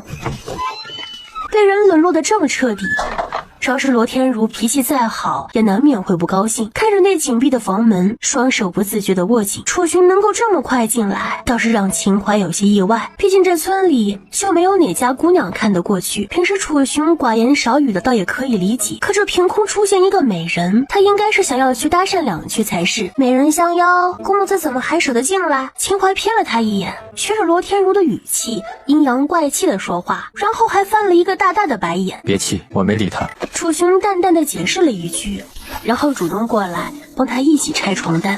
听他这么说，秦淮的心情才好了些，但还是满脸不可置信的看着他。真的？面对楚寻这样的质问，也不知道刚刚说的那个字算不算。想了想，还是如实回答：只告诉他我姓楚。秦淮无语了，都互换姓名了，这不是理是什么？秦淮迅速的换好床单，把脏了的床单扔在桌子上。楚寻趁机过来拉他的手，想要哄一哄，谁知才刚碰到，就被他迅速的躲开，还阴阳怪气的附加了一句：哎呀，讨厌了，死鬼！楚寻无语了。在厨房里吃东西的罗天如也听到了这一声惊叫，手里的筷子瞬间掉在了桌子上。那位俊朗逼人的公子真的喜欢那种类型的女人吗？想想就觉得暴殄天物。他抿着嘴唇，似乎下定了一个决心，然后又恢复了从容，拿起筷子继续吃东西。可房间里秦淮却一点都不消停，明明两人离得很远，他却总能叫出各种各样令人无限遐想的声音，比如你不要这样嘛，家里又不是只有我们两个人，哎呀，忍一忍嘛，那姑娘明日就走了，你个死鬼，快放开人家！楚寻和罗天如汗颜了。面对这一场自导自演的戏，秦淮演得还挺认真的，就坐在床上一个劲儿的乱喊乱叫。楚寻站在一旁冷汗直流，这小女人吃醋的样子怎么就这么可爱呢？突然觉得喉咙干得紧，三步当作两步，快速上前，长臂一伸，把秦淮肥胖的身子扯进了自己怀里。你可以不用一个人演。说完，不等秦淮反应过来，低头附上了他的唇。秦淮觉得自己在做梦，在这段感情上一直都是自己主动。介于今晚的事情，他知道是自己在无理取闹，因为更多是因为他对自己身材的自卑。本以为楚寻会恼他，没想到他竟是这种态度。然而就在他想要进行下一步动作的时候，秦淮突然一把推开了他，然后像个做错事的小孩子，迅速地钻进被子里，把自己裹成一个粽子，连头都捂了进去。按理来说，把自己的身心交给心爱的男人是每个女人都想要做的事情，可现在秦淮却不是这么想的。他想要等自己变得更完美的时候再把自己给他，因为他配得上最好的自己。看着突然空了的怀抱，楚寻皱了皱眉，似乎很不喜欢这种感觉，又看了一眼把自己捂成一团的小女人，无声地笑了笑，然后去把她的被子往下拉了点儿。怎么，刚刚不是叫得很欢快吗？秦淮的脸本就红得不行，听到楚寻这么说，瞬间更热了。你管我？楚寻倒也没有生气，一个掌风过去，蜡烛熄灭，他也上了床，从背后把秦淮搂进自己怀里。反正一生还很长，他有的是时间，也不急于这一时。罗天如刚吃完东西出来，就看到他们的房间已经熄灯了，虽然已经没有了那种拉耳朵的声音，但依照刚才的状况，此时两人定在做一些不可描述的事情。想到秦淮那一身肥肉以及楚寻那张无可挑剔的脸，罗天如心里忍不住一阵疼痛。这么好的白菜怎么就被猪拱了呢？愤愤地回到偏房，那里还亮着一根蜡烛。环顾整个房间，不仅简陋，而且还小，不过床上的被褥倒是新的。罗天如叹了一口气，躺在床上却是毫无睡意，脑海里全是刚刚见到楚寻的那一瞬间。不知怎么的，一想起他就忍不住脸红心跳。不可否认的是，他对那个有妇之夫动心了。他这次一个人出来，就是想要找一个自己喜欢的男子带回去成亲。本来也没抱多大希望的，只想着出来玩一玩，没想到这么快就被他遇见了。虽然他已经成亲，但他不介意，更何况他妻子长得丑，脾气又不好，根本配不上他。而他就不一样了，长得好，家世好，脾气也好，定能成为他的良配。明天一早还要去镇上卖牛奶和鸡蛋。秦淮一入睡就立刻去了医学空间。桑尼已经帮忙挤好牛奶，并且做好杀菌和消毒，鸡蛋也收取摆放好，根本就不需要他做什么。秦淮乐得清闲，想到刚刚楚寻捏着他腰间的软肉丸，脸上又是一阵爆红。主人，你怎么了？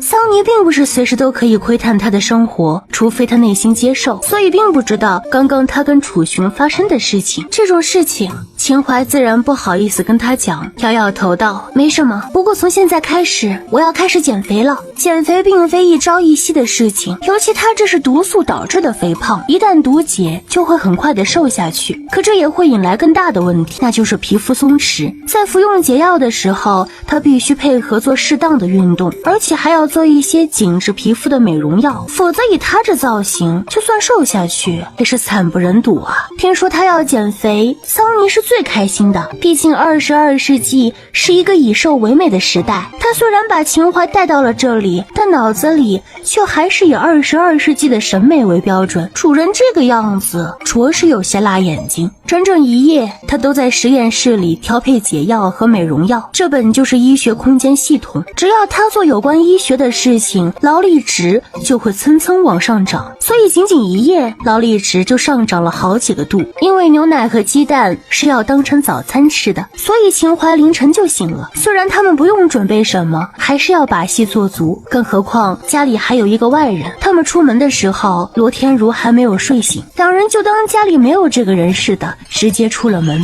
因为时间太早，村里的牛车还没有出发，两人只能步行而去。好在来到这里这么久，秦淮的体力增长了不少，虽然走这么远的路也还是有些困难，但已经不像刚开始的时候那么吃力了。更何况这次楚寻身上的伤都好的差不多了，而且也并没有拿什么东西。看着他快走不动，二话不说就把他背了起来，轻松无比的继续往前走。秦淮的嘴角忍不住抽了抽，自己一个200斤的胖子被他这么轻易的背起来，真的是一件很掉面子的事情啊。不过想到初见的时候，他直接从水里捞起，自己扛在肩上，同样也从镇上把他扛到了家里。秦淮不禁有些疑惑，这男人的力量到底有多大呀？虽然他想运动减肥，可也走了很多路了，现在脚实在是疼得慌。那么适当的偷懒也未尝不可。你有没有发现那个罗天如喜欢你啊？双手紧紧地搂着他的脖子，两条粗腿还一晃一晃的，嘴里哼着不知名的小曲儿，可见昨天因为吃素而起的坏心情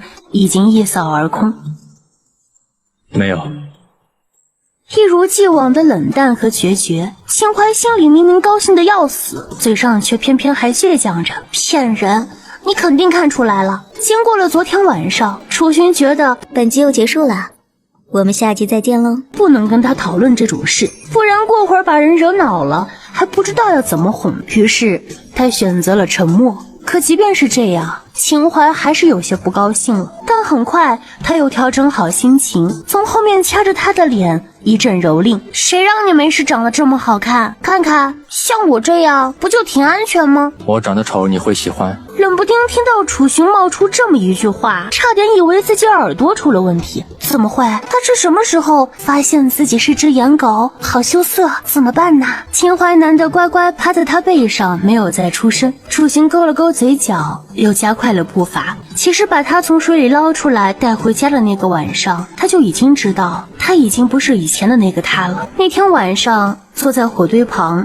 他呆呆地看着他，眼里写满了惊艳与痴迷。他清楚地知道，这并不是秦淮第一次见到他，而且原来的那个他只喜欢钱，根本不在乎那个人长得什么样。所以即便纯情大半年，他都不乐意正眼看自己一眼。可那天晚上不一样，他能从他眼中看到星光。两人来到镇上，街上还没什么人，还是老样子，找了一个偏僻的地方，把牛奶和鸡蛋都拿出来。不得不说，桑尼还是很贴心的，因为拿出来之后，他发现牛奶和鸡蛋已经是煮熟了的，说明买了之后就可以直接吃，确实省了不少力。牛奶和鸡蛋分别放在2只大桶里，虽然有盖子，却不方便直接搬运。楚寻还是去借了一辆小推车来，把鸡蛋和牛奶推到集市中心去贩卖。前2天广告已经打得很火，从昨天开始就有很多人期待今天早上的牛奶鸡蛋。也正因为如此，明明现在还很早，太阳都还没有升起来，街上就已经有很多人了。尤其是看到秦淮和楚寻之后，纷纷拿着自备的水囊围了过来。因为牛奶是煮熟了的，奶香味四溢，离得很远都能够闻得到，已经无声地证明了这是优质的牛乳。一大碗牛奶加2个鸡蛋才2文钱，再加上出来赶早鸡的人也都饿了，2大桶牛奶和鸡蛋没多久就被一抢而空，这简直是集市上前所未有的盛况。这才卖第1天，生意就好成这样，往后定会越做越好。你家的牛奶会一直卖这么便宜吗？正准备收摊走人，面前突然出现了2个女子，短期内是不会涨价的。那好，你家未来1个月的牛奶我全都买下了。那女子说完，身后的小丫鬟就把荷包里的银子全都掏出来，放在了秦淮面前。秦淮拿出来数了数，刚好5两银子。姑娘放心，我家的牛乳产量挺高，你把地址给我，每天早上都能送1桶去府上。小丫头站出来说了地址。秦淮愣了愣，那可不就是知府大人家吗？想到之前原主还想去睡了知府家的公子，而后被人家打得半死，还要拉去进猪笼，忍不住一阵头疼。虽然他现在已经金盆洗手，不再干以前那种丢脸的事情了，可如今突然想起来，还是觉得丢脸。这生意你到底是做还是不做？秦淮回过神来，把银子尽数塞进自己怀里，讨好的笑道：做，送上门的生意哪有不做的道理啊？姑娘放心，明天一早牛乳定然会送到府上。听他这么说，那小丫鬟的脸色才稍微有些好转。他家姑娘可是知府大人最疼爱的女儿，这2人要是敢骗他们，知府大人肯定会让他们吃不了兜着走。看着2人走远，楚寻把2只桶搬到推车上，又推到一个没人的地方，让秦淮把桶收进空间里。照现在这种情况看来，以后他们每天早上都要来镇上卖牛奶和鸡蛋了。难不成每天早上都要走路而来？光想想就一阵头疼。秦淮是肯定做不到的，于是他挽着楚寻的胳膊，使劲儿的朝他眨眼睛。老公，我觉得我们还缺1辆马车。为了不让村里的人对他们有所怀疑，他们是不可能跟众人一起乘坐牛车的，所以现在还真的需要1辆属于自己的交通工具。这段时间虽然他们一直有进账，但赚的一直都是小钱，而需要买的东西又太多，一直都处于入不敷出的状态。要是再这么下去，之前卖虎肉赚的那些钱迟早得败完。但如果卖牛奶和鸡蛋的生意能够持续下去的话，也是一笔不菲的收入，所以要买这马车也未尝不可。楚寻自然是向着他的，他想买要陪他去买了。而2人卖牛奶和鸡蛋在镇上火了的事情很快传回了村子里。村子里的人反应过来的时候，已经看到他们2人驾着马车回来了，看他们的眼神都变了。楚寻和秦淮似乎特别有钱，今天买这个，明天买那个，很多人都怀疑他们家那个小院能不能养得下这么多牲口。而且之前他们都觉得这2口子做牛奶和鸡蛋的生意赚不到什么钱，可没想到人家的生意竟然这么火爆。更何况秦淮之前打的广告效果十足，2人才刚到家，就有村里的人上门想要提前预定牛奶和鸡蛋。好在昨晚秦淮把牛和母鸡都放出来了一些，养在院子里，否则罗天如遇到这些上门预定的人肯定会产生怀疑。但即便如此，罗天如还是已经产生怀疑了。昨晚他并没有见他们2人挤牛奶，早上也没有听到任何煮东西的声响，一觉醒来他们竟然都做生意回来了，可不令人怀疑吗？楚大哥，牛乳和鸡蛋一起吃真有那么神奇的功效吗？因为方才上门预定牛奶和鸡蛋的人一个个都把秦淮打的广告挂在嘴边，罗天如根本没想到牛乳和鸡蛋竟然能引发这么大的风潮，对秦淮做这种生意产生最大的怀疑。不过不能排除的是，他既然已经看上了楚寻，自然就会对秦淮有所排挤。明明秦淮才是最懂的那个，他却偏偏揪着楚寻不放。昨晚楚寻可是好不容易才把秦淮哄好的，当即也下定决心要跟罗天如保持距离。当罗天如一直黏着他的时候，他几乎是置之不理。老姑娘，依我看，你的伤已经好的差不多了，是不是该离开了？秦淮双手环胸站在一旁，偏着头，有点在看戏的意思，嘴角噙着一丝笑意。但如果细看的话，会发现他眼底一片寒意。果然，女人的第六感都是很强的。他并不是排斥楚寻带一个女子回来，而是在他看到罗天如的时候，就感觉他不是什么好人，所以对他的态度也一向不太好。罗天如没想到秦淮会在这个时候赶他离开，本以为想着这个女人虽说是长得瘆人了些，但好歹救了她一命。就算以后她嫁给了楚雄，也不介意让这个胖女人做个妾室。但依照现在这个情形，别说是做妾，就连做丫鬟给她提鞋都不配。大姐，我很感激你救了我，可我现在脚受伤，走不了太远，身上也没有银子，不知能否让我多留几日。待我家里人找上来，定然不会亏待你的。虽然他在心里把秦淮骂了个遍，但想到楚雄还在这里，为了不给他留下坏印象，所以对秦淮说这话的时候依旧保持着笑脸。小姑娘，你别忘了，我救你是出于医者本分，留宿你一晚也是看你可怜。你一个姑娘家住在外面总归是不好的，更何况你住在这里，打扰了我和相公的夫妻生活。秦淮一番话说的还算体面，但罗天如的脸色已经无法用语言来形容了，因为他听出了秦淮话里的弦外之音，就是在变相的骂他不知羞耻，随意留宿在外，还破坏他们夫妻的感情。可真正不知羞耻的人到底是谁啊？作为一名女子，说话竟然如此风浪形骸，竟把夫妻生活挂在嘴边。还有昨晚那些震耳欲聋的声音，他倒是没觉得他们因为他在就有所压抑。大姐，你怎么能这么说我呢？你救了我，我是真的很感激，但我现在实在是无路可走了。声音里已经带了哭腔，眼中更是深腾起雾水，却偏偏还要做出一副坚强的样子，急忙用手帕把那雾气拂去。秦淮看得直咂嘴，余光瞥见楚雄，发现他并没有为之所动，抱了些草料喂给院子里的牛马和鸡，然后进厨房生火准备做饭。虽然两人早上已经吃过鸡蛋和牛奶，但现在已经到了中午，又忙碌了一早上，自然是饿了。罗天如本来就是想做给楚雄看的，想让他垂怜自己，借此对自己伸出爱意，可是曾想他连看都不看一眼。罗姑娘，不得不奉劝你一句，不属于你的东西最好不要随便觊觎，否则我可是会很生气的。秦淮一双眼睛跟明镜似的，以前无聊的时候看了太多宫斗电视剧，像罗天如这种招式在他看来未免也太小儿科了，在宫斗剧里根本活不到第3集。罗天如心里记恨，表面上却根本不受影响。她本来长得就不差，此时哭得梨花带雨，看上去就格外惹人怜。这要是换成别的男人，恐怕早就忍不住扑上去了吧。只可惜他遇到的是楚雄和秦淮，楚雄根本不理，而秦淮也是一副看戏的样子，就想看看他能演到什么程度。当然罗天如肯定不知道秦淮现在的想法。本集又结束了，我们下集再见喽。他只想一心留下来，自然要用尽方法。于是他给秦淮跪下了，哭得凄凄惨惨，说话都不连贯了。大姐，你就让我多留几天吧，我身无分文，家里的人也没有找上来，此时离开的话，定活不长久了。对哈，听你这么一说，觉得你好可怜呢。秦淮手拄下巴，一副若有所思的样子，而这一幕落在罗天如眼中，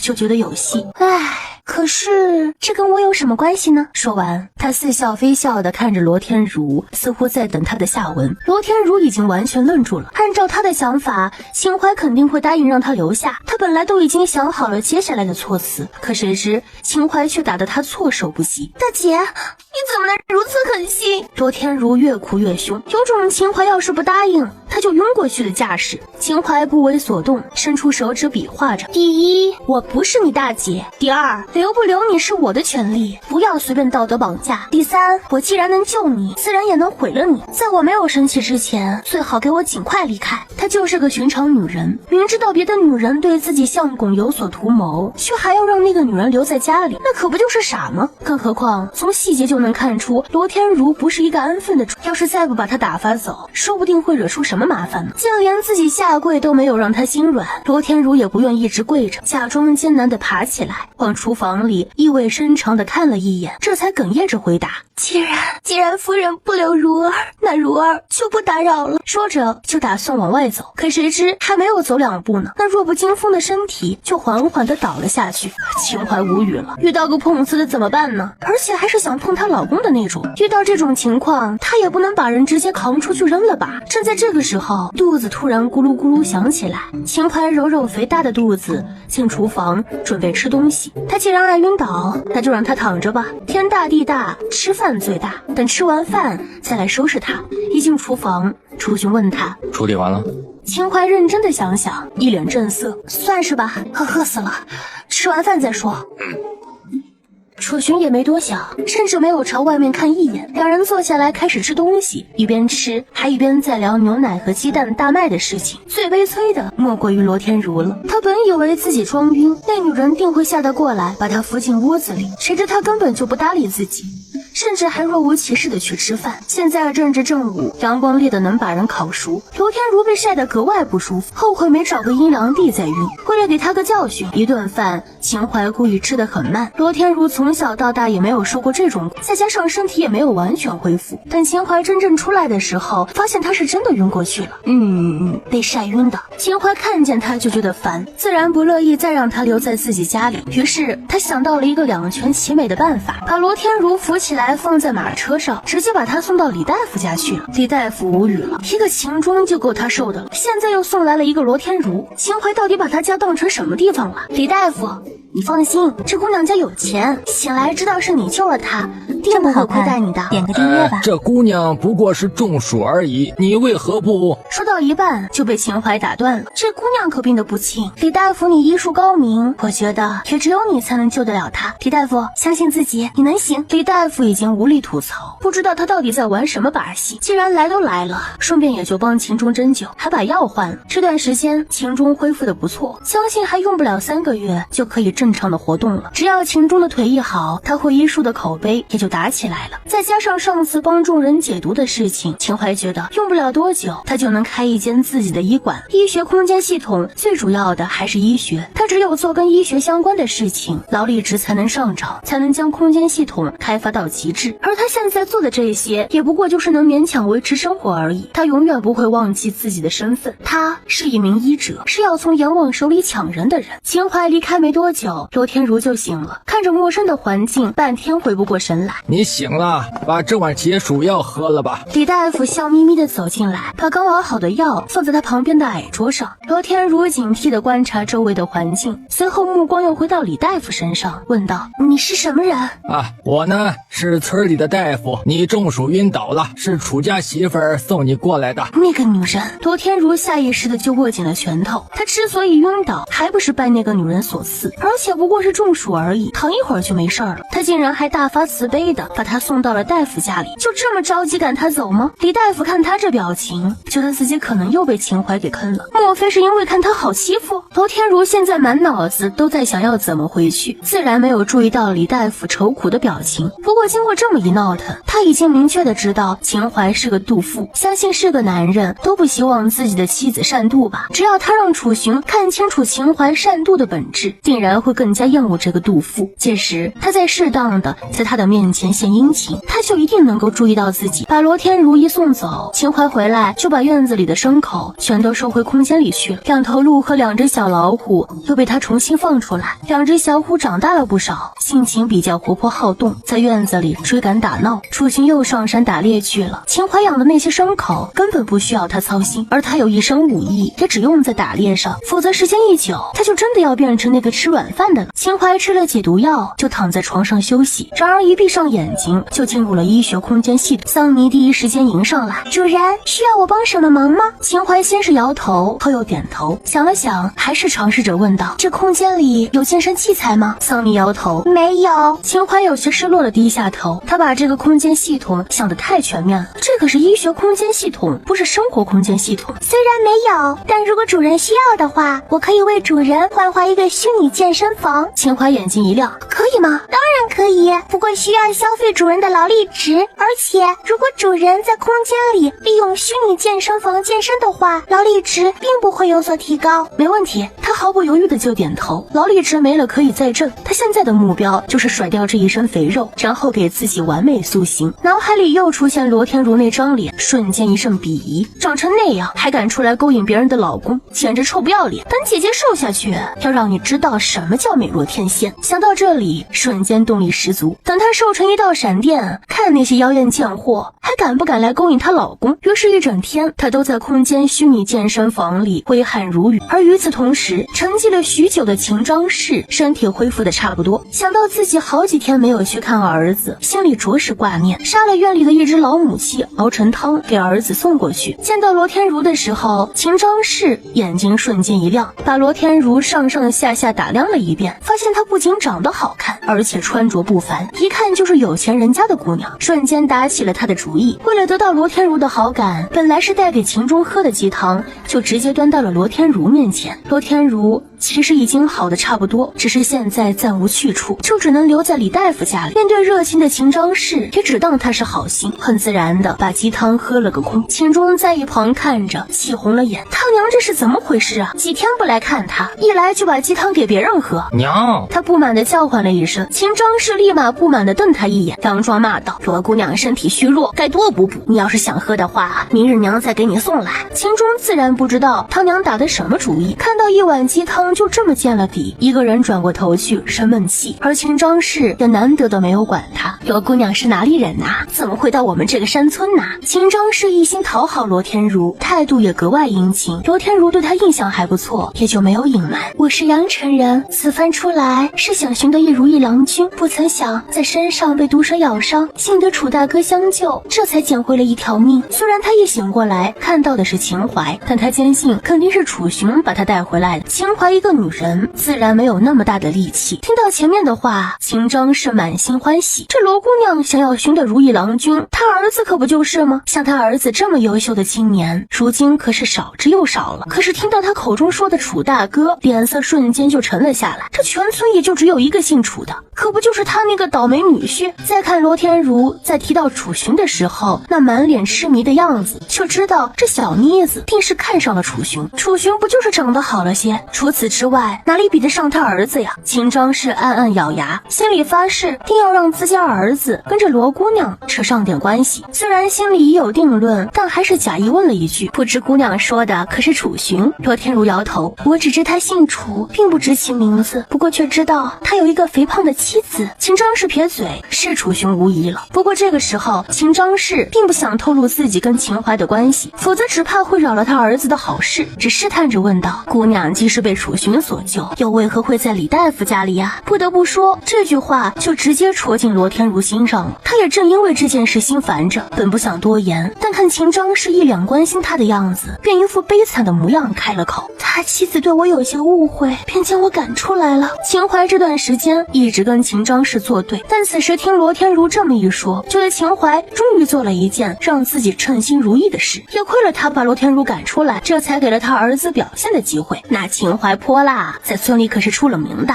你也别太难过了。秦张氏一边说一边观察罗天如的脸色，又继续道：那楚雄也不是个好大，除了长相出众了些，其他一无是处，你可不要被他骗了。秦张氏这也不算胡说，毕竟在他的眼里，只有他儿子才是最优秀的。那楚雄有什么好？来历不明不说，还没有田地，将来能有什么出息啊？罗天如听他这么一说，显然很是惊讶。本集又结束了，我们下集再见喽。毕竟他眼里的楚雄并没有那么不堪，楚雄真是他长这么大见过最俊俏的男子，而且经过昨天晚上他的观察，除了话少一些，并没有任何缺点。可这婆子为何要如此诋毁他呢？想到这里，罗天如心里有些不满，对秦张氏也不那么热络了。秦张氏没发现他对自己的不满，你可不知道，那楚雄并不是我们本地人，2年前被仇家追杀，被村里一户人家救了，这才在我们村里落脚，也不敢回去，说不定是做了什么伤天害理的事情，得罪了大人物呢。秦钟坐在一旁，不知他娘为何要这么诋毁他姐夫，但因为还在生那碗鸡汤的气，一个人闷闷的坐着，也并不搭腔。而罗天如却对楚雄的事情感了兴趣，一个劲儿的追问：那他妻子呢？可是一并逃难来的？秦张氏瞬间哑口无言。楚雄的事情他可以乱说，但秦淮可不能。村子里任何一个人都知道秦淮是他女儿，要是现在骗他，日后被人说漏了嘴，又难难以解释了。他是我们村的，人是长得丑，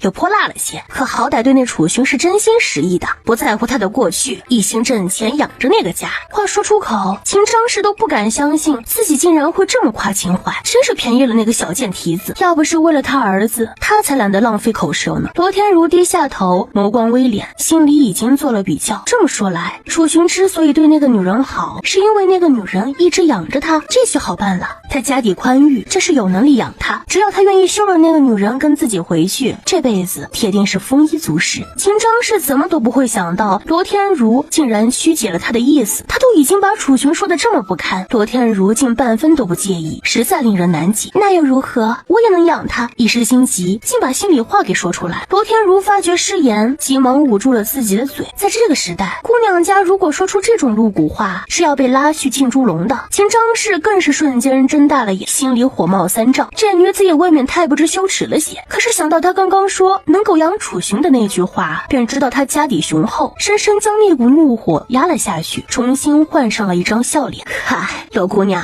老生我呀，也是看你一个姑娘家出门在外，就忍不住想要跟你多唠叨几句。那楚寻不仅没本事，还好赌。虽然那秦淮是个会挣钱的，但这么长时间下来，家里还是一贫如洗，可不就是被那个楚寻败光了吗？他满脸苦口婆心，让人根本分不清话里的真假。而罗天如也终于皱起了眉头，轻声呢喃道：好赌吗？秦钟一脸迷茫，他姐夫什么时候好赌了？秦张氏趁胜追击，可不是嘛，要说那秦淮也是可怜呐。而罗天如那颗坚定的心也开始动摇，他家虽然家底宽裕，但也抵不住好赌之徒。若让他爹知道他找了这么一个人回去，非得被气死不可。他从小是家里的娇女，父亲格外疼爱他，甚至就连父母之命、媒妁之言的终身大事都能让他自己做决定，定是不能辜负了父亲的期望。可他一颗心就真的只能在那个男人身上，要不回来。李大夫端着秦钟的汤药罐，就听到秦张氏在说楚寻的坏话，脸色顿时就不好看。本想替楚寻说几句好话，可想到毕竟是人家丈母娘在说自己的女婿，他没有插嘴的立场，便是忍了下来。罗天如已经没有什么大碍，一直住在李大夫这里又不是个办法，想要回秦淮家住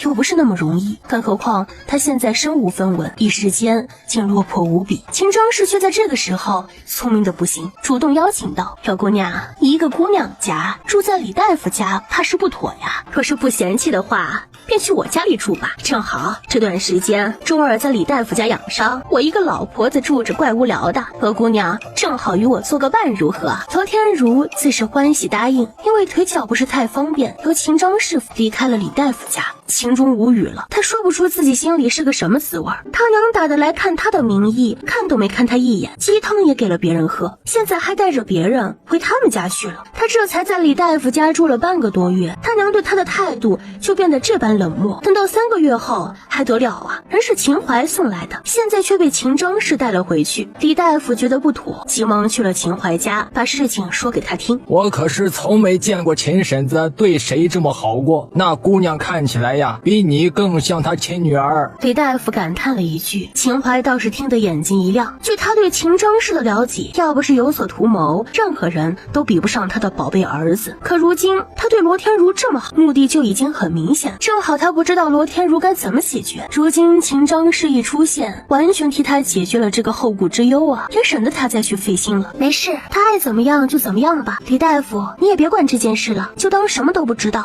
一边说着，一边塞了1两银子在李大夫手里，这点钱算是你照顾那罗姑娘的报酬，收下吧。哎呦，舍不得舍不得，我并没做什么，你给的也太多了。罗天如是中暑晕倒的，秦淮把他送到他那里睡了一下午，醒来的时候也只是喝了1碗去暑药，就这么一会儿的功夫，竟然给了他1两银子，他收了又会良心不安的。他来报信也只是想让秦淮心里有个底。李大夫，你帮了我这么多忙，这么点钱没什么的，你就收下吧。话音刚落，秦淮使劲的推他出门，然后毫不犹豫把门从里面锁上。李大夫无语了，秦淮的心情简直不要太没也好，他觉得凡是被秦张氏盯上的，肯定不会有什么好下场。就算秦钟最后不能如愿娶到罗天如，以秦张氏的脾气都够他受的。楚寻回来又猎到了几只野味，在处理皮毛的时候，秦淮忍不住蹲在他的身边，给他八卦罗天如的事情。知道罗天如被秦张氏带回去以后，大大的松了一口气。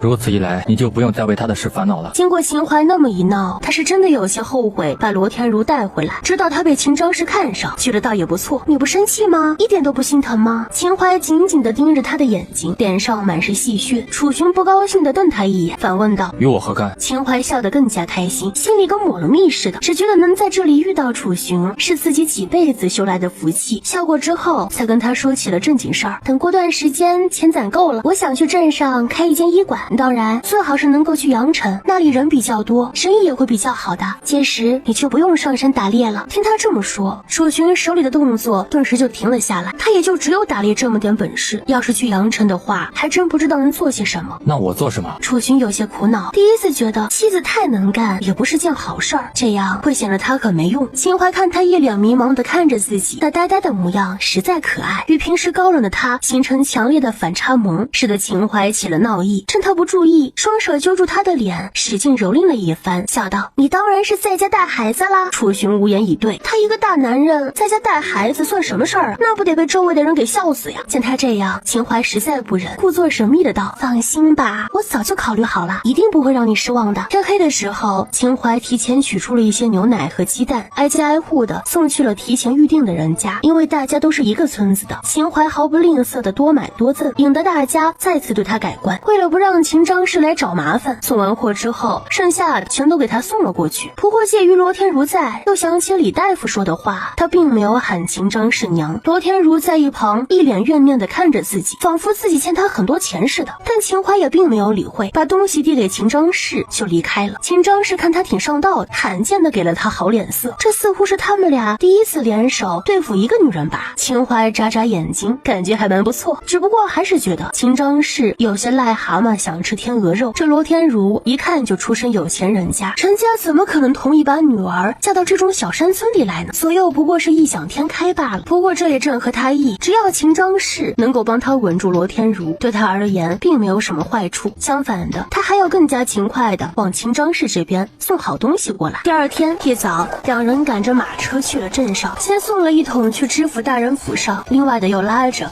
到了昨天的地方，顺带楚寻打的猎物也一并摆上卖，因为价格也都很便宜，跟昨天早上一样，很快就被一抢而空。秦淮乐滋滋的数着钱，把小荷包给塞满，又买了一些吃的和日用品，这才赶车回家。到家门口的时候，在看到罗天如之后，瞬间跌入深渊。那女人手里拎着一个篮子，站在他们家门口，俨然已经等了好久。两只小虎还在院子里随意奔跑，这要是被罗天如看到了还得了？罗姑娘这是何意？她一脸不善。罗天如故作害怕的后退两步，做出一副委屈的模样，说道：秦姐姐，之前都是我不好，不该那般跟秦姐姐说话。今日一早，秦大娘煲了些汤，我便借花献佛，送了些过来。一边说，还一边小心翼翼的偷看楚寻，希望他能够注意到自己。秦淮呕的不行，心里不免又埋怨起秦张氏来，他竟然会舍得让罗天如把东西送来给他们。太阳打西边出来了不成？但其实这也还真怪不得秦张氏，他心里自然是舍不得的。可罗天如说要感谢救命的恩情，又说以后家人找上来定不会亏待他，这才勉强让他送了一盅汤过来。不过可能罗天如也意识到之前称呼他的方式不对，已经从大姐改成了姐姐，听上去是悦耳了些，但实际上并没有本质的区别。本集又结束了，我们下集再见喽。罗姑娘出身高门，怎能屈尊降贵，称我一个低贱的农妇为姐姐呢？面对要抢自己老公的女人，秦淮永远是不留情面的。再者，罗天如想要在楚寻面前表现自己，自然要端着温婉可人的一面，也不敢真的跟他闹起来，所以也就只能吃哑巴亏了。罗天如恨得咬牙切齿，长这么大还没人敢给他这种气受，等他把楚寻搞到手，定要让这个死肥婆跪着跟自己道歉。当然然表面上还是温婉可人的笑着。秦姐姐说的这是哪里话？你和楚大哥可是救了我的性命，尊称一声姐姐实在不算什么。不得不说，他还是挺聪明的，时刻把救命恩情挂在嘴边，在别人听来就会觉得他是一个知恩图报的人。只可惜他遇到了秦淮。哦，是吗？可我跟相公是夫妻，你要是称我一声姐姐的话，就只能称相公姐夫了，以后可别大哥大哥的叫，那样可就乱了辈分了。罗天如瞬间黑了脸，他明明是来送鸡汤说存在感的，可秦淮为什么偏要在称呼这件事上较真呢？再者，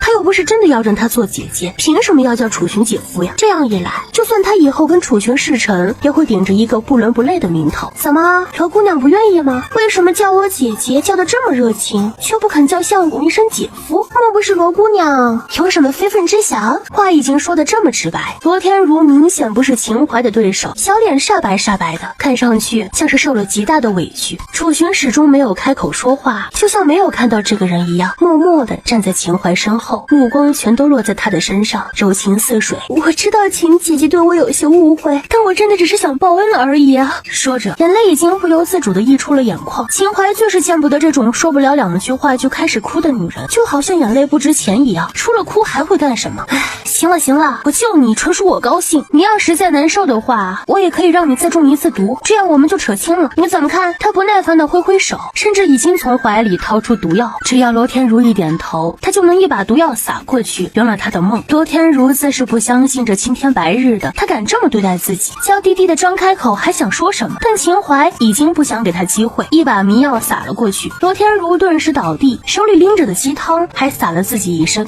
终于清静些了。秦淮拍拍手，牵着楚寻进了门。秦淮去做饭，楚寻帮忙生火。就在饭菜即将出锅的时候，又有人来敲门了。敲门声一如既往的急切，秦淮还以为是罗天如在外面搞事情呢，结果就听到了李振的声音：“楚家媳妇儿，你在不在？楚家媳妇儿。”两人面面相觑，莫不是他用迷药迷晕罗天如的事情被李振知道了？正想假装不知，又听李振说道：“快去救救我娘子，她快不行了。”一听不是来找茬的，秦淮就放心了，急忙开了门。罗天如依旧在门口睡着，李振就好像没看见他似的，一见秦淮开门出来，也顾不上什么男女之别，抓着他的袖子就跑。李振大人，这是发生什么事了？慢点儿，慢点儿！秦淮被他一路拽着跑，好几次差点摔倒。楚寻担心出什么事，也跟在了后面。躺在地上的罗天如再一次被无视了个遍。我娘子夜里开始生产，提前就找好了刘问婆，生了一整夜，终于把孩子生出来了，还以为母子平安，没想到我娘子突然大出血，眼看就快不行了。我先去找了李大夫，可他对这些病症毫无办法，便让我来寻你了。秦淮颔首，原来是这样啊！李振大人，你别着急，带我去查看一下嫂子的情况。跑了一路，气都来不及换一下，秦淮就急忙进了李振妻子生产的房间。房间里一股浓郁的血腥味，李振的妻子已经晕了过去，脸色苍白的可怕。好在之前被狼群袭击之后，秦淮就开始制作各种各样的药，此时正好有止血丸，急忙掏出一颗给他服下。产后大出血一般是由身体内部器官撕裂造成，最好的办法就是做手术修复。秦淮看了一眼门口，大声喊道：“李振大人，我有办法治疗嫂子的，时间可能会长一些，但无论如何一定不能让人进来。”一听有救，李振激动的话都说不出来，最后还是楚寻应了一声，站在门口守着。楚寻是知道他的秘密的，所以秦淮更加放心，直接把李振妻子带到了医学空间的手术室里，开始手术。桑尼检测一下他的血型，然后准备血浆。桑尼一脸为难：“主人，没有血浆，但是可以用灵力值把灵泉换成血浆，只不过你的劳力值太低了。”现在救人在即，桑尼也知道说这种话不合适，可不说又不行。秦淮突然有些后悔幻化了那个虚拟健身房，现在人命关天，必须给他输血，否则李振妻子这条命是肯定救不回来了。而他刚刚还跟李振保证一定能救回来，既然保证过，就绝对不能食言，不管用什么代价，必须给我血浆。桑尼看他心意已决，艰难的点头：“好的，主人，可以用你的精神力幻化成劳力值，只不过此后你的身体会虚弱一段时间。不要再废话了，救人要紧。秦淮不耐烦地看了他一眼，桑尼点点头，急忙去做准备。幸好手术室里一切器材都很齐全，如果每一样东西都要用劳力值兑换的话，他就是拼了这条命也会兑换不来那么多。桑尼很快拿来血浆，充当助理帮李振妻子挂上了血浆，开始输入。手术持续了3个多小时，李振妻子的情况才稍微有些好转。桑尼贴心地帮秦淮擦着汗，转头看了一眼计劳力值的机器，已经比之前上升了600个点，这可是比他整天在药田里除草要多得多呀！一下子有了那么多劳力值，以后有需要也不会像今天这么急促了。把李真的妻子送回原来的房间里，秦淮只觉得自己都快虚脱了，缓缓地走过去，把门打开，不负众望的道：“嫂子没事了，接下来这段时间好好休息就行。”李正对他千恩万谢，急忙跑到妻子床边查看情况，只不过因为麻醉还没有过去，李正妻子一直处于沉睡中。秦淮站在门口，突然感觉一阵天旋地转，身体不受控制地往后倒去。幸得楚寻站在一旁，见他这样，急忙伸手将他搂进怀里。怎么了？秦淮眼花的不行，根本看不清他的脸，只紧紧地抓着他的衣襟，说道：“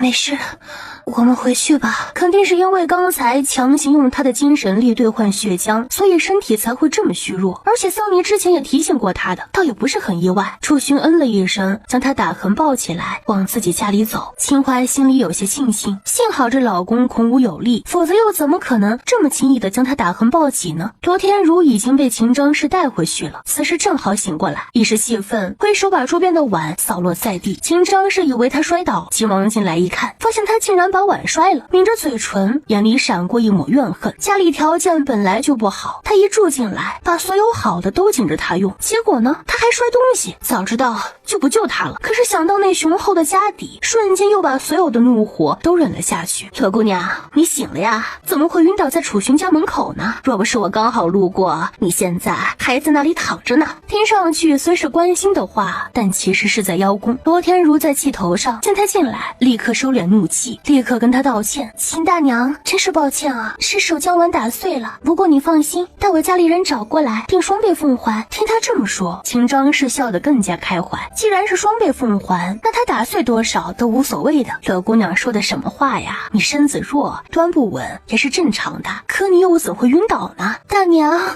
我都不知道该如何开口了。罗天如捂着嘴就开始哭，那眼泪珠子就像不要钱似的直往下掉，看得秦张氏格外心疼，坐在一旁一个劲儿的安慰他：“怎的啦？你与大娘说说，大娘定会为你讨回公道。”罗天如哭哭啼啼的把秦淮欺负他的事情说了一遍。不知怎么的，虽然很过分，但秦张氏却觉得秦淮做得很对。只要罗天如对楚寻还有念想，他儿子就不会有任何机会。秦淮对他这么狠，就能迅速让他对楚寻死心。想不到那小贱蹄子还有这般用处。秦张氏抿着嘴笑了笑，却还是故作心疼的把罗天如搂在了怀里，轻轻安慰着：“既然他们不领情，你便也就不要再跟他们来往了。”那怎么行？救命之恩，本当以身相许。只不过楚大哥他已有家室，我便想要多为他做些事情罢了。没想到秦姐姐对我有那么大的敌意。很好，以身相许都说出来了。秦张氏心里吃了一声，想来也并不是什么中规中矩的大小姐，否则怎么能把这么放荡的话挂在嘴边呢？要不是为了让儿子过上好日子，这女子她还真看不上。唉，楚寻虽是好赌这些，可对那秦淮是真的好呀。之前秦淮总想着爬上有钱人家的床，给他戴了无数的绿帽子，被人家拖去进了猪笼，还是楚寻把他救回来的，如此还能不离不弃，可见楚寻对他的真心呀。大娘，你此话当真？罗天如不可置信地瞪大了眼睛，这世上怎么会有如此好的男子？妻子做了对不起他的事情，他竟然还一直护着他，若是他能嫁给他，只怕要成为这世间最幸福的女子了。秦张氏哪里知道，自己一番话非但没有让他对楚寻死心，反而更加坚定了要把楚寻抢回去的信念。随即点头：“那可不是啊，这些事情在村子里可都是出了名的，随便找个人问问都知道。他对秦淮用心至此，定不会对你心动的。”罗天如心里自有想法，没有再理秦张氏，只拉了被子继续躺下，打算养精蓄锐。以他看来，现在是秦淮挣钱养着这个家，楚寻自然对他好。若是他表明自己的心意，并承诺能给楚寻更好的生活，他一定会跟自己自己回去的吧。至于好赌这一点，平时赌一赌娱乐一下也未尝不可。可是自己身无分文，就算是站在他面前跟他说自己有很多钱，他也不会轻易相信的。最直接的办法就是把钱送到他面前，家里人不可能这么快就找过来，他必须得自己回去一趟，带上足够的钱再回来。打定主意后，罗天如恨不得立刻就走，可是脚上的伤还没有完全愈合，就只能在这里多住几天，待完全康复再回去。本集又结束了，我们下集再见喽。至于秦淮，回来之后连饭都没有吃就睡过去了，睡得天昏地暗，一直到第二天早上。虽然身上还是没有什么力气，甚至还头晕目眩，但还是得去送牛奶。楚群心疼他，把他按倒在床上。你把牛奶和鸡蛋拿出来，我拿去卖就好。你一个人怎么忙得过来啊？这段时间生意特别好，两个人还忙得晕头转向。这要是他一个人去的话，还不知道要乱成什么样子呢。可是最终秦淮还是拗不过他，把牛奶和鸡蛋拿出来，让他一个人去卖了。楚群离开后，他又继续睡，一时也跟着沉睡，并没有去空间系统里。这一觉睡得格外漫长，一觉睡到大中午，发现楚群竟然还没有回来，不由得开始担心。恰逢此时，李正又找上门来，秦淮还以为他妻子又出了什么事，急忙去把门打开。李正大人，嫂子还好吧？好，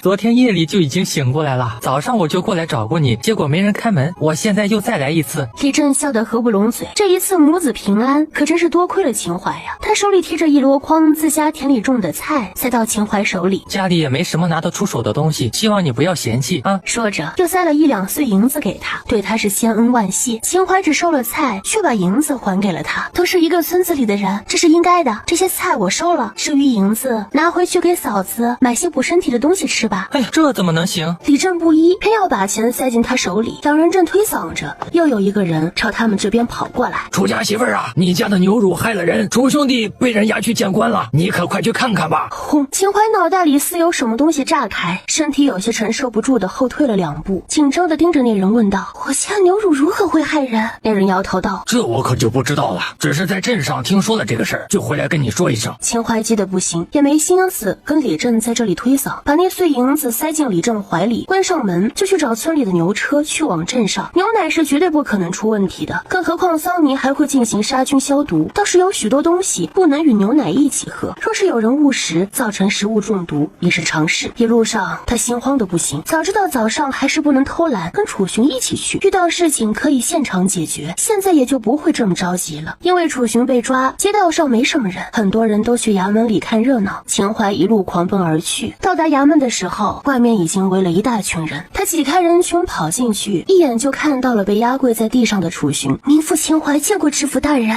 不知相公犯了什么罪，大人要抓他。秦淮与楚寻跪在一起，理直气壮地询问知府：你还有脸问是什么罪？你看看我儿子，自从昨天早上喝了你们家的牛乳之后，就变成了这个样子，上吐下泻，此时更是晕了过去。镇上的大夫都看遍了，都说回天乏术。另一边，一家夫妻俩怀里抱着个孩子，哭得撕心裂肺。远远看过去，那孩子满脸长了红色的疹子，脸色苍白，嘴唇干裂，不知道的还以为是病入膏肓呢。可秦淮一看就知道是蛋白质过敏，悬着的心瞬间就放了下来。我就说你们家牛乳为何卖的这么便宜，原来是用了黑心手段。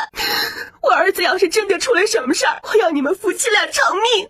知府大人，你可得给我们做主呀！那妇人哭得格外凄惨，孩子还没死呢，就已经为他判了死刑。秦淮看得很无语，偏过头来看楚寻，发现他面容冷淡，一副置身事外的模样。知府见到秦淮也是一阵头疼，要说这衙门里秦淮可是没少来，原主3天2头就要来一次，最后一次更是爬上了知府儿子的床。知府遇见他就像见到了灾星一样。大胆秦淮，老实交代，你在牛乳里添加了什么东西？为何会害得幼子这般境地？知府大人，这你可就真的冤枉民妇了。喝我家牛乳的人多了去了，为何只有他家的孩子出了问题？更何况知府千金可是每天早上都让民妇送一桶到府上的。敢问小姐可出了什么事？知府被问得哑口无言。很显然，女儿买回去去的牛奶她也喝过，味道确实很好，喝剩下的女儿都拿来泡澡，几天下来女儿的皮肤也白嫩了许多，还真是找不出什么缺点。门口围观的人一个个都开始议论起来。这几天牛奶和鸡蛋卖得比较火，几乎人人都吃过，可不仅没有出现任何问题，反而还感觉身体比之前好了许多。听着那些议论声，秦淮更加自信。可另一边夫妻俩却越发叫嚷起来，我儿子喝了你家牛乳发病是确有其事，你莫想推辞。哼！秦淮冷哼一声笑道，我可从未说过我要推辞，只不过你家孩子病成这样，只能说明他无福消受，并不能说明我们家的牛乳有问题。对蛋白质过敏的孩子身体很敏感，只喝一点牛奶都会引起过敏症状，更何况他还连着鸡蛋一起吃了，所以也就表现得更加严重了些。那妇人似乎要气得昏死过去，她丈夫直接站了起来，对着知府说道，什么叫无福消受？大人，他们就是胡言乱语，请你一定要为我们做主啊！知府也是听得心烦，抬手制止了他，对着秦淮说道，大胆秦淮，还不老实交代，否则重刑伺候。秦淮抿着嘴，觉得为了能够尽快完事，知府可能要将他们两人虚打成招，当即也站了起来。知府大人，有些人天生就不适合吃鸡蛋和牛乳，却又不自知，所以才会酿成如今这般后果。以我来看，这孩子也并非无力回天，我能让这个孩子恢复如初，但也请知府大人还我和相公一个清白，毕竟我们以后还要做生意的，若是被扣上了这顶帽子，这生意又如何做下去啊？什么？你是说你能医治好这个孩子？知府惊讶的下巴都快掉下来了，他怎么不知道秦淮竟然还懂医术，而且这镇里的大夫都没有办法，他竟然敢说这种大话。秦淮还没回答，刚刚赶来的李正就迫不及待的站出来为他说话了。知府大人，我能证明楚家媳妇儿懂医术，昨日我娘子难产，差点没了命，是楚家媳妇儿把她从鬼门关拉了回来，她如今呀可是我们一家人的大恩人。是啊是啊，之前我们全村人误食死物中了毒，也是楚家媳妇儿给我们解了毒的，她可都救过我们的命。知府大人，您得相信她呀。不得不说，秦淮如今在村子里的影响力还挺大的，这不平时做点好事，出了事都会有人来替你担保，这感觉还挺不错的。而听那些人一说，那家夫妻俩也有些动容，毕竟孩子在他怀里已经奄奄一息，镇上没有一个大夫敢治的，如今也只能把希望寄托在秦淮身上了。秦淮向知府要了纸笔，写了药方，让孩子的父亲去药铺抓药，之后让那妇人把孩子放在地上平躺着，拿出银针开始为他针灸。没一会儿，脸上那些红肿消下去些许，孩子也慢慢的醒了过来。他这一睁眼可不得了，门外围观的人满是欢呼声，知府也松了一口气。那妇人直接就哭了，抱着儿子哭得惊天动地，可怜那孩子才刚刚醒过来，就差点被他娘给勒死。秦淮把孩子抢过来，冷眼瞪着那妇人，你要是不想你儿子被你闷死，就不要抱得那么紧。这个时候，孩子的父亲也回来了，见到孩子醒过来，激动的手里的药差点就拿不稳，要不是有那么多人在场作证，还以为秦淮是用了什么妖邪之术才让孩子醒过来的。记住了，你们家的孩子对牛乳和鸡蛋过敏，以后属于乳制品和蛋类都不可以吃，否则会比现在更严重。他一边收着银针，一边老成的交代，是，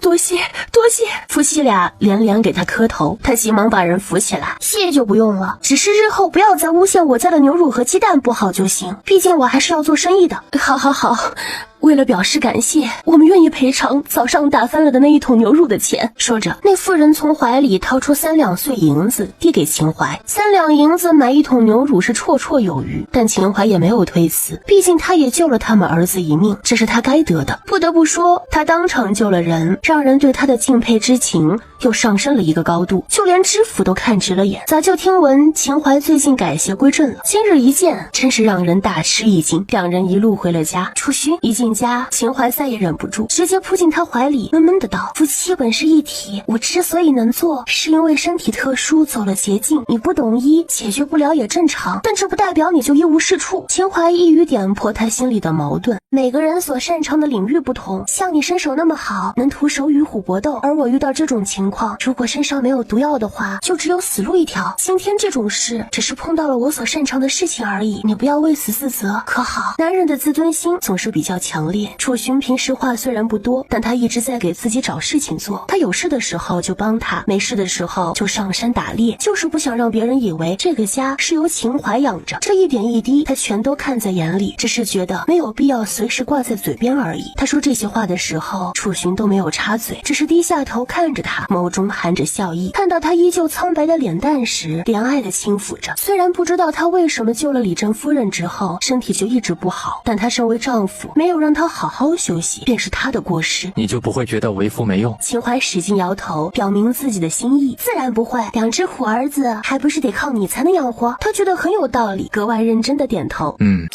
如此，为夫日后便安心的做个吃软饭的即可。你负责挣钱养家，我负责在家带孩子。啊！秦淮一时没反应过来，根本没想到他会说出这种话。难道刚刚他理解错了？怎么，你又反悔不愿意了？秦淮连忙点头，愿意。下午的时候，两人又一起上了山，楚寻打猎，秦淮则找些菌类回去烧汤。因为要做的事情不一样，两人上山后就分开走。反正他现在身上揣着各种毒药，也不怕有猛兽偷袭。到了一处草坪，秦淮突发奇想，把2只小虎从空间放了出来。这还是2个小家伙被他带回去以后第一次来山上，显得格外兴奋，不停地在草坪上打滚，玩得不亦乐乎。突然，一旁的灌木丛里传来轻微的动静，秦淮忙着识菌都没有注意到，2只小虎却瞬间竖起了耳朵，一步一步地朝那边靠近。那是一只野兔，见到2只小虎朝自己过来，撒腿就跑。小虎也不甘示弱，一头扎进了灌木丛里。秦淮听到响声转过身来的时候，2只小虎已经不见了踪影，却能够听到灌木丛里传来打斗的声音，担心他们受伤，急忙跑过来查看。包子、馒头，快出来，会受伤的。他给2只小虎取了名字，毛色深一点的叫包子，浅一点的叫馒头，还挺好区分的。谁知还没有等他到达那边，其中一只小虎就出来了，正是毛色较浅的馒头，却不见包子出来，他更加着急了，甚至想要钻进灌木丛去找。很快，灌木丛那边又传来了声音，紧接着一个黑黄色的小脑袋探了出来，嗷呜2声跑到秦淮面前，把嘴巴里叼着的已经没有生命气息的野兔放在他的脚边，然后像只小猫似的窜着他的裤腿撒娇讨赏。秦淮眨巴2下眼睛，把地上的兔子提起来打量一番，又蹲下身仔细检查包子的牙齿，发现他牙齿都还没有长齐全就能狩猎了。厉害呀你！本来只是放他们2个出来玩一玩，没想到竟然能给他这么大一个惊喜，一时间欣慰不已，有种5家有虎初长成的成就感。既然是你们猎到的，就平分了吧。他把野兔又重新扔在了地上，2个小家伙也不客气，趴在地上没多会儿就把野兔吃干抹净了。本集又结束了，我们下集再见喽。刚下山就遇到了秦张氏和罗天如，2人看上去关系很要好，说说笑笑的从李大夫家里出来。秦淮本不想搭理他们，只当作没看见一样继续往前走，可有人偏偏不让他如愿。罗天如上前一步，轻轻抓住他的袖子，喊了一声秦姐姐。罗姑娘是又想在我家门口躺着了吗？秦姐姐误会我了，最近腿脚不方便，在秦大娘家叨扰了几日，我也该回去了，也趁此机会想跟秦姐姐道个别。道别就不用了，以后别再来就行，我还有事，慢走不送。秦淮不耐烦的挥挥手，提着篮子离开。秦张氏站在后面偷着笑，目送秦淮走远，这才开口：罗姑娘，看她这么抵触你，定是知道你对她丈夫有所图谋。楚寻一向惧内，你便还是放弃了吧。这世间男子多了去了，可不止他楚寻一个人，我整颗心都给他了，哪能是说放弃就能放弃的。罗天如擦干眼角的泪水，脸上的悲伤更甚。秦大娘，你先回去吧，我想一个人走走。秦张氏也知道多说无益，点点头回去了。罗天如站到原地，而现在之所以支开秦张氏，就是因为这几天他打听到楚寻每日都会上山打猎，秦淮回来却不见他的踪影，说明他还在山上。只要他在这里等，就一定能够等到他。找了一个阴凉的地方坐下，太阳落山的时候，可把楚寻给等到了。他2只手都拎满了野味，急匆匆地往家里走，根本没有注意到等在路边的罗天如。楚大哥，若儿在这等你好久了。他突然跑出来，楚寻差点以为是有人偷袭，他在转头的时候看到是他，这才没有动手。罗姑娘有事？罗天如故作娇羞的摇摇头，看到他就已经红了脸。我明日便要回阳城了，可以在这里等楚大哥，想要见你一面。保重。声音冷漠，不带任何情感，甚至还透露着丝丝烦躁，比起之前秦淮所说的那一番话，又过之而无不及。楚大哥意识到他要走，情急之下，罗天如抱住了他的手臂，可一抬头看到他阴沉的目光，又讪讪的把手缩了回来。我是想要问你，可愿与我一同回阳城？不愿。可罗天如偏偏不放弃。楚大哥，我知道你是有妇之夫，可秦姐姐实在是欺人太甚，完全不把楚大哥你放在眼里，我便是看在眼里都觉得心疼。只要你跟我回阳城，我定然百般待你好，绝不会像秦姐姐一样苛刻。我知道我这样实在对不住秦姐姐，可我是真的喜欢你。若秦姐姐待你好些也就罢了，可她偏偏这般不把你当丈夫看。只要你跟我回阳城，我们拜堂成亲，我愿意把所有的财产都给你保管，就算你偶尔好赌也无妨。楚寻却完全听不懂他在说些什么。秦淮怎么可待他了？他怎么又好赌了？这都是从哪里听来的？罗小姐，借过。他绕开罗天如，继续往前走，没走2步，就听到罗天如在身后嘶喊：楚寻，你若是不同意，我便死给你看！这是用性命相要挟了。楚寻顿了顿，却依旧没有转身。你随意。罗天如再也撑不住，瘫坐在地上，眼泪不受控制的流出来。这是他来到这里之后第一次真正意义上的悲伤流泪。她是一个姑娘家，就算再大胆也是有自尊的呀。方才他已经把自己的自尊碾在地上，低三下四的求他，甚至用自己的性命威胁他，他都毫不动容。这让他情何以堪？那个肥婆究竟有什么好啊，竟然能让他如此死心塌地？他整个人都被怨恨和嫉妒所包围，心中立誓这辈子得不到楚寻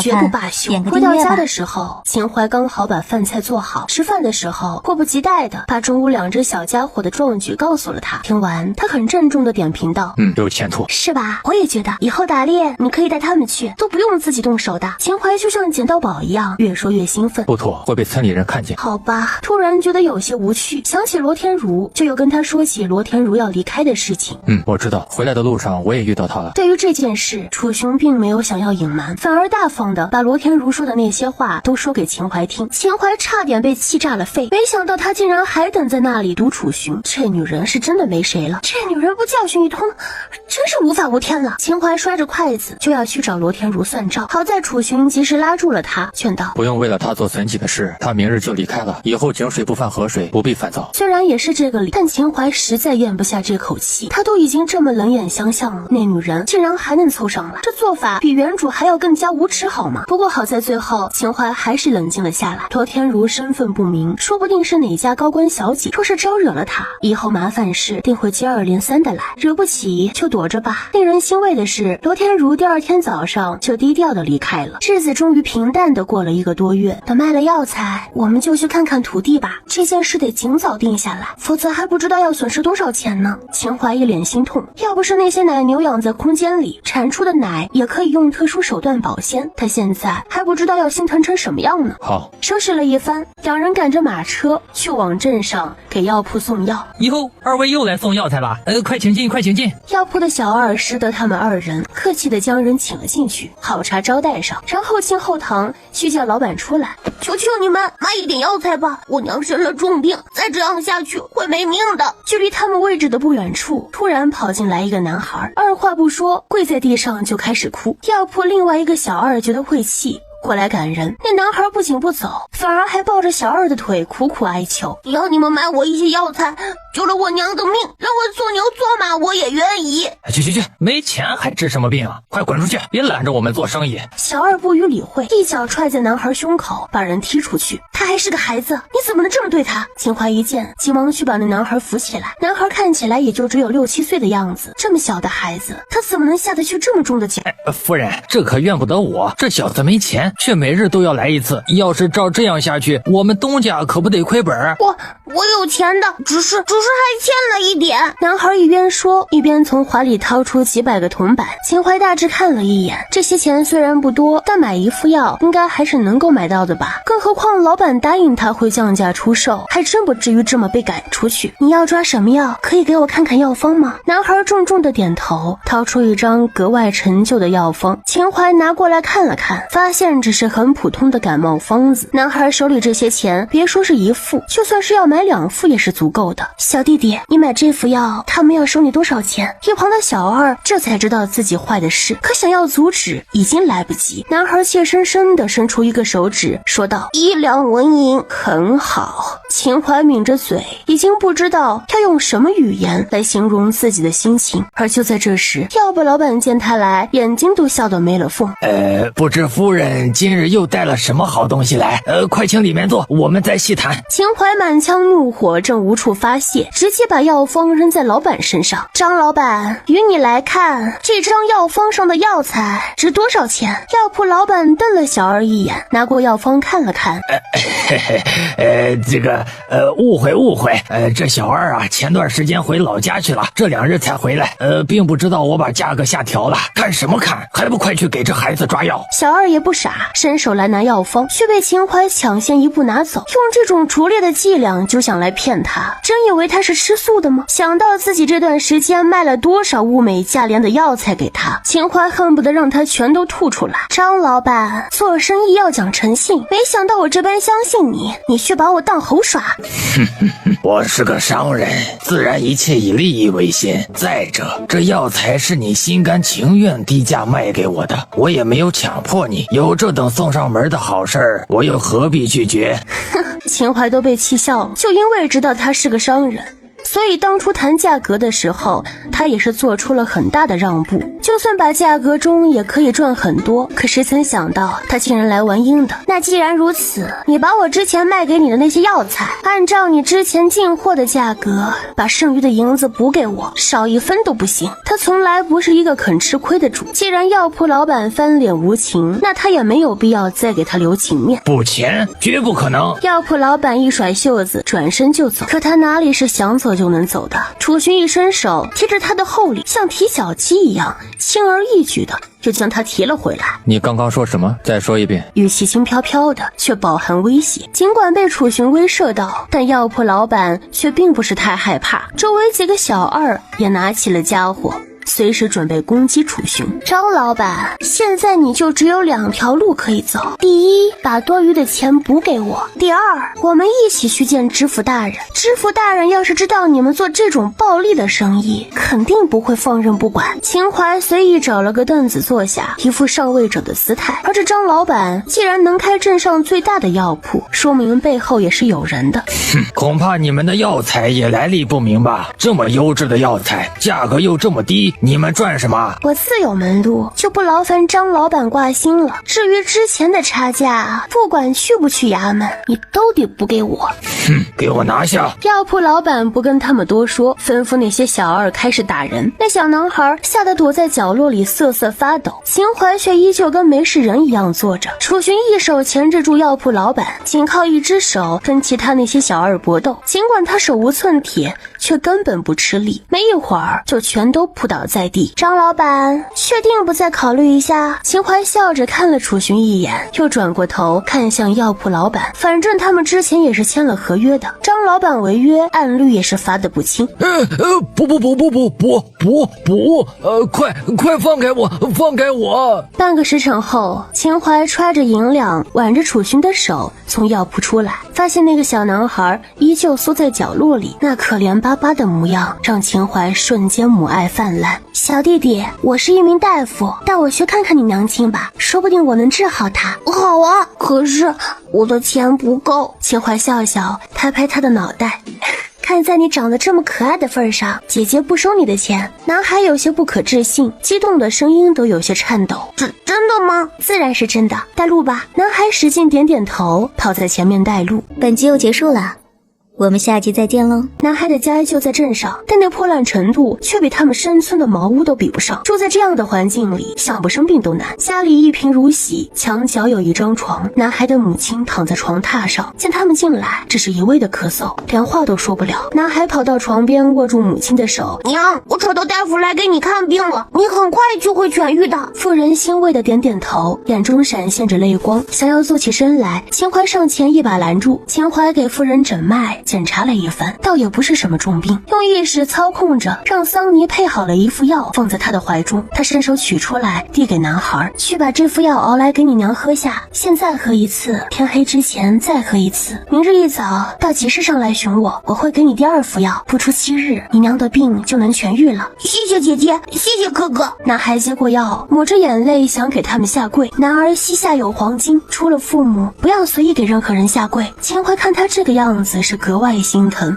男孩似懂非懂的点点头，用破烂的袖子抹了一把眼泪，去旁边蹲着开始给母亲熬药。从男孩家里出来之后，秦淮悠长的叹了一口气，整个人软绵绵的靠在楚寻身上，心情很不好。老公，我们暂时不要买地养牛了好吗？先牵几头牛到院子里掩人耳目，等挣够了钱，我想尽快开一间医馆，不想再看到这样的事情发生了。好。楚寻点点头，有些宠溺的把秦淮揽入怀中，还是跟上次一样，两人假装去了阳城的路上，看着四周没有人，秦淮从系统里又放出4头奶牛，一人骑1头，后面再跟着2头，这才回了家。这样一来，之前村子里不眼红的人都开始纷纷眼红了。一转眼，秦钟的腿也好得差不多了。秦淮每次去给他扎针，都能够知道他恢复到什么程度。于是，在确定秦钟已经完全好了之后，秦淮特地让楚寻去找了很多见证人到李大夫家，尤其是李正。李正大人，秦钟受伤的时候，我就曾向你保证过，我能够医好他的腿，若是不能，我就随你们处置。今天当着所有乡亲们的面，我最后给秦钟针灸一次，然后一起看他的腿恢复的如何。放心吧，楚家媳妇儿，你的医术是我们有目共睹的，秦钟的腿呀，定能恢复如初。哼，我劝你可别把话说得太满，若是钟儿不能正常走路，我定然不会轻易放过你。昨天如一去不复返，秦张氏就又把主意打到了秦淮头上。虽然秦淮这段时间隔3差5的就会给他送东西去，但这些东西哪有钱来的实在？秦淮冷哼一声，并没有搭理他，拿出银针开始往秦钟腿上扎。可以了，站起来试试吧。在床上卧了几个月，最近这几日，秦淮才让李大夫扶着他四处走动走动，却还从未让他自己一个人站起来过。说实话，秦钟现在有些激动，看了秦张氏一眼，然后缓缓地扶着撑起自己的身体，慢慢地站了起来。就在他要放手的时候，似乎所有人都屏住了气息。毕竟秦钟的腿是断了的，却想在这么短的时间内恢复如初，很多人都是不相信的。在众目睽睽之下，秦钟缓缓地放开了扶手，然后不负众望地摔倒在地。姐，不行，我根本站不稳，我的腿是不是真的废了？你告诉我啊，姐。这戏剧性的一幕来得太快了，所有人都还没有反应过来。秦张氏首当其冲地跑上前，把秦钟扶起来，把他扶到床边坐下。我就知道你这小贱蹄子没什么真本事，竟然连你弟弟都害，你的良心不是被狗吃了是不是？秦张氏双手叉腰，一副泼妇的模样，我还以为他能够站起来呢，没想到是这种情况，真是让人失望。就是呀，之前还信誓旦旦地说自己多厉害，现在看来也不过如此嘛。相比之下，我还是更加信任李大夫，至少人家做人实诚，不会随便夸下海口，到头来搞得自己难看。李正也有些不明所以，秦淮却像没听见那些话一样，冷静地看着秦钟。我只给你1次机会，你起不起来？姐，我是真的站不住，双腿一点力气都没有。秦钟坐在床上唉声叹气，你这小贱蹄子，自己医术不到家，还敢威胁你弟弟了是不是？看我不撕烂你的嘴！秦张氏气恼，上来就要朝秦淮动手。楚寻一直就站在秦淮身边，见到秦张氏过来，一手就制止了他所有动作。你是他亲娘，不要做得太过分。李正，你快把他拉开呀！我可是他丈母娘。哎呦，难道你就这样眼睁睁看着他打我吗？李正瞬间左右为难。秦淮再怎么说也是他妻子的救命恩人，而且这件事也是秦张氏先挑起来的，还真不知道该帮哪一方的好。然而不等他做出选择，秦淮却已经拿起一旁的棍子，朝秦钟腿上狠狠地打了下去。疼，好疼，娘，你快救救我，娘，好疼！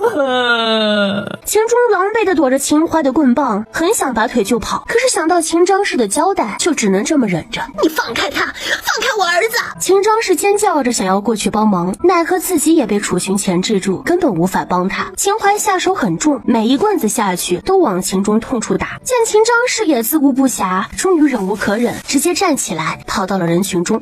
哟，不仅能站还能跑呢！秦淮冷笑2声，把手里的棍子扔在一边，双手环胸的走过去，再把秦钟从人群里揪出来。小小年纪就会这种下三滥的招数来坑蒙拐骗，既然你娘不会教你，就让我来教你吧。说着又是一顿拳打脚踢，而邢钟腿才刚好，被秦淮打了半天不说，逃跑的时候又扯到了伤，如今就算是再疼也是跑不了的，只能一个劲儿的求饶。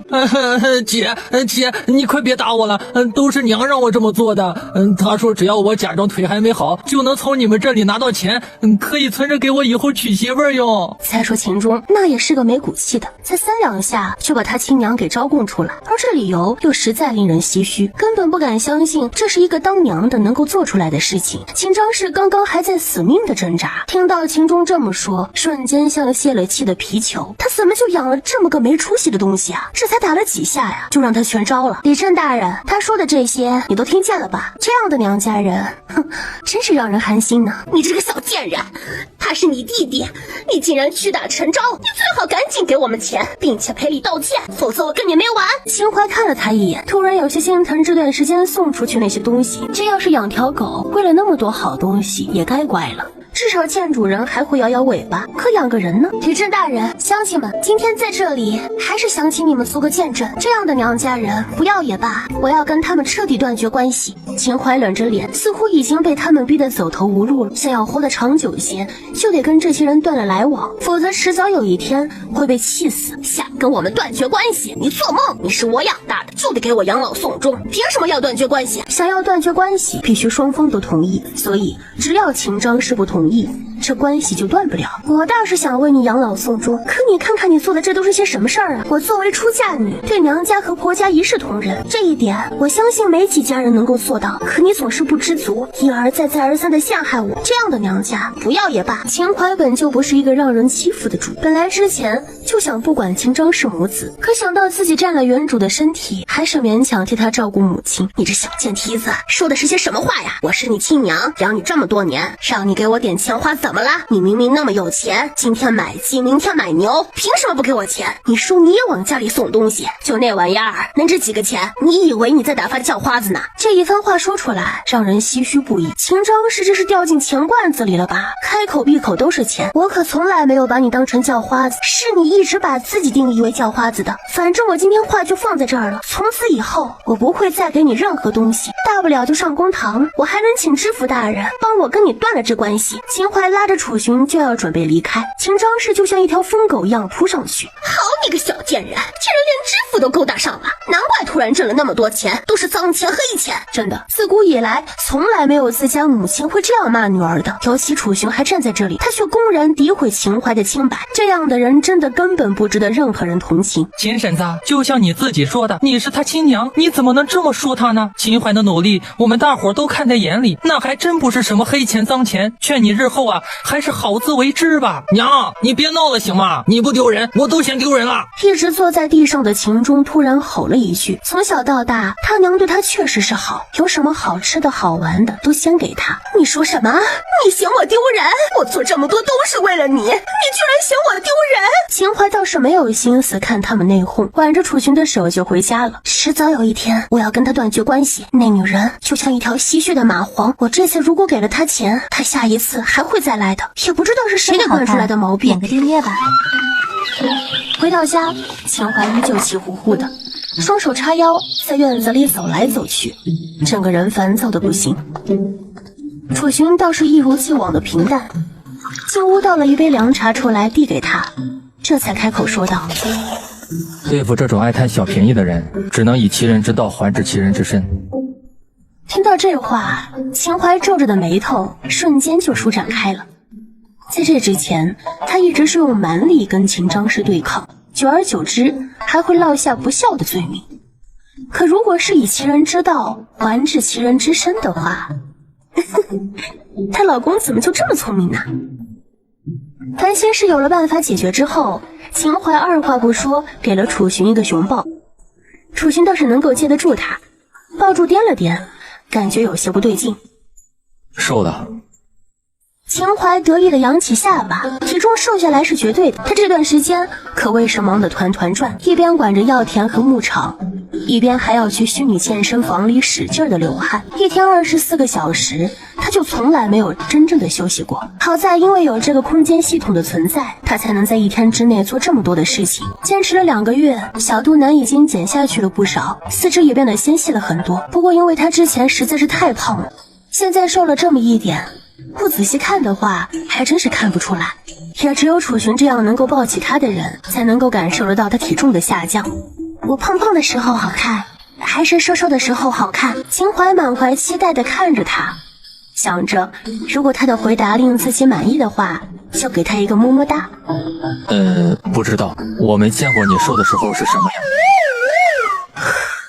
秦淮闭上眼睛，深呼吸一口气，努力克制住心里的怒火，努力地告诉自己，这是自己的亲老公，不能生气，不能打。他这是遇到了一个直男吗？难道不知道他想听好听的话吗？本集又结束了，我们下集再见喽。几天后，家里来了一个不速之客，听声音有些熟悉，但没有认出来是谁。可当打开门的那一瞬间，秦淮的笑脸瞬间就沉了下去。李小花，自从上次李小花故意用热水烫伤了她之后，秦淮就没有再去过老李头家了。之后每次送东西都是楚寻去。李小花皮肤有些黝黑，其貌不扬，但今天来他们家却是精心打扮过的，还刻意抹了胭脂。秦淮的好心情瞬间就这么给破坏掉。有事吗？见到秦淮来开门，李小花也是不乐意的。她打扮了那么久，当然是希望楚寻能够第一个看见。不过事已至此，而且这一次是李王氏吩咐她过来的，暂时不能跟秦淮撕破脸，倒也没有太纠结，反而还扬起一个大大的笑脸，十分意外的喊了她一声嫂子。秦淮瞬间警钟大作，无事献殷勤，非奸即盗。李小花平时这么讨厌她，突然开口喊她嫂子，一定有问题。即使是他喊了秦淮嫂子，娘让我来请嫂子帮个忙，外面太热了，让我进去再说行吗？一边说一边往里面四处张望，那迫切的样子可不就是在寻找楚寻吗？秦淮忍不住翻了一个大白眼，哼，果然是有事相求啊，难怪这么殷勤。进来吧。一进门就四处张望，恨不得跑到他们房间去寻找楚寻的踪迹。别找了，你哥不在，你不是找我帮忙吗？什么事儿？说吧。很不巧的，楚寻上山去了，他就算是望穿了秋水，也不可能在家里见到楚寻的踪影。李小花瞬间失落，早知道就早一点过来了，可她偏偏想给楚寻一个惊喜，磨蹭了这么久才出门，谁曾想来了连个人影都见不到。听闻嫂子你医术高明，我娘让我来问问你，可不可以帮我爹医治一下他的老寒腿？这话听着还挺有礼貌，秦淮也不想为难他，真打算说没有问题。就听李小花又继续说道，我娘说了，当初我爹可是救了楚寻哥一命的，救命之恩无以为报，你既然嫁给了楚寻哥，那帮我爹治病就是你分内的事情。又来一个道德绑架的，我要是不救呢？李小花也是个没脑子的，这个我娘也说了，你要是没有能力给我爹治腿的话，就给钱，我们拿着钱去找更好的大夫给我爹治腿。得，又来一个要钱的，他不过就是赚了一点小钱，至于让这么多人觊觎吗？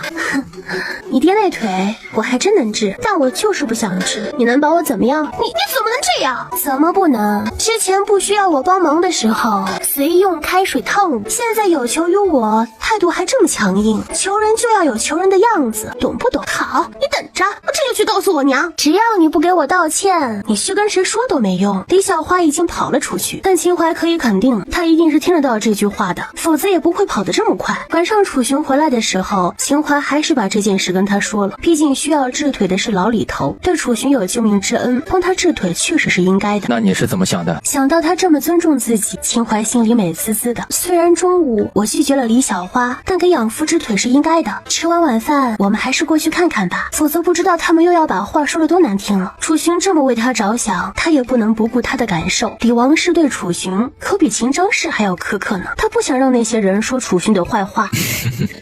好，老李头因为腿的原因已经卧床快1年了，也算是楚寻的一块心病。如果能够治得好的话，自然是好事一桩。太阳快落山的时候，两人一起去了老李头家里。李小花肯定已经把中午他拒绝的事情告诉了李王氏。见到他们两人过来，李王氏直接不让他们进门，给我滚！你这个狼心狗肺的东西，老头子当初瞎了眼，非要把你救回来，现在倒好，养出个白眼狼。哼！李小花急忙跑出来为楚寻说话，娘，不关楚楚勋哥的事儿，那些话是这个女人说的。当时楚勋哥并不在家，就是救不救人都是我自己说了算。你最好嘴巴放干净点儿，不然我有100种方法让你从此说不出半句话来。你这贱人还敢还嘴！秦淮实在是烦，从怀里掏出一颗丹丸，趁机打入他口中。李王是瞬间说不出任何话来。你给我娘吃了什么？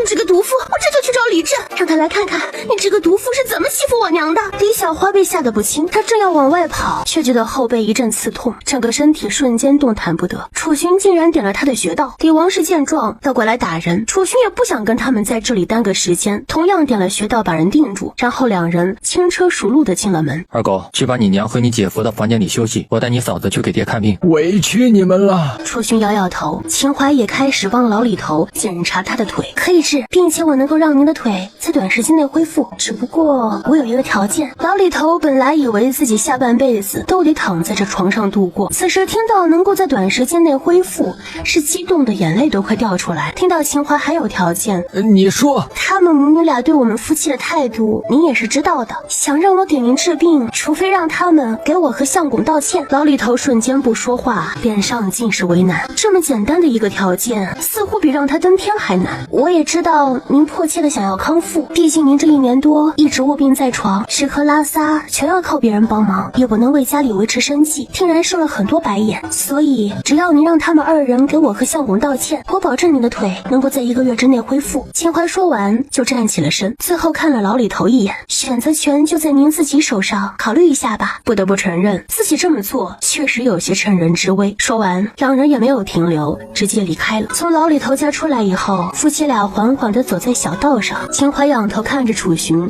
问道，我这么跟他说话你生不生气啊？为何要生气？楚勋一脸宠溺地看着他，这一瞬间突然觉得自己真的很适合做一个吃晚饭的人。让他们道歉是应该的，爹身为一家之主也该树立自己的威风啊。秦淮觉得自己幸福的能冒泡。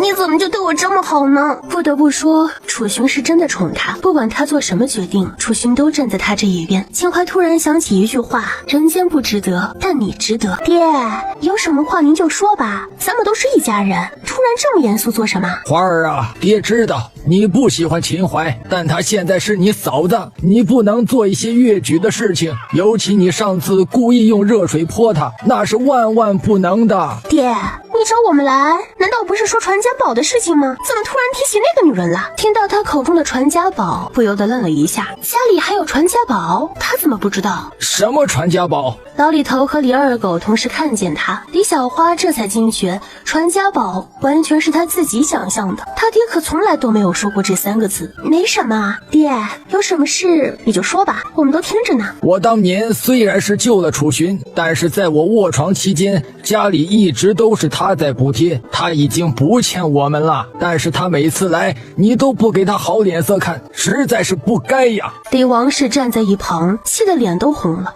要不是他不能说话，估计现在都骂上了。爹，你究竟想说什么？昨晚秦淮给我检查了腿，他说有办法让我1个月之内恢复，但前提是让你们2人去给他们赔礼道歉。让我和娘去给那个女人道歉？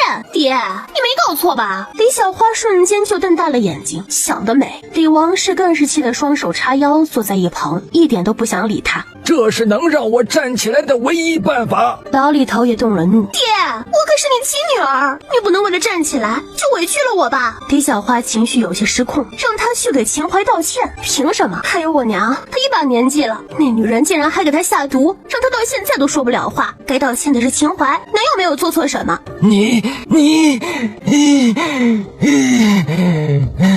老李头气得说不出话，他们就只想着自己的面子问题，难道就从来没有想过要让他康复吗？李二狗还小，也做不了什么大事，他们母女更是干不了什么粗活，时间一长，这个家靠什么来维持呀？难道你们就情愿让我在床上躺一辈子吗？那这个家要怎么办？老李头咆哮出声，气得脸红脖子粗。楚勋哥一向听你的话，你让楚勋哥去跟那个女人说，你当初可是救了楚勋哥一命的，救命之恩恩大于天，他肯定会想办法让那女人救你的。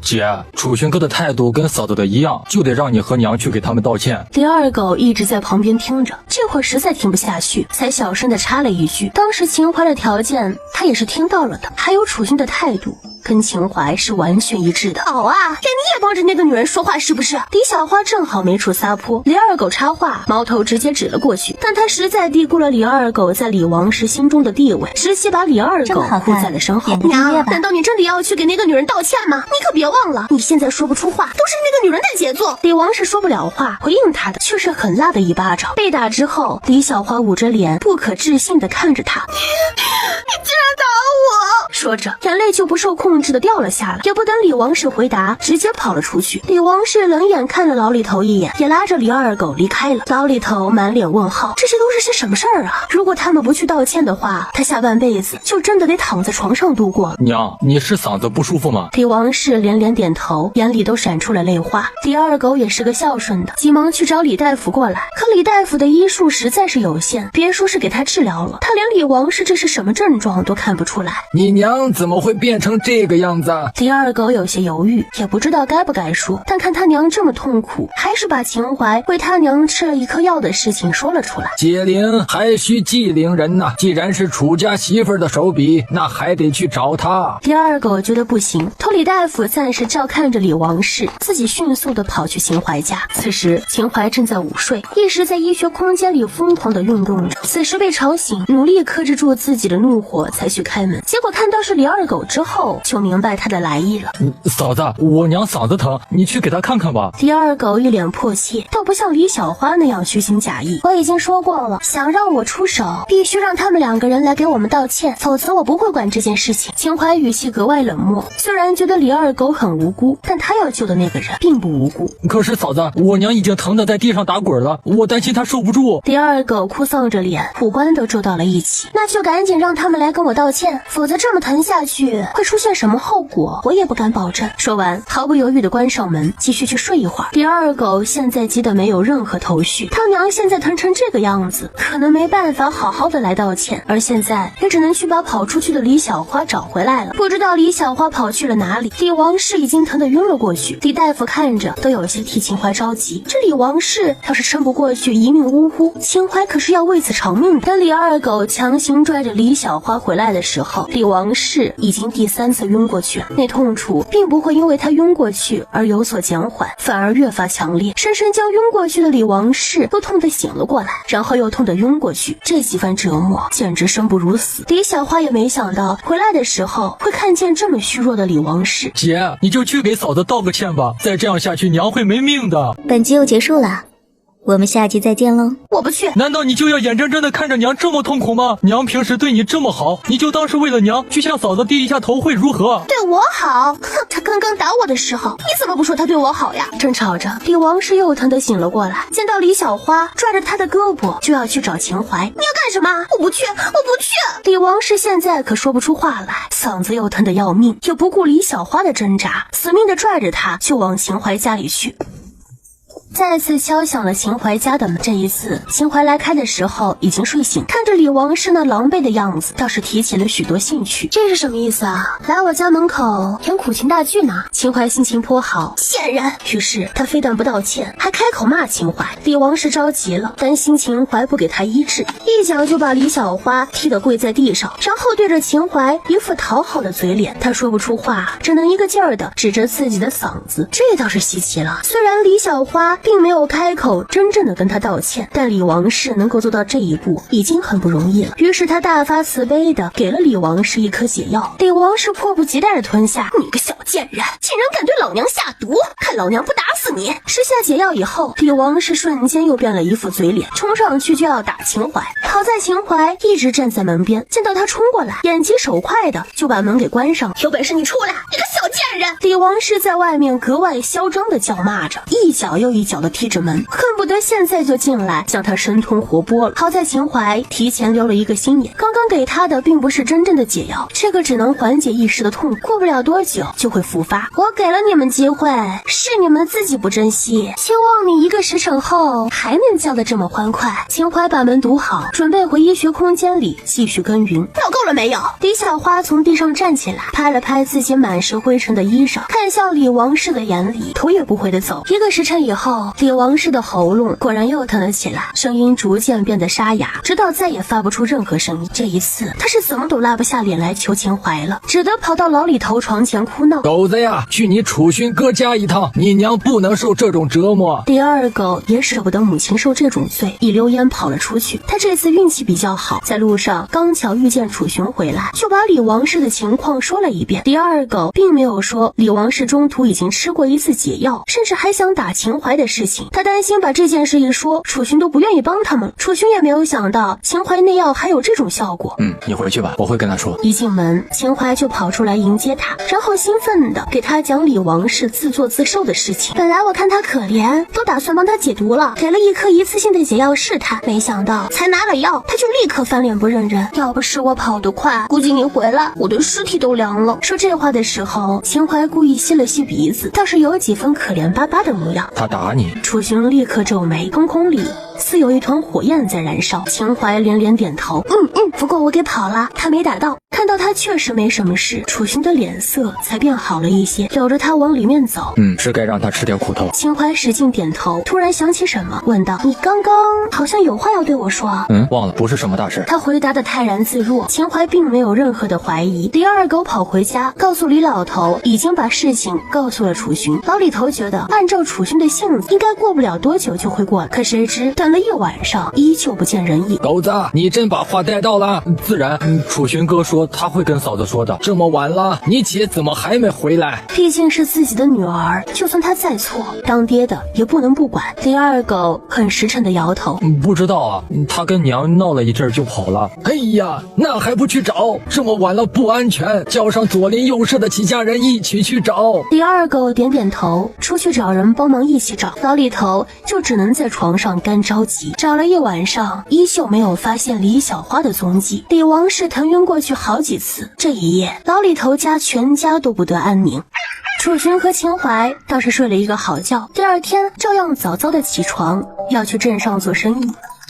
结果开门就看到李二狗睡在他们家的开门声，瞬间惊醒。楚勋哥，嫂子，求你们放过我娘吧，她年纪大了，经不起这样折腾的。李二狗直接就给他们跪下了。二狗，昨天中午的事情你也在场，你娘是怎么对我的你最清楚，那解药要分多次服用才管用，谁知道她立刻变脸要来打我，难不成我还要把她治好了，然后等着她来打我吗？秦淮的态度一如既往的冷漠。李二狗脸上闪过一抹难堪。嫂子，我娘她知道错了，以后再也不会那样对你了，你就看在她上了年纪的份上，饶过她这一回吧，就算是看在我爹的面子上也好。李二狗连连给他磕头，若是平时他一定会很不忍看到这样的画面，但是就在他想要松口的时候，李二狗竟然又提起李老头，有想要用救命之恩来进行道德绑架了。首先，你爹的面子在我这里一文不值，他虽然救了相公的性命，但是这些年相公为你家做的事情已经足够抵还，不要一遇到什么事情就拿救命之恩来说事，这对我可不管用。秦淮双手环胸的看着他，眼里带着几分不屑。本以为这李二狗跟李王氏和李小花有所不同，日后可以好好培育，现在看来还真是一家人，都喜欢对别人进行道德绑架。答应帮你爹治腿就已经是看在那救命之恩的份上了，可你娘这事儿是我跟你娘的私人恩怨，你爹的面子不管用。还有，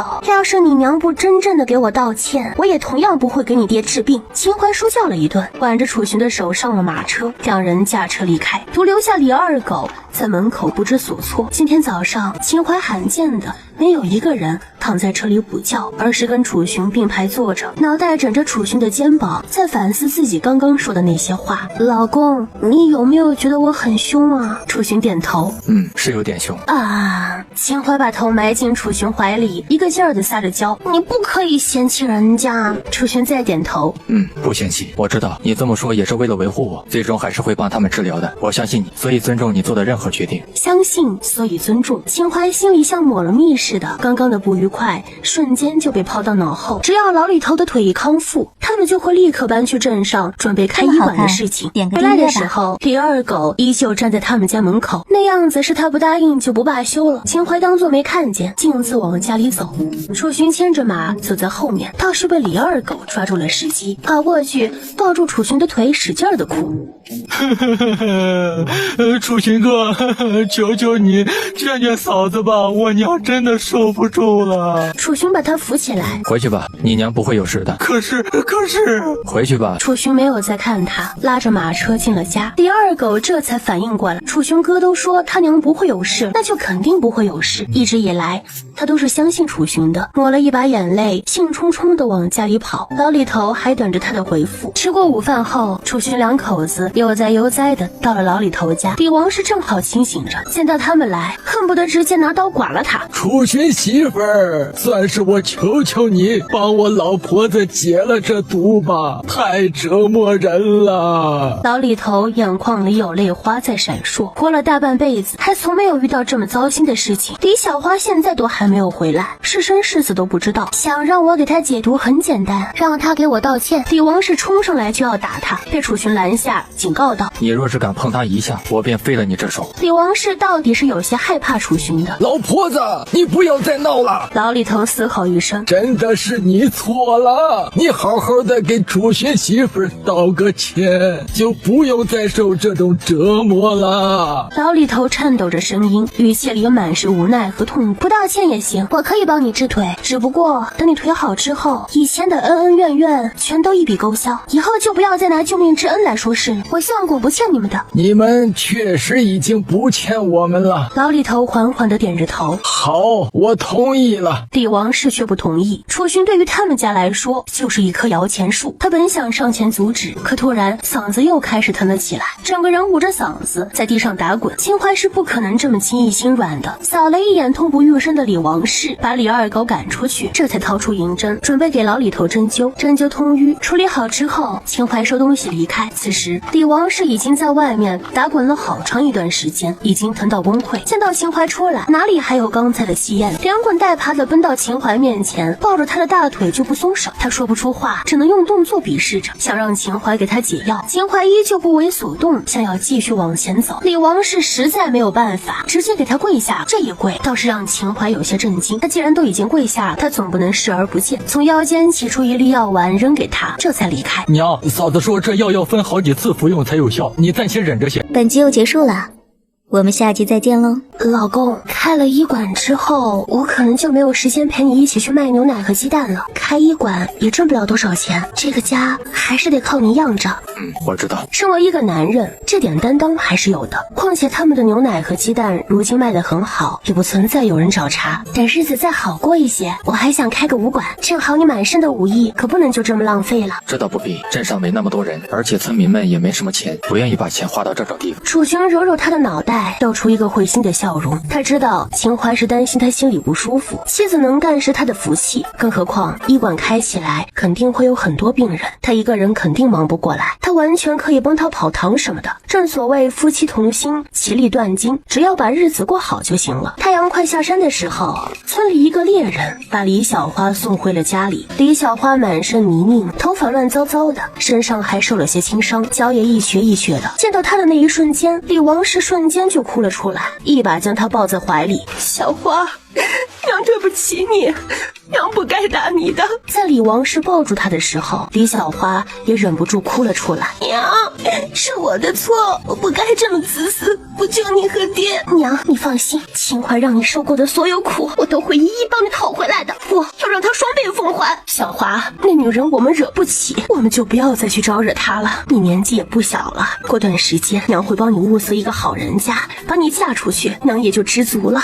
娘，要不是那个女人，然我们家也不可能变成这个样子。这个仇我一定要报，你就不用再劝我了。哼！李小花冷哼了一声，自己去厨房里找吃的了。李王氏本以为他会做出什么过激的行为，还担心了一个晚上。结果第二天一大早，他就上山采了好多野菜回来。等秦淮和楚雄从镇上回来以后，兴冲冲地跑去了他们家。秦淮一开门就看到李小花的笑，着实是被吓了一跳。你又想干什么？秦淮警惕地看着他。李小花扬起一个大大的笑脸，把篮子里的野菜一个劲儿地塞给他。嫂子啊，我是专门来，之前做了很多错事，谢谢你给我娘解药，更谢谢你为我爹治腿。这些野菜是我今天早上上山采的，可新鲜呢。好意我心领了，这些野菜你还是拿回去吧，我不能收。不知道他到底要玩什么花样。秦淮把菜篮子塞给他，就立刻关上了门，仿佛他是什么脏东西一样。嫂子啊，这菜我给你放在门口了，你记得拿回去吃啊。说完放下菜篮子离开。秦淮透过门缝看他，越发觉得不可思议，甚至心里还有些不安。怎么了？楚寻见他一直趴在门口，不解地看着他。秦淮立刻把李小花的改变说了一下。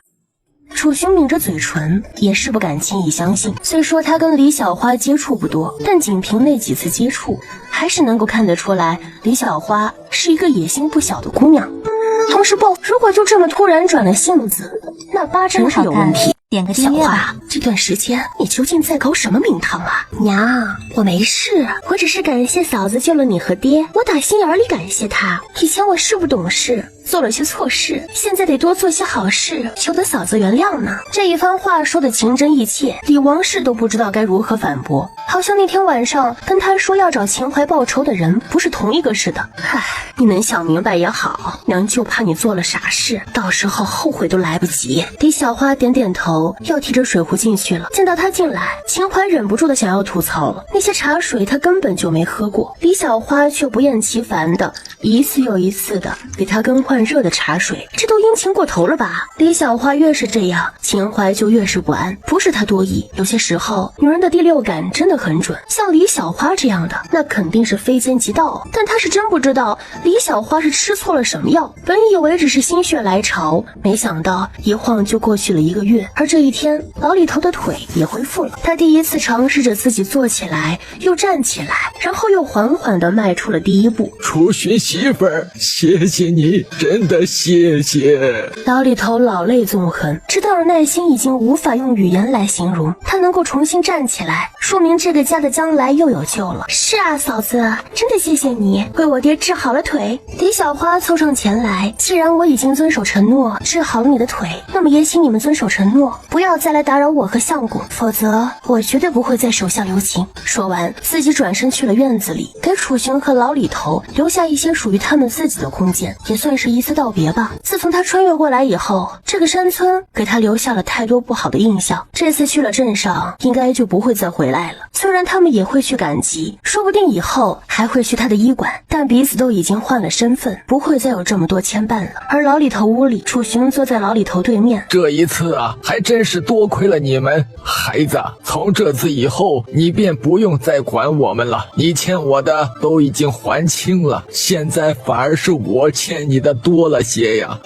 楚寻点头，还是把要离开的事情告诉了他。虽然都说了两不相欠，但情谊还是在的，提前告知一声，也省得日后去他家找不到人。老李头也有些惊讶，却也没多说什么。在他看来，楚寻本就不属于这个村庄。若是可以的话，可以让秦淮帮你看看，说不定啊，能想起以前的事情，顺其自然就好。他很喜欢现在的生活，已经习惯了跟秦淮每天早上去镇上做生意，回来之后他补觉，而他则上山打猎的生活。那个小女人会很难过的吧？也正是因为意识到这一点，自从知道自己已经喜欢上他以后，就再也没有了想要恢复记忆的想法，就跟他这样平平淡淡的过一辈子也挺好的。出来的时候，秦淮已经靠着墙睡着了，他手拄香腮，睡得格外认真。楚寻忍不住又笑了，这世上怎么会有这么可爱的女孩子，睡觉都能这么好看。弯下腰，将她整个人拦腰抱起，毫无留恋的走出了这个院子。踏出门槛的那一瞬间，他觉得自己浑身上下都轻松了不少。这2年来，因为老李头救了他一命的事情，他一直把报答这家人放在第一位。可接二连三的变故就让他身心疲惫，而现在终于可以结束了。李小花被秦淮下了迷药，醒过来之后，情绪也没有任何异样。第二天一早，依旧兴致勃勃的去山上采野菜。等楚寻和秦淮从镇上回来的时候，再给他们送去。站在秦淮家门口，从怀里掏出一个药瓶，紧紧地攥在手里。这是他在镇上买的砒霜，只要撒在奶牛吃的草料上，那些奶牛就会一命呜呼。这样一来，秦淮就再也不能靠着卖牛奶继续猖狂了。为了今天，他可是蛰伏了整整1个月。要是这几头奶牛死了的话，秦淮肯定拿不出多余的钱来买其他的奶牛。这样一来，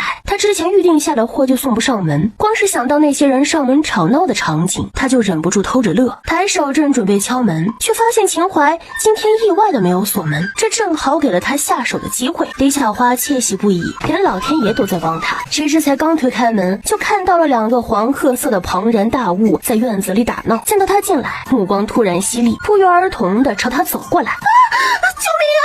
有老虎！有老虎！要吃人了！手里的砒霜也不知道什么时候扔在了地上。他现在只有一个念头，那就是赶紧离开这里。听到他的尖叫声，秦淮从厨房里跑出来一看，他已经跑远，而包子和馒头却并没有追上去，反而有些好奇的围着地上的瓷瓶团团转。秦淮觉得大事不妙，急忙把2个小家伙收进医学空间，这才上前捡起那个瓷瓶，把瓶盖打开，立刻发现这是砒霜。看着李小花跑远的地方，整个人却突然松了一口气，把那瓶砒霜放在原来的地方。他把门掩上，像刚刚一样没有上锁，进了厨房继续忙碌着。他知道过不了多久又会有一场大戏即将上演。楚寻在里面帮忙添柴火，秦淮进去一把扑到他身上，老公，我好像又闯祸了。楚寻虽然没有出去，但他也是听到了外面动静的。无妨，老公罩着你。啥？2人正沉醉其中，外面却突然响起了要打要杀的声音。楚家媳妇儿，你们在家吗？楚兄弟，楚家媳妇儿。吕正喊了好几声，担心他们夫妻2人已经入了虎口，一张脸上写满了情真意切的着急。李小花躲在人群中，虽然双腿还在打颤，但心里却忍不住的高兴。如果秦淮真的被老虎吃了，倒是除去了他的心头大患。秦淮围着围裙和楚寻跑来开门，这是又发生什么事了？那些人更是奇怪，李小花不是说秦淮家里有老虎吗？怎么他还跟个没事人似的？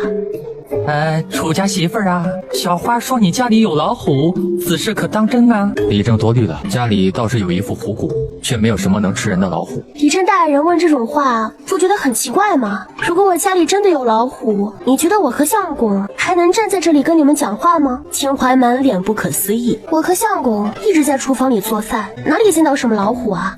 刚刚还听到小花来家里，我出来的时候他就笑着跑远了，然后你们就来了。这夫妻俩平静得很，一唱一和，让人不得不相信里面真的没什么老虎。楚寻哥，嫂子，我刚刚真的看到你们家有老虎了，我刚进门他们就朝我奔过来，我都被吓惨了，这才跑出去找李正过来。李小花觉得秦淮就是在说假话，那2只老虎不在，肯定是被他们藏起来了。那照你这么说，我和相公是在说谎了？嫂子，我没有这个意思，我刚刚真的看见老虎了，我是来给你们送菜的，见到门没锁，就自己推门进来了，谁知才刚刚进门就看到了老虎。说着竟然还挤出了几滴眼泪，那情真意切为他担心的样子让他忍不住的要拍手叫好。好，是吗？我听到你的叫喊就出来了，老虎倒是没有看到，就看到了这个。说着秦淮侧开身子，指着地上那个小瓷瓶解释道，我觉得你丢了东西肯定会回来找，就没跟你捡，现在你来了就赶紧拿回去吧，我家里全是牲畜，你带这种东西来我家很危险，一不小心误食他们会没命的。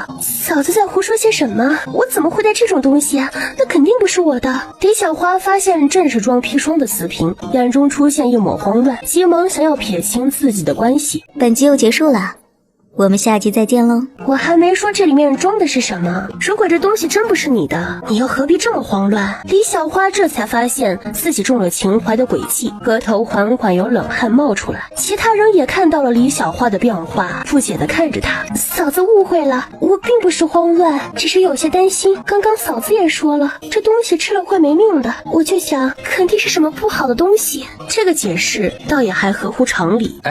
楚家媳妇儿，这里面装的到底是什么东西？李正问出了所有人的心声。秦淮轻描淡写说出2个字：砒霜。怎么会是砒霜啊？是什么人心肠如此歹毒，竟然想着要买砒霜？这是想害谁呀？就是最近也没有听说哪家闹鼠患，怎么突然就买了砒霜呢？众人你一句我一句的谈论。嫂子啊，你懂医术，这砒霜说不定就是你自己带的，可能是什么时候掉了，你并不知道呢。秦淮瞬间就笑了，他是有多蠢呢？自己的药掉了都不知道。不好意思啊，我从来不做这种低级的毒药，更何况我家境贫穷，也买不起这么漂亮的瓷瓶。除了李小花，可还有谁来过你家里？秦淮摇头，我与相公刚从集市上回来，就只有李小花来过。嫂子，这药真不是我的，我是来给你送菜的，遇见了老虎，这才吓跑了的。李小花哭得楚楚可怜，让周围的人都不忍心确定到底是不是她。嫂子为何一直揪着这瓶药不放？我带人来是找老虎的，嫂子何必一直藏着掖着？怎么心虚了？秦淮一双眼睛如鹰一般格外犀利地盯着他，不放过他任何表情。心虚的该是嫂子才对，那2只老虎是我亲眼所见，不可能无中生有。嫂子此时明显是在为那2只老虎开脱，话题又被绕回了老虎身上。其他人也听出了李小花的弦外之音，纷纷明白过来，原来那2只虎不是从山上跑下来的，而是秦淮和楚雄饲养在家中的。这样一来，似乎所有疑点都能够解释清楚了。你似乎有些太瞧得起我了，家里养着牛和鸡，竟然还敢养老虎，我都佩服我自己。嫂子不承认也没有关系，可以让李正带人进去搜一搜，也好证明嫂子的清白。秦淮和楚雄特意让出一条道来，有了人带头，其余人也跟了进去。李小花站在门外，始终不敢踏足。小花妹妹，你倒是进呀，我可是特地给你开了门，千万不要让我失望啊！见到那些人都进去了，他们都走在前面，自己跟进去应该会被保护得很好。双手紧紧握成拳，深呼吸，一口气走了进去。就在路过楚雄和秦淮身边的时候，秦淮恶作剧地吼了一声，李小花吓得撒腿就跑。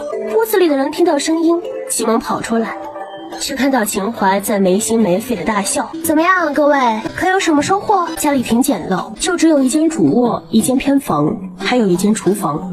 入目的地方都空荡荡的，根本不可能藏有什么东西。众人脸色都不太好看，出来以后一一给秦淮道歉。秦淮知道这些人也没什么恶意，倒也没跟他们一般见识，只是一直看向李小花。小花，你说你看到了虎在哪里？我真的看到了，可能他们跑出去了吧？对，肯定是跑出去了。你可真会说笑啊！一会儿说是我们家饲养的，一会儿又说跑出去了。那李正大人你可得注意了，快挨家挨户去搜吧。咱们小花妹妹长这么好看，说不定就躲在她床板底下呢，证明了自己的清白。秦淮忍不住冷嘲热讽，众人也反应过来，这是被李小花给耍了。小花呀，你怎的小年纪就不学好？我们平日也不是没有事儿做，哪有那么多时间陪你胡闹？就是，没想到李老头看着挺老实的，怎么会养出你这样的女儿？李小花受不住这样的嘲讽，捂着脸就想跑，倒是被秦淮眼疾手快的一把拽住。我说了，要是搜不到，你得给我一个交代。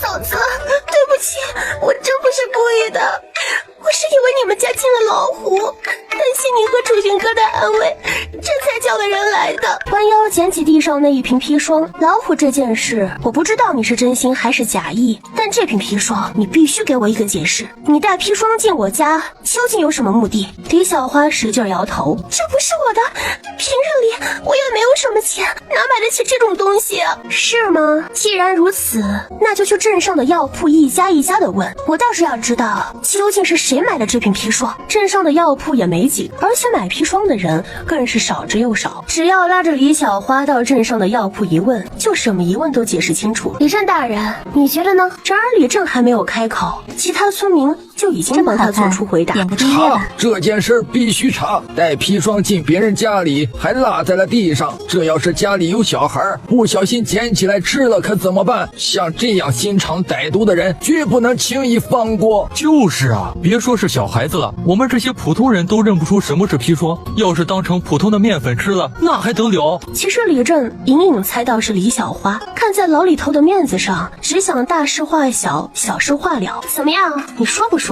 不说我们就去镇上，反正我们家有马车，来回也方便。嫂子，真的不是我，你抓疼我了，快放开我！小花呀，既然你说了不是你，那就跟你嫂子去一趟，也好证明自己的清白，不是？就是呀，这样哭哭啼啼的算什么事儿啊？难不成是做贼心虚啦？不是我，都说了不是我，你们找错人了。在紧要关头，李小花使出了吃奶的力气，终于从秦淮手里挣脱了出来，以最快的速度远离人群，往自己家里跑去。这样一来，也就更加坐实了罪名。众人对他也是满满的憎恨，小小年纪就喜欢买这些东西，以后还得了啊？本来村里有几家是觉得李小花还挺不错，准备过了年就上门提亲的，如今目睹了这一幕，谁家还敢要心思这么歹毒的姑娘啊？说不定什么时候全家人都被他给毒死了。李正大人，现在人虽然跑了，但毕竟你们是他找过来的，把我们家里里外外搜了一遍，还落下了一瓶砒霜。这件事我希望李正给我一个交代，而且李小花还欠我一个道歉，希望李正大人帮我劝劝他，毕竟昨天我才帮他爹治好了腿，他今天就恩将仇报，实在说不过去。李正满头冷汗，面对这种情况，也确实该给秦淮一个交代。放心吧，我会去镇上的药铺问清楚。就这样闹了一通，那些人才兴致缺缺的离开。解决了李小花的事情，秦淮心情特别好，吃饭的时候都多吃了一碗饭。我真的没见过比他更倒霉的人了。越想越开心，吃饭的时候都在笑。解决了李小花，接下来就到秦张氏和秦钟了。不跟他们断了关系，我难解心头之恨。他们两个人才是养不输的白眼狼。你打算怎么做？对于这一点，楚寻很赞成他的想法。从他这段时间的表现来看，楚寻暗自觉得秦淮不是秦张氏的亲生女儿。毕竟自从把他从猪笼里救出来以后，他就完全变了一个人。躯壳虽然还是那一个，但灵魂可能早就换了人。由此，他更加判定秦淮跟秦家没有关系。就像你说的，以其人之道还治其人之身，我已经想到办法对付他们了，你就只要等着看戏就好。秦淮偷着笑，觉得自己策划了一场很了不起的大戏。